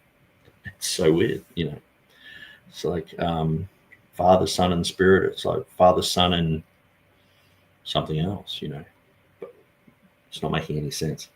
A. Hannah says a Calvinist ragging on Beza and parroting a falsehood about his actions. Whoa. Bible Highlighter says Ivan Pennin used Westcott and Hort's edition as a starting basis. He selectively used many alternative readings that Westcott and Hort had suggested, picking and choosing almost arbitrarily from various manuscript variants. Pennin made deliberate adjustments to the text to ensure the numeric patterns he sought would appear, creating a Greek text that was not identical to Westcott and Hort's. There you go. You're saying, the Bible numerics, but then when it doesn't fit, you just change the text to make the numbers up. But it's interesting that when they were trying to convince the people to go with Westcott and Hort's text on the Urdu Bible, that what happened was they actually sort of created a bit of a halfway between the Westcott and Hort text and the authorized version, and just selectively used a few things here and there. I think later on they tidied it up, but that was in a book in 1899, and they were like, well, people are now making up a hybrid sort of text, and it's like, what a mess. Just stick with the TR, Bible Highlighter says, in other words, Pennin cheated by making his own tailored Greek text so the numbers would fit well. And he's Matt Sleek believing in this. It's like, well, okay, is anyone going to rebuke him for that? Pennin was not going off Vaticanus and Sinaiticus or Westcott or Hort's text in their purest form. Wow, very interesting. Robert Tucker says, God bless everyone. Believe in Christ Jesus to receive eternal life right now. Yes. That's very good. Good message. Bible Highlighter says, indeed, Jesus is the way, the truth, and the life. Amen. There is no other name under heaven by which to be saved. Yet modern Bibles teach that Jesus is the begotten God, like the NASB in John 1:18, which is false. Jesus came in the flesh, but he did not have a beginning as God. Jesus was always God. Yes.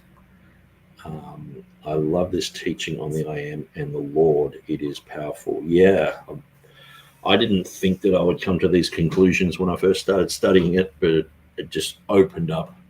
I just kept opening it up. And that's the thing with Scripture. The more you study it, every verse, like Revelation 16:5, I mean, I would just read over it and go, whatever. And then it was just because James White kept saying it, and it's like, I'll look right into it, And I used to think, well, Beza said he had a manuscript there, And in 2013, I was saying that, well, Beza had a manuscript there.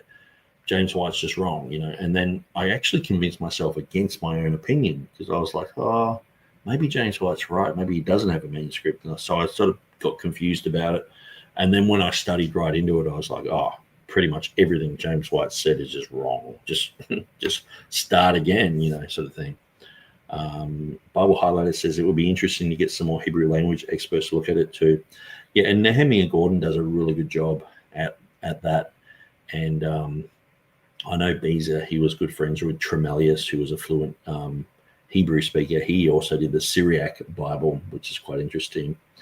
I know Gordon checked it. It would be cool to have more check it out. I can't remember who else I've asked. I don't think I asked Joseph Weissman, who was recently on my program. But yeah, that would be a cool thing to do.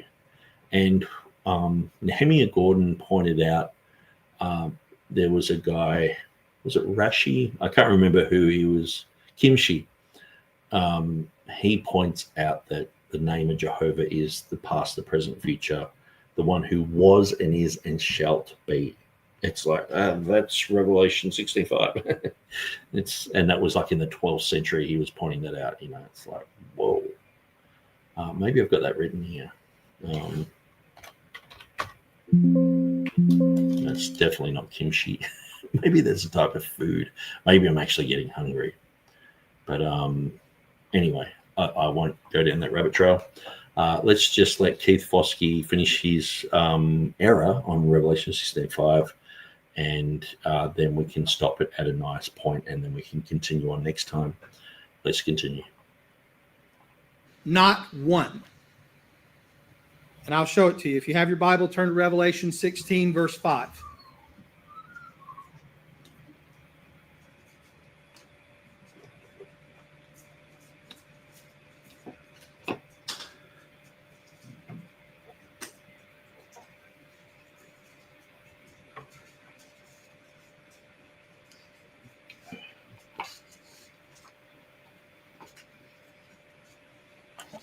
In Revelation chapter 16, verse 5, the King James reads, well, the phrase that is in question is the question, and shall be. But I don't have a King James in front of me, so Mike, I'm going to have to ask you to read it. Mike, would you read Revelation 16:5 for me? I heard the angel of the waters say, Thou art righteous, O Lord, which art, who was, who shall be, because thou hast judged thus. Okay. Who was? Who Was, who shall be. Okay. Who art and was and shall be. Was, who shall be. Okay. Now that sounds right. That sounds like that. But who are and was and shall be.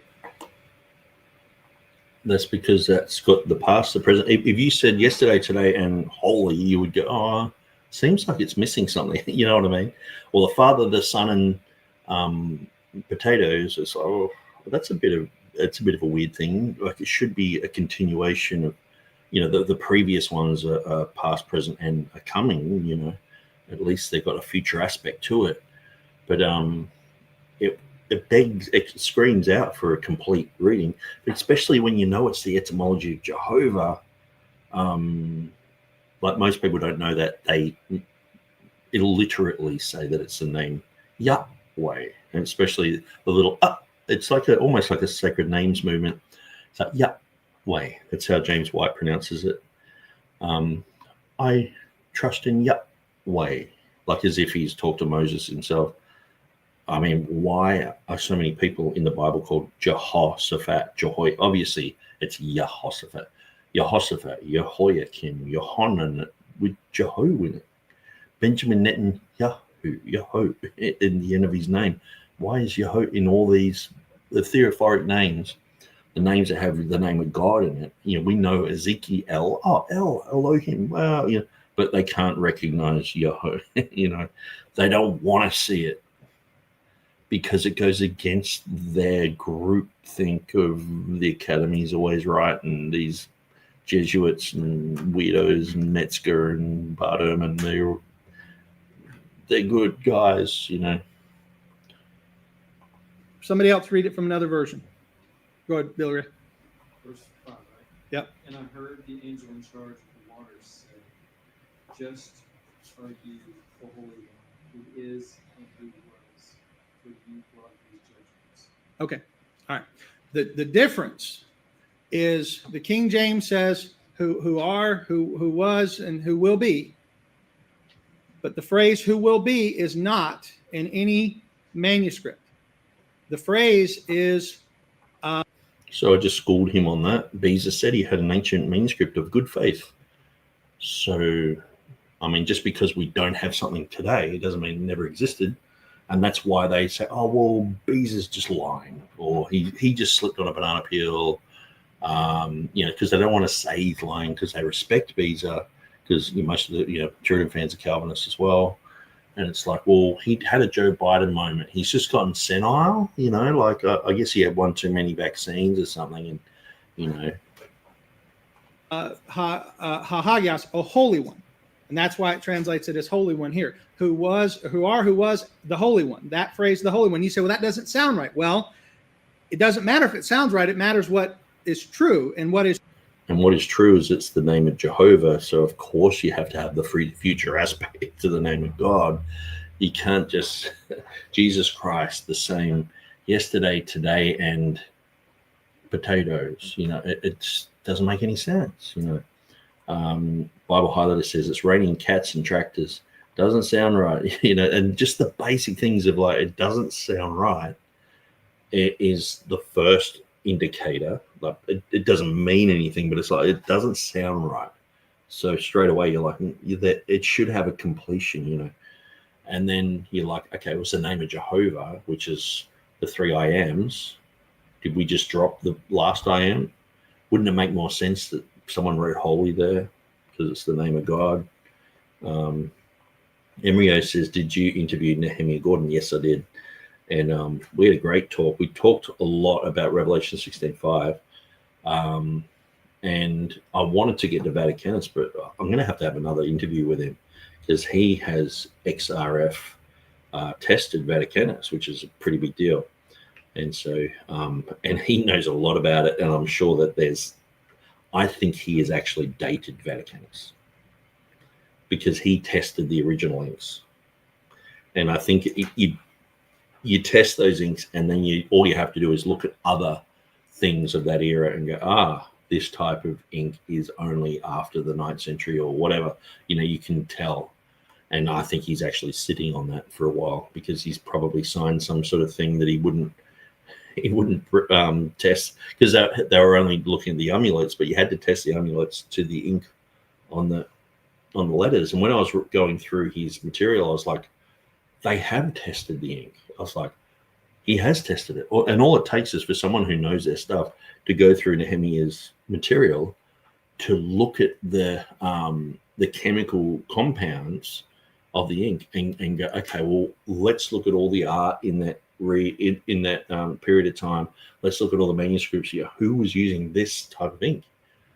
And it's like, oh, well, that was around 4th century. Okay, it's old. Well, that was around 13th century. Oh, it's recent. What was his stance on the LSB reading of Yahweh? He said that the name of Yahweh is from Yahweh Pitta, which is Jupiter. The exact way that they used to say it in the Roman Empire, Yahweh Pitta, Jupiter. And so he wouldn't even care what the LSB or whatever, because there's so many modern Bibles, but he reads fluent Hebrew, and he's just saying he's found 1,000 manuscripts with the name of Jehovah in it. And it's very interesting because some of them, he's like, well, some of them don't have the vowel points because they used to write the letters.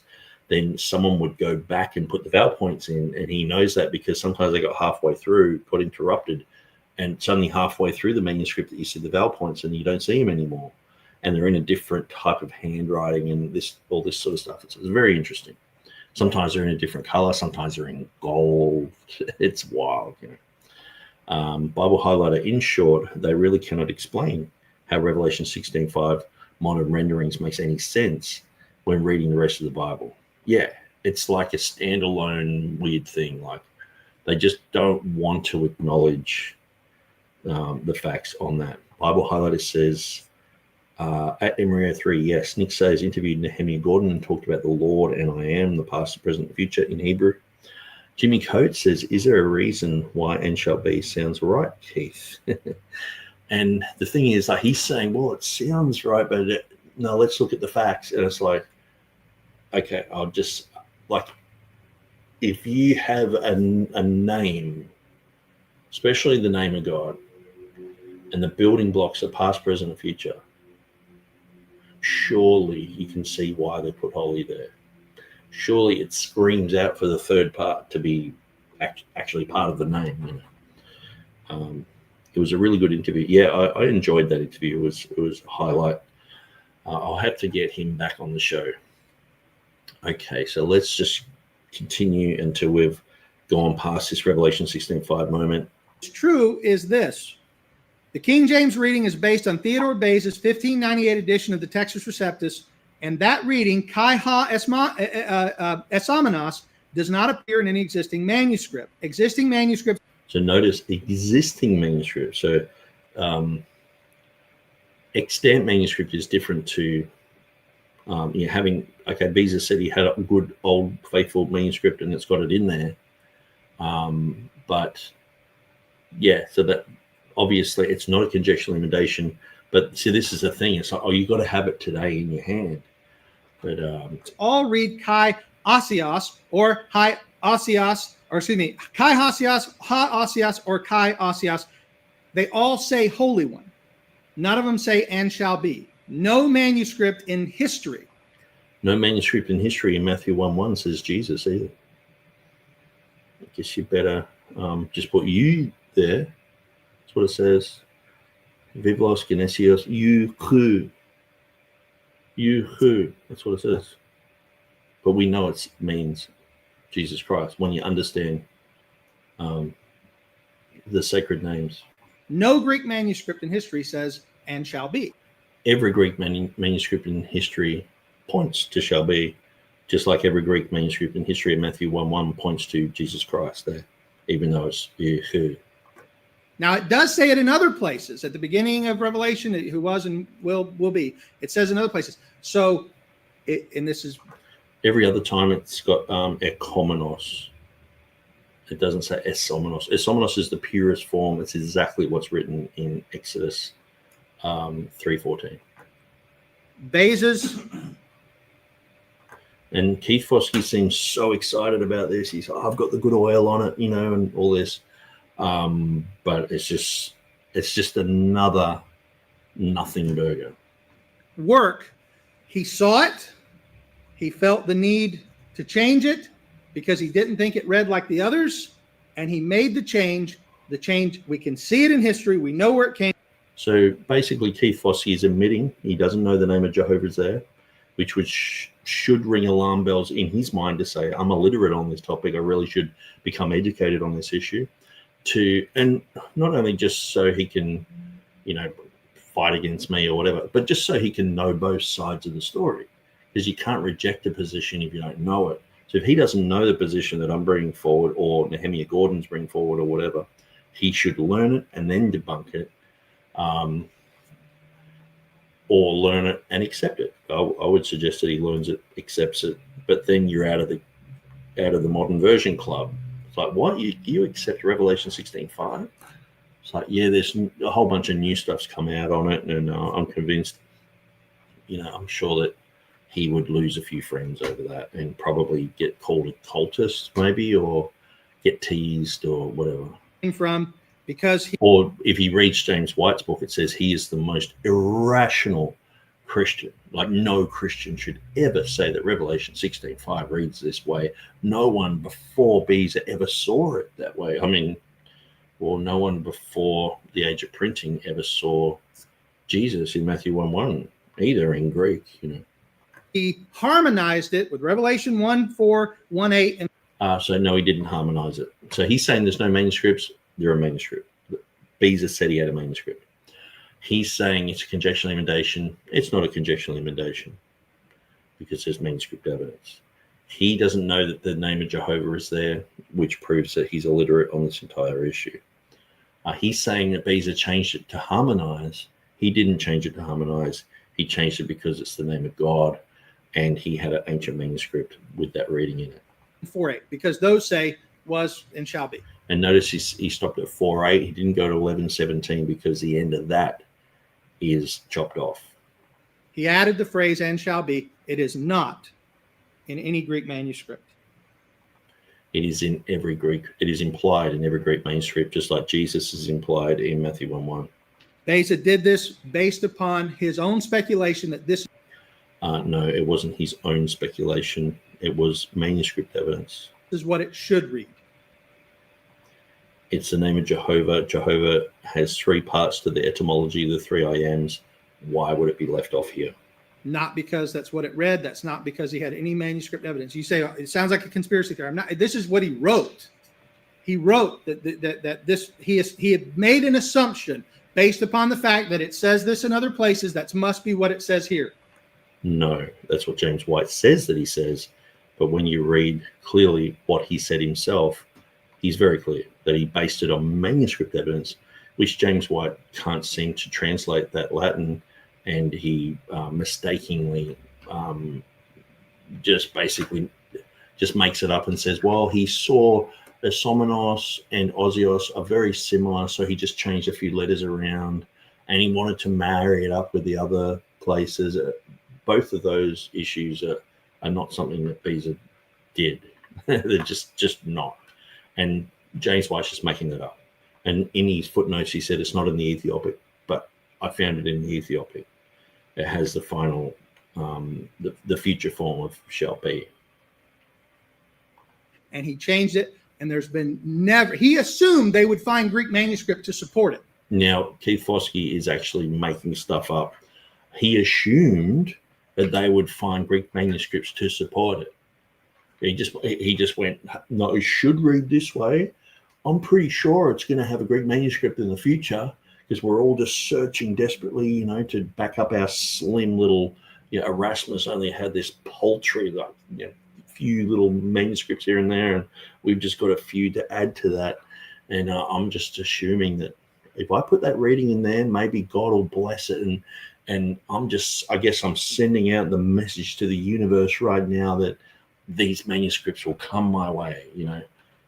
Keith Foskey is making this up. I know everything about Revelation 16:5. I've read everything on it. I've got my finger on the pulse on what's being said about it, on who said what, when they said it, and this is new information. But Keith Foskey is just making this up, and he would have to admit that. He assumed at some point they're gonna determine that was the real reading. At some point, well, pretty much everyone believed what he was saying, and let's just have a quick look at Revelation 16:5 again. I'll just quickly show you this.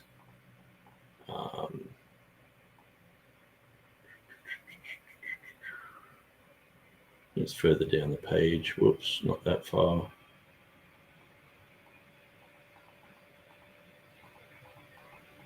And I think you'll be shocked to think of what people were thinking about. Now, I've gone past it. Here we go.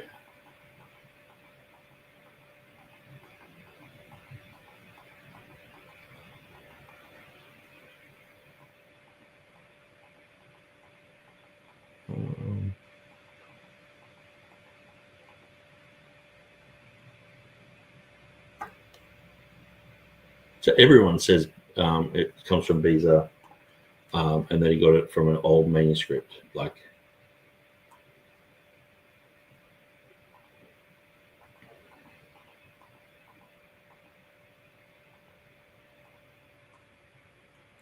Okay, David Paris, a German theologian who wrote In Apocalypsen in 1618.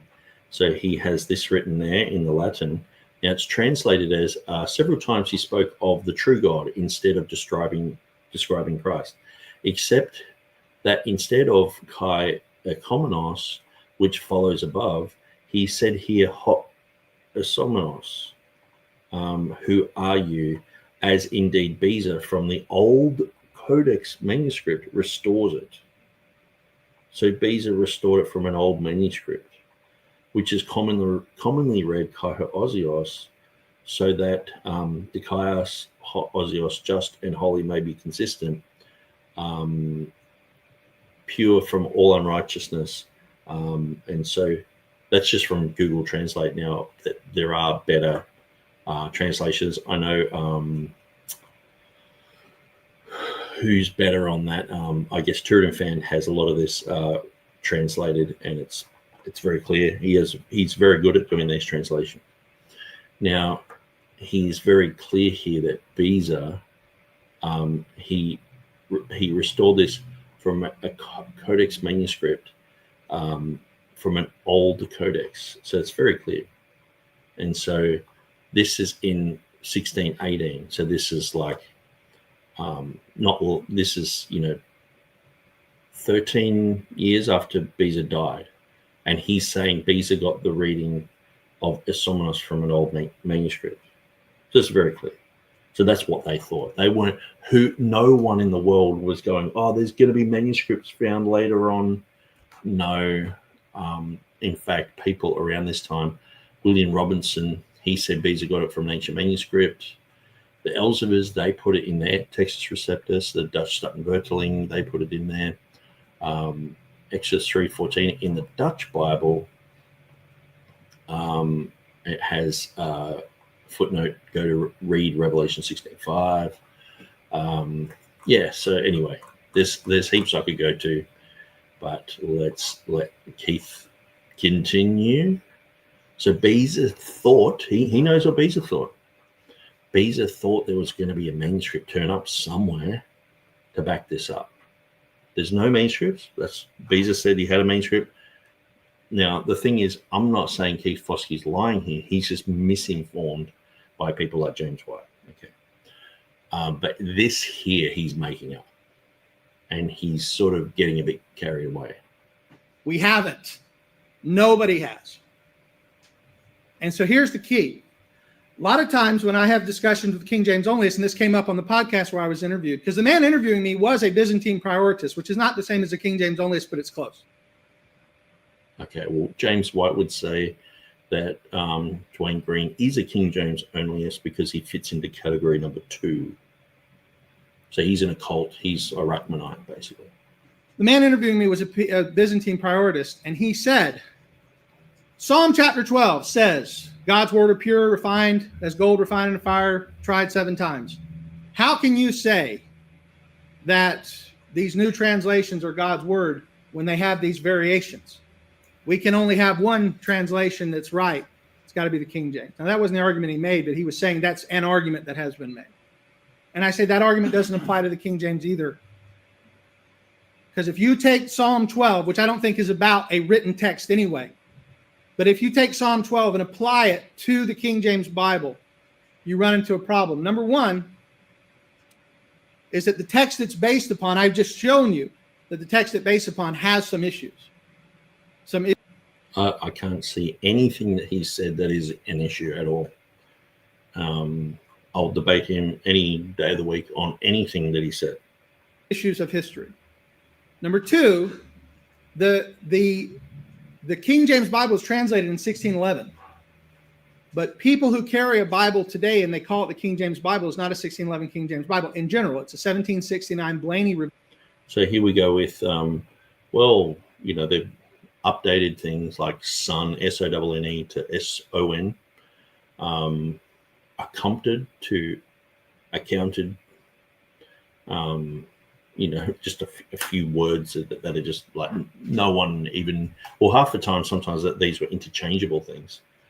But by the time you get to Blaney, I mean, the amount of places where there's like an issue, it's like usually it's to do with, it's to do with print errors that have been fixed up. And even places where I've heard someone say, "Oh, this is the place," Jude. I think it was Jude, 124 or 25 or something like that, and it had the conjunction there, the K. And when I read through Beza, he actually has that in his translation, but in the Greek he doesn't have it. So I've pointed out that this is a print error.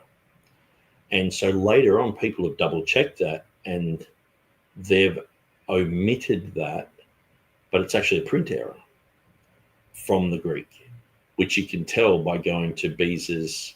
The way that Beza set his manuscripts up was brilliant, because he would have the Greek, he would have the Latin, then he'd have the Vulgate, and then he'd also have the annotations. And so you can check the Greek in the Greek text itself, but also check the annotations. But you can also check his previous Greek editions. And if he has changed anything, he'll let you know. And if he's not letting you know, it's a print error. And that's why Theos, I think it's in Revelation 19. I remember the author of the KJV Today website. We were going through some stuff. And when Beza's text was finally available to us in PDF, it's so long ago, And it was like, man, we can access this on the internet. We were just shocked, And so we were frantically going through and checking tons of readings and all sorts of things. And he pointed out that there was a typo, because it should have said theos there. It had God, but it was deleted. But it was in his Latin, and it was also in the annotations. It's like, oh, it should be there. It's just a typo, So sometimes you see this type of thing happen, and but once you know those explanations, you're like, it's complicated, and you have to remember it, and you have to think about it. But it explains what's happened there. So oftentimes, none of this is mentioned. It's just like, oh, well, the Blaney, like it's almost like just mention Revelation 16:5, and no manuscripts are there, and then just say Blaney edition, as if that writes off something. It's like, no, it's the 1611 King James, and it's a 400-year-old book, so it's just gone through. It went through American printings as well, and so, but there has always been the absolutely correct one, and people have just, like, say, the Wicked Bible, thou shalt commit adultery. It's the King James with a typo. That's all. They're making out like, oh, it's not exactly perfect. Their Greek text is 2,900 less Greek words from the Textus Receptus. It's 8,000 changes in the Greek from the Textus Receptus. But then earlier he was saying that's not a big deal. It's not even hardly any difference whatsoever. But now he's saying, so he's gone so broad like this, and now he's saying, well, the 1611 and the Blaney edition are so different, And so if you're going to change the spelling of son, S-O-N-N-E, everywhere in the Bible, or Lord, you don't have an E on the end of Lord, and it's changed. Well, that's going to be thousands and thousands of changes, which sounds really bad, but they're just nothings. Vision of the King James. And Blaney's revision of the King James. Notice he says it's a revision of the King James. Usually when people doing Bible translation work say a revision, they're usually talking about like a Westcott and Hort type of, that's called the revised version. So the word revision carries a huge amount of weight to it. And the King James text was not revised. There were just spelling errors that were cleaned up. There were editions that were rogue editions that became popular. Some of the readings that sort of crept in and crept out, and capitalization, all this sort of thing. And Blaney did a really, really good job at tidying that up. I've seen a few issues of typesetting and things like italics that I don't necessarily think should be there. But apart from that, it's like, man, the words are there, Is different than the 1611, and I can show you because I have a 1611. I meant to bring it out. I will go get it during the break. I have a copy of the 1611 sitting on my desk. In 2011, there was a huge 400-year celebration of the King James Version, and they sold printed copies of the original King James Version, and I have one sitting on my desk, and it's this thick and it's that big, but I'll show you what it looks like, and the readings are different than the 1769 version. In fact, the 1769 version has two editions. It has the Oxford edition and the Cambridge edition, and they are not the same. The He and She Bible. Wow. They're not the same. They're poles apart. They're not the same. But, you can have 2,900 less Greek words, 8,000 changes in the Greek, and that doesn't matter. Like straining at a gnat, swallowing a camel. 1 minute it's important because it backs up his story. Next minute it's not important because it doesn't back up his story. So if your argument is the King James has to be right because it's the only one that hasn't been changed or hasn't been revised or hasn't been edited, that's an incorrect argument. It's not. Well, most people go with the Cambridge edition 1900, where a lot of these issues have been ironed out. We're talking about before computers and everything. Based upon history or facts. It's based upon a traditional understanding that this is what God gave us. It's just not the facts. Beza shows us here that he was willing to make a change, and it stuck, unfortunately. Unfortunately. So he's not coming against the King James. You can read the King James. You can prefer the King James. But if you think that that reading is genuine, you're probably an onlyist. You're probably dangerous. And you're probably, you and Stephen Edison's probably whipping you with a electrical cable somewhere. Also, there are others like that, but that's the most famous one. But the last thing in regard to the translators who translated the King James Bible, they're working from these printed editions. Okay, so I'm going to stop there. So we are at I'm going to finish these comments though. We're at the 46-minute mark, basically. So that's just to help me with my next video. And he's going to start talking about the translators and this type of thing. So that's a whole different kettle of fish. Bible highlighter had to step out. Embryo said, you said earlier that Gesenius recanted on his pronunciation of Yahweh. Why do textual critics continue to adopt what Gesenius denied later on? Reminds me of Frank Lodston. Well, what he did was Gesenius wrote a dictionary, and in that they had that whole, JEPD concept, Jehovah, Elohim. I can't remember the other things for the acronym, but they had this type of concept that Jehovah came from pagans, the name of Jehovah, and a lot of the Hebrew culture came from paganism and all this sort of stuff, and people were saying that openly. And Gesenius, his Hebrew dictionary is really good. But when it comes to the name of Jehovah, he actually says that it probably came from Yahweh. So he was saying Yahweh, or he said it comes from Jupiter. And the way that you would pronounce Jupiter is Yove. Yove Pitta. So Yove is the name Yahweh. And he was saying that the name of Jehovah probably comes from that. But then he recanted that, and Tregellus, he had gone through and translated it from German into English, and he has that whole section bracketed and has a little commentary on it saying that this has been thoroughly recanted. Gesenius has thoroughly recanted this since. So, yeah, if you read Gesenius, and Gesenius actually says the name of Jehovah means the one which the past, the present, and the future was, is, and shall be. That's his etymology of Jehovah there as well.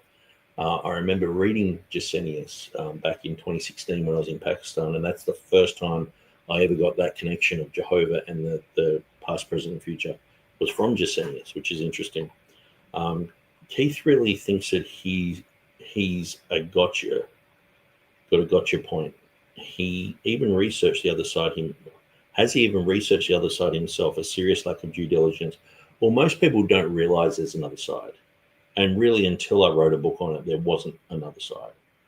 People were just like, oh, James White's correct. And he's won a whole bunch of debates on this point. Because when you watch earlier debates where James White's bringing this up, people are just completely ignorant of this issue. Because it's a strange, weird little text in the middle of nowhere. It's like, it's like, Ecclesiastes chapter 4, verse 3.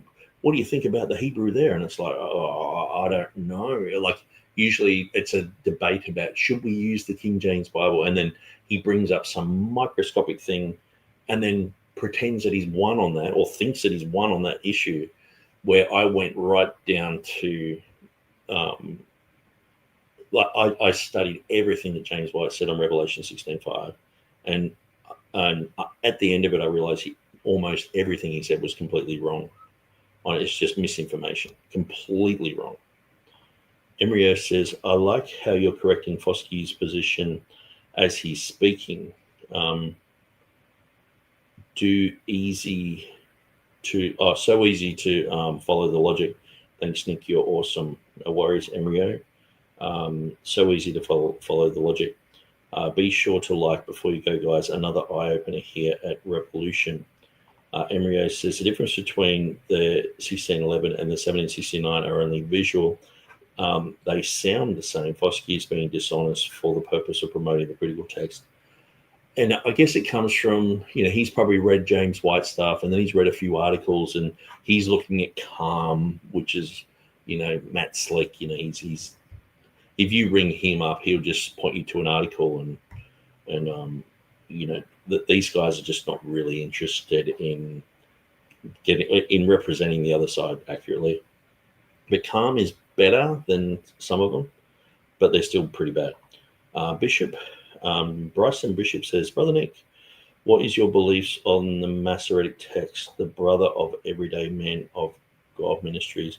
I believe the Masoretic text is a true text. I don't think we should go to the Septuagint or anything else.